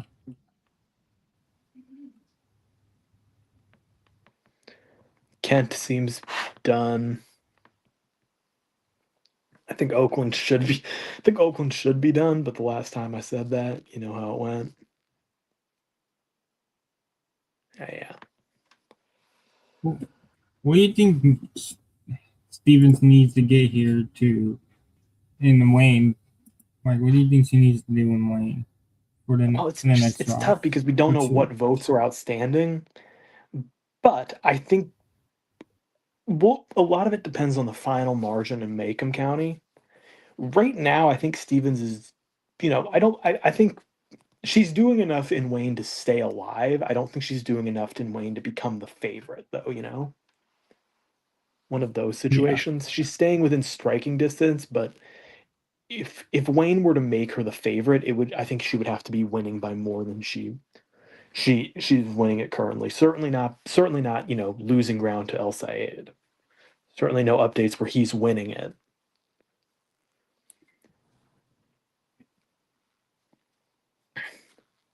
So still a bit more to go. Right now, I don't think they've been quite favorable enough to her, but they've been good enough that, like, if she gets great results the rest of the way in Macomb, if she gets a solid update out of Washington, which who knows if that'll ever happen, that could, it would be good enough. But on its own, I don't think Wayne has been good enough so far, but it could get better. Ooh. Oh my goodness. So Dan Goldman tried ratio Adam Carlson, and for some reason, I don't know what happened, but Goldman used his something from his loss, like a like it's crazy.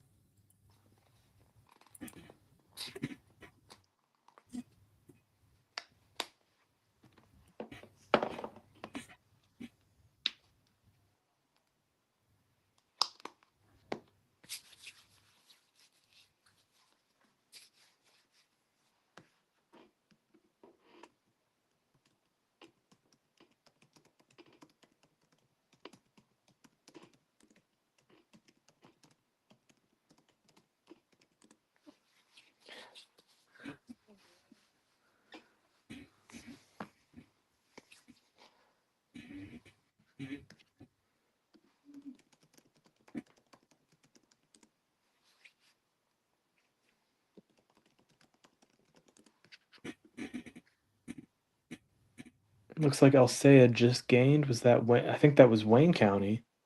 Yep. Well, I mean, as I said, Yep.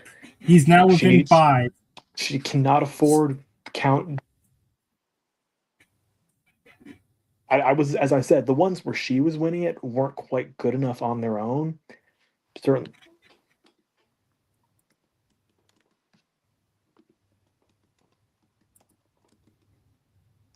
That was a great drop for him. He went from 98,000 to 110,000. That was really And good. she And she was went at from 90 from no, she was like at 111, 113. 113. I believe it was 113. 113. And he was at 98, 99. So a 2 to 3,000 vote gain there, which Yeah, I mean, I don't know if Stevens right could now afford it's that. very. Yeah, that was a brutal one for Stevens. That was a bad drop for. Well, she can't afford to be losing these drops.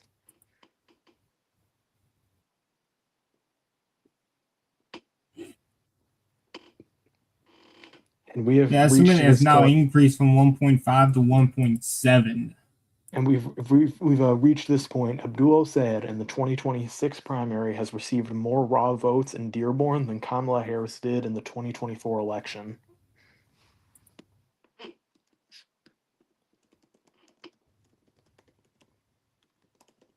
Then who?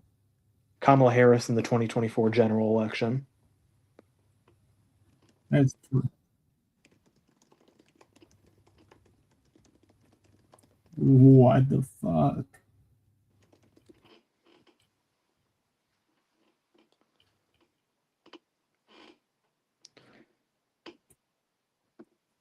Washington, I would like to see your ballots. That was actually a huge drop, Dante. That was a pretty sizable one. It's not a callable drop, but a sizable one. Wayne just went. That was a very sizable drop from Wayne. It went from 98,000 to 69,000.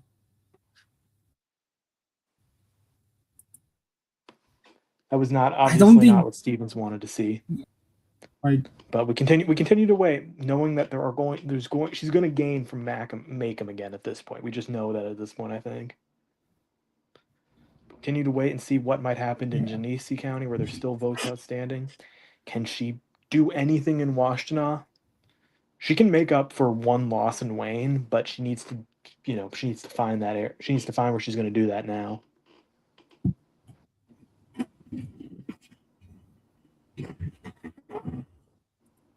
Do you think both have written concession pieces? Hope both have written everything.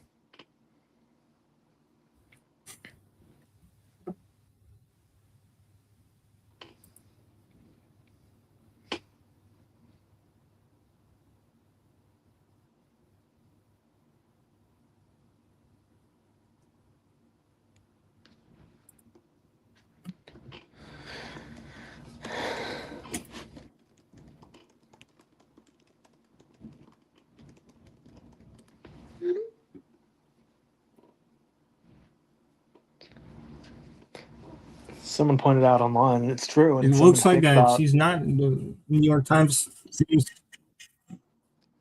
Their estimate went up to 1.7. They also, this is something I just noticed. They changed the wording. Our current best estimate is that El Sayed is likely to win. That's a jump up from when it said it's leaning towards him earlier. And I think it came after that last Wayne County drop. So not over, but certainly a pretty big hit to the Stevens campaign. As Donovan McKinney sits at an exactly 3-point lead right now in MI13. 51.5 to 48.5. Can Shree Tanadar pull off the comeback?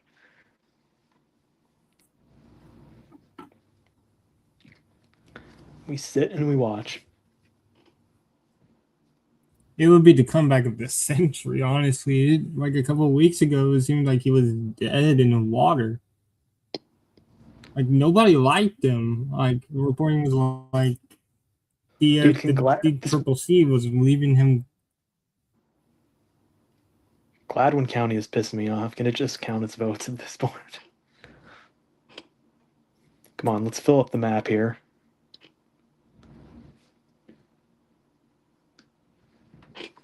What do you think is going on? Do you think they just having time communicating the results with Lansing? I assume they're just counting all the votes at once and then reporting afterwards, and they just are counting quite slowly. That seems to have been the case with a few different counties in Michigan.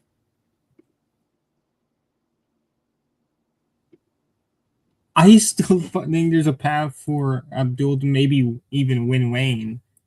This was starting to very narrow up.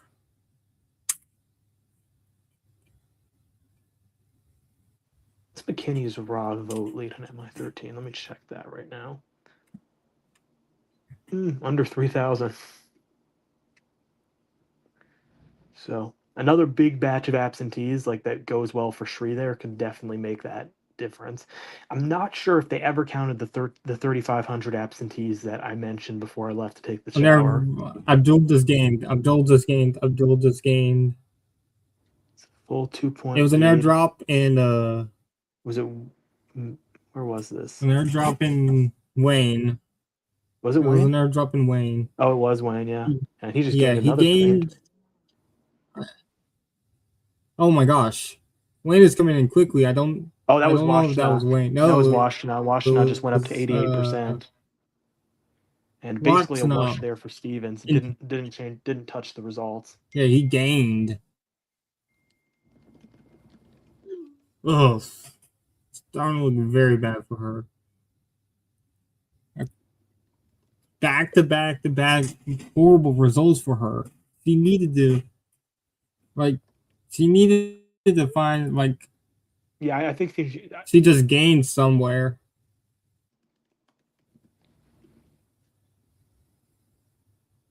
She gained in Monroe. That's where she got Monroe.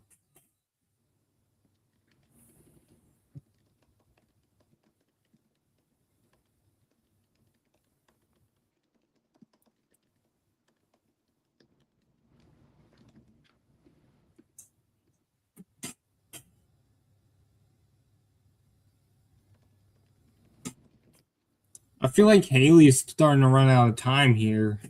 Like, yeah. No, like it's on very borrowed time at this point. she's on. So let's check the outstanding. Can you move down to the map to see where? Let's see the outstanding estimates. All right, we got 66,000 in Wayne. We got 66,000 in Wayne, 27 Macomb. Washington and Janice still have 12,000. Ingham has 11.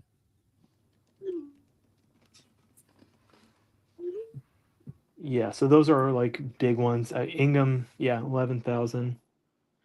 12,000 in Genesee. That might help her. I feel like I'm pronouncing that wrong. Macomb has Genesee. 27,000. That will help her.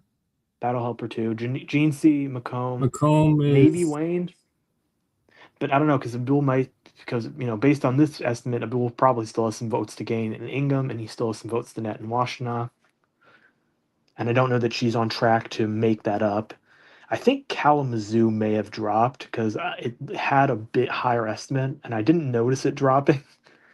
But I think it did because it says there's basically no I votes think they left just there. yeah.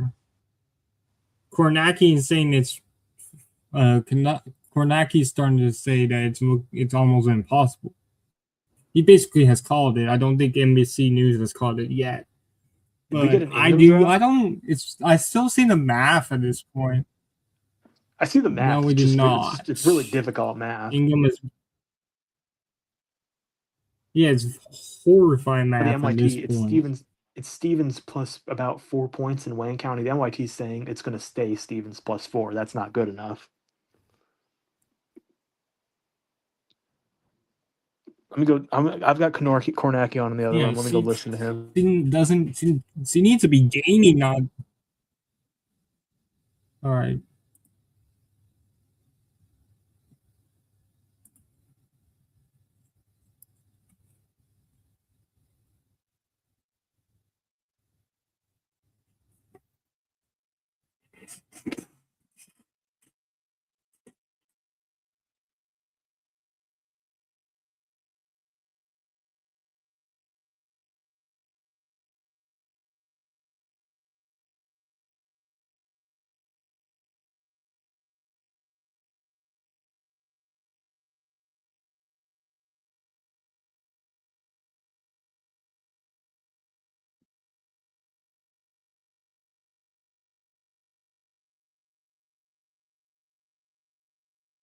As we come on the 2 a.m. hour here in Michigan, we are still live 6 hours into the stream. It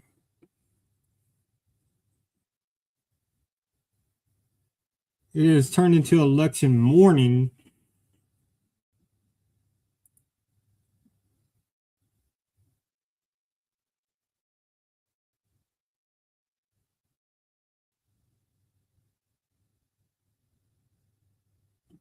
So Haley leads by 10,000 votes in Wayne. And New York Times has said that she's expected to break even or maybe even lose ground again in Wayne. She needs to not be breaking even or lose. She needs to be gaining votes. This next Wayne drop, whenever it comes, is probably going to be the critical point of this night. Because she's gaining in a big pace here in Macomb County. All right, I am back from the living room, and Kornacki has indeed called it for Abdul El-Sayed. I can repeat that. Steve But Kornacki has the and decision NBC. desk called it? Yes, they have called it on NBC. The decision desk is all right. Yes. All right. I'm gonna wait for a little bit just to see if we're gonna get another Wayne drop. Like, but let's just do the math right quick. Let's just go. Where do you want Macomb or do you want me to do Wayne? I say let's do both. Macomb first. I'll stay on for this, and then I'm gonna have to dip for another round. So let's finish this math. All right. So for Macomb first, here's the current margin. So Abdul leads by 28,000 votes. And Stevens, there's only 26,000 left in Macomb altogether. So even if she wins 90% in Macomb, the margin's not even going to be close. It's going to be close, but not there enough. But let's see. So 26,000 in Macomb. What pace do you think she's gaining? 70%, 70, 30, 60, 40? I'm gonna go. Well, they said there's. I'm gonna go 60. 25,000 outstanding. Right now, they're projecting it as 50-46 for her. So 60-40 would be a good estimate for her. So maybe do 55-45. All right, 6. All right. So 55 would get her to 14-3. Would be 14-3. And we just gotta drop somewhere. Probably. Oh, Dante, we got a full map. Oh, there we go. Sure enough, Gladwin came in big for Haley Stevens, I think, as we expected, but not really too much of a marginal shift there. Yeah, it was like a couple hundred votes. It was 800 votes. So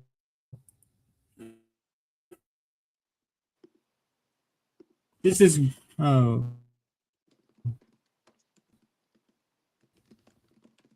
Macomb. So 14-3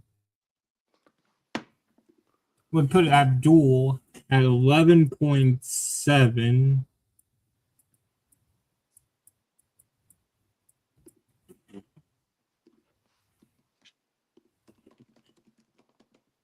And there we go. We got a. Speaking of, I probably have to redo all this math because we just got Macomb, I think. Yep, we did, and it's another gain for Stevens. Dante, we got Macomb, and we just got a Macomb drop. Another gain for Stevens, but I'm not sure that was enough to outweigh. Did we just get some? No, we didn't get anything from Wayne. Yeah, I'm not sure that's enough to outweigh what's been coming in. First of all, the bad that was 11,000 votes. It was 11,000 votes. That was about half of what's left, I think. Yeah, a little under half of what's left. So So we're still down. votes for her to Yeah. gain there, but she's running out of room in Macomb. Yeah. She's running out Why of not leeway this gain call there. went go?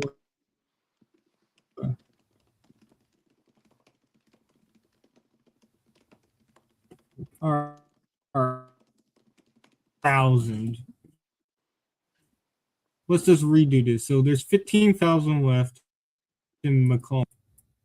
15,000 in Macomb.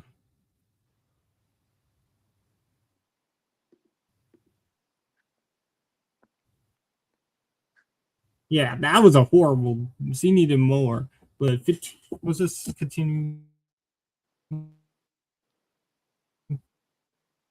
15 times 0.5. I would get her 82.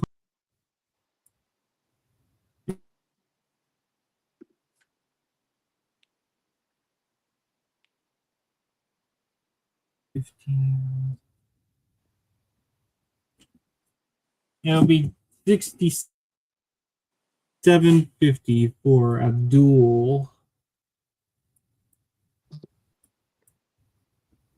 So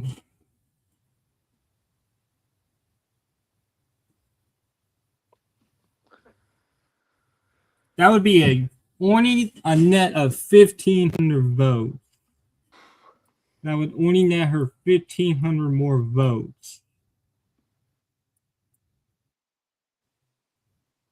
And with the margin that, what do you think? It's basically 25,000.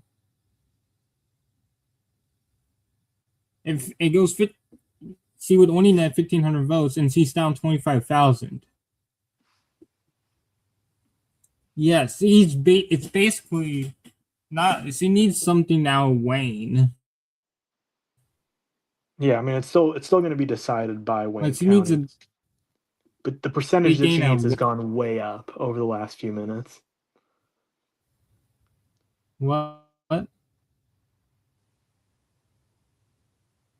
And then Wayne to let's pull this see. off has gone way up. Oh.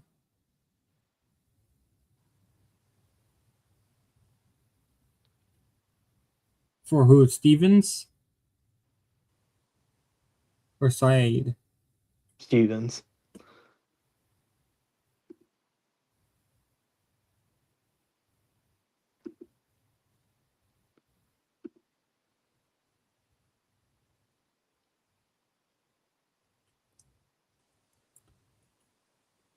Look, Dante, if she winning games like 2,000 votes, that's not even close to enough.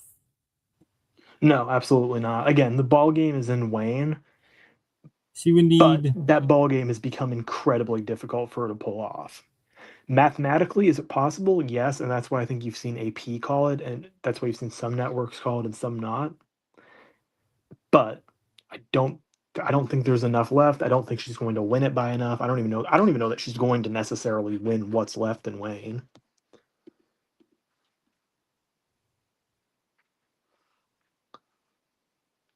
Yeah. Macomb, she's doing good in Macomb, but what's left, she might only gain 1,500 votes, where Abdul is leading by 2,500.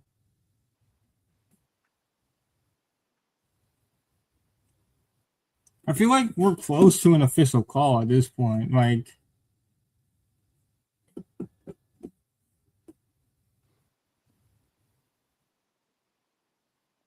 yeah, like it's really pretty much.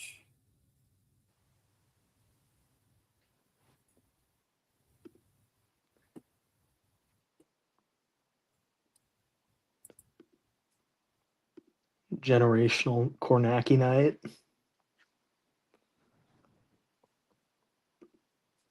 But what else is new about Broke his own elections? monitor. Broke his own fucking monitor. Good job, bud. All right, it is 10 past I'm glad they're 11. giving him freedom. It is 10 past Yeah. 11 here in LA. I have I think people it's to call, time. other people to call. So I'm gonna head off the stream now. I'm sure you're close to done anyways. All right. Great to be with you. We had a very exciting night, and I'm glad we could analyze this all. And I Yeah, hope I'm pretty. anybody who was able to join had a good time and learned something. Yeah, I'll see you Thursday, probably. I will try to Maybe. drop in for a little bit. I will But- probably be a little bit busy, but I will try to drop in for a few minutes if possible. Yeah. But Yeah. I will be back All next right. Tuesday. Thanks for coming back on, Dante. Yep, of course. Yeah. Bye. Yeah. We'll do this again next Tuesday for sure. 100%. Right. On to November we go. See ya. Bye.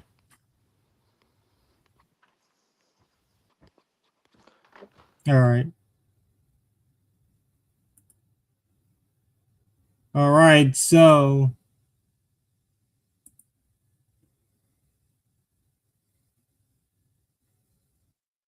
Well, yeah, I'm doing them. Just hard to see the math, man. Thanks you guys for joining us for this long stream. I'm gonna do the math again for Wayne County for her. Like,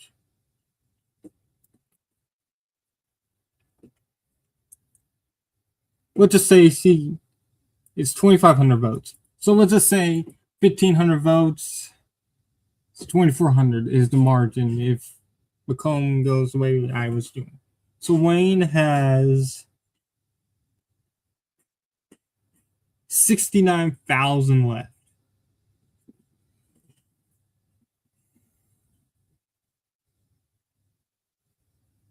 Let's just say it's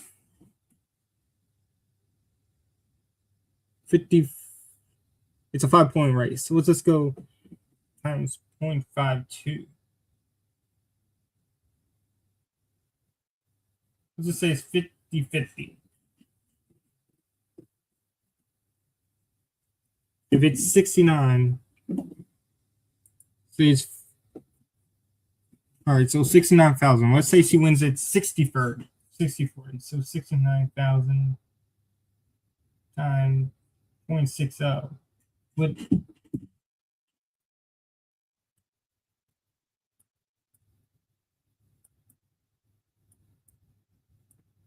if she gets 60%, it'll get her to 40. She will get 140.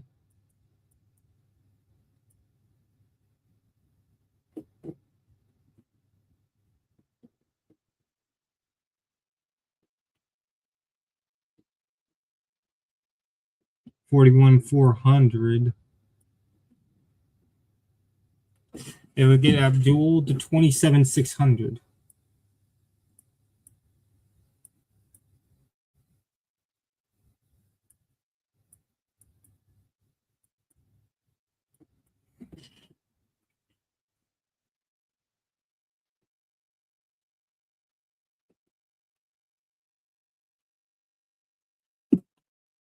That would mean the net gain for Stevens would be 13,800.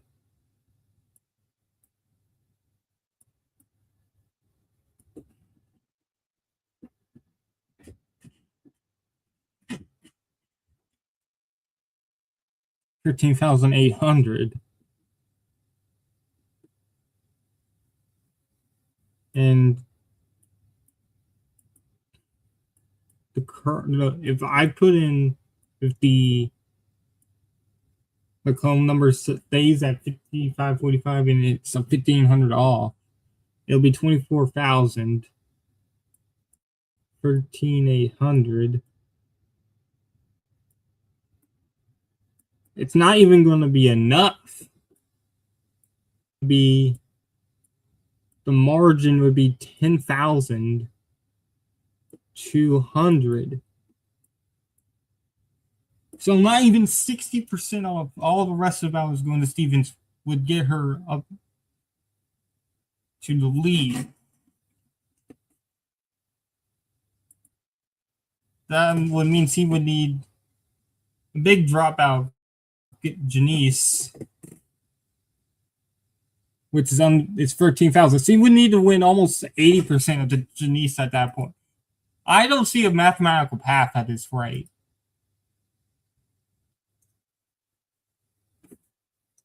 I think the path is she needs basically a solid numbers in Wayne County.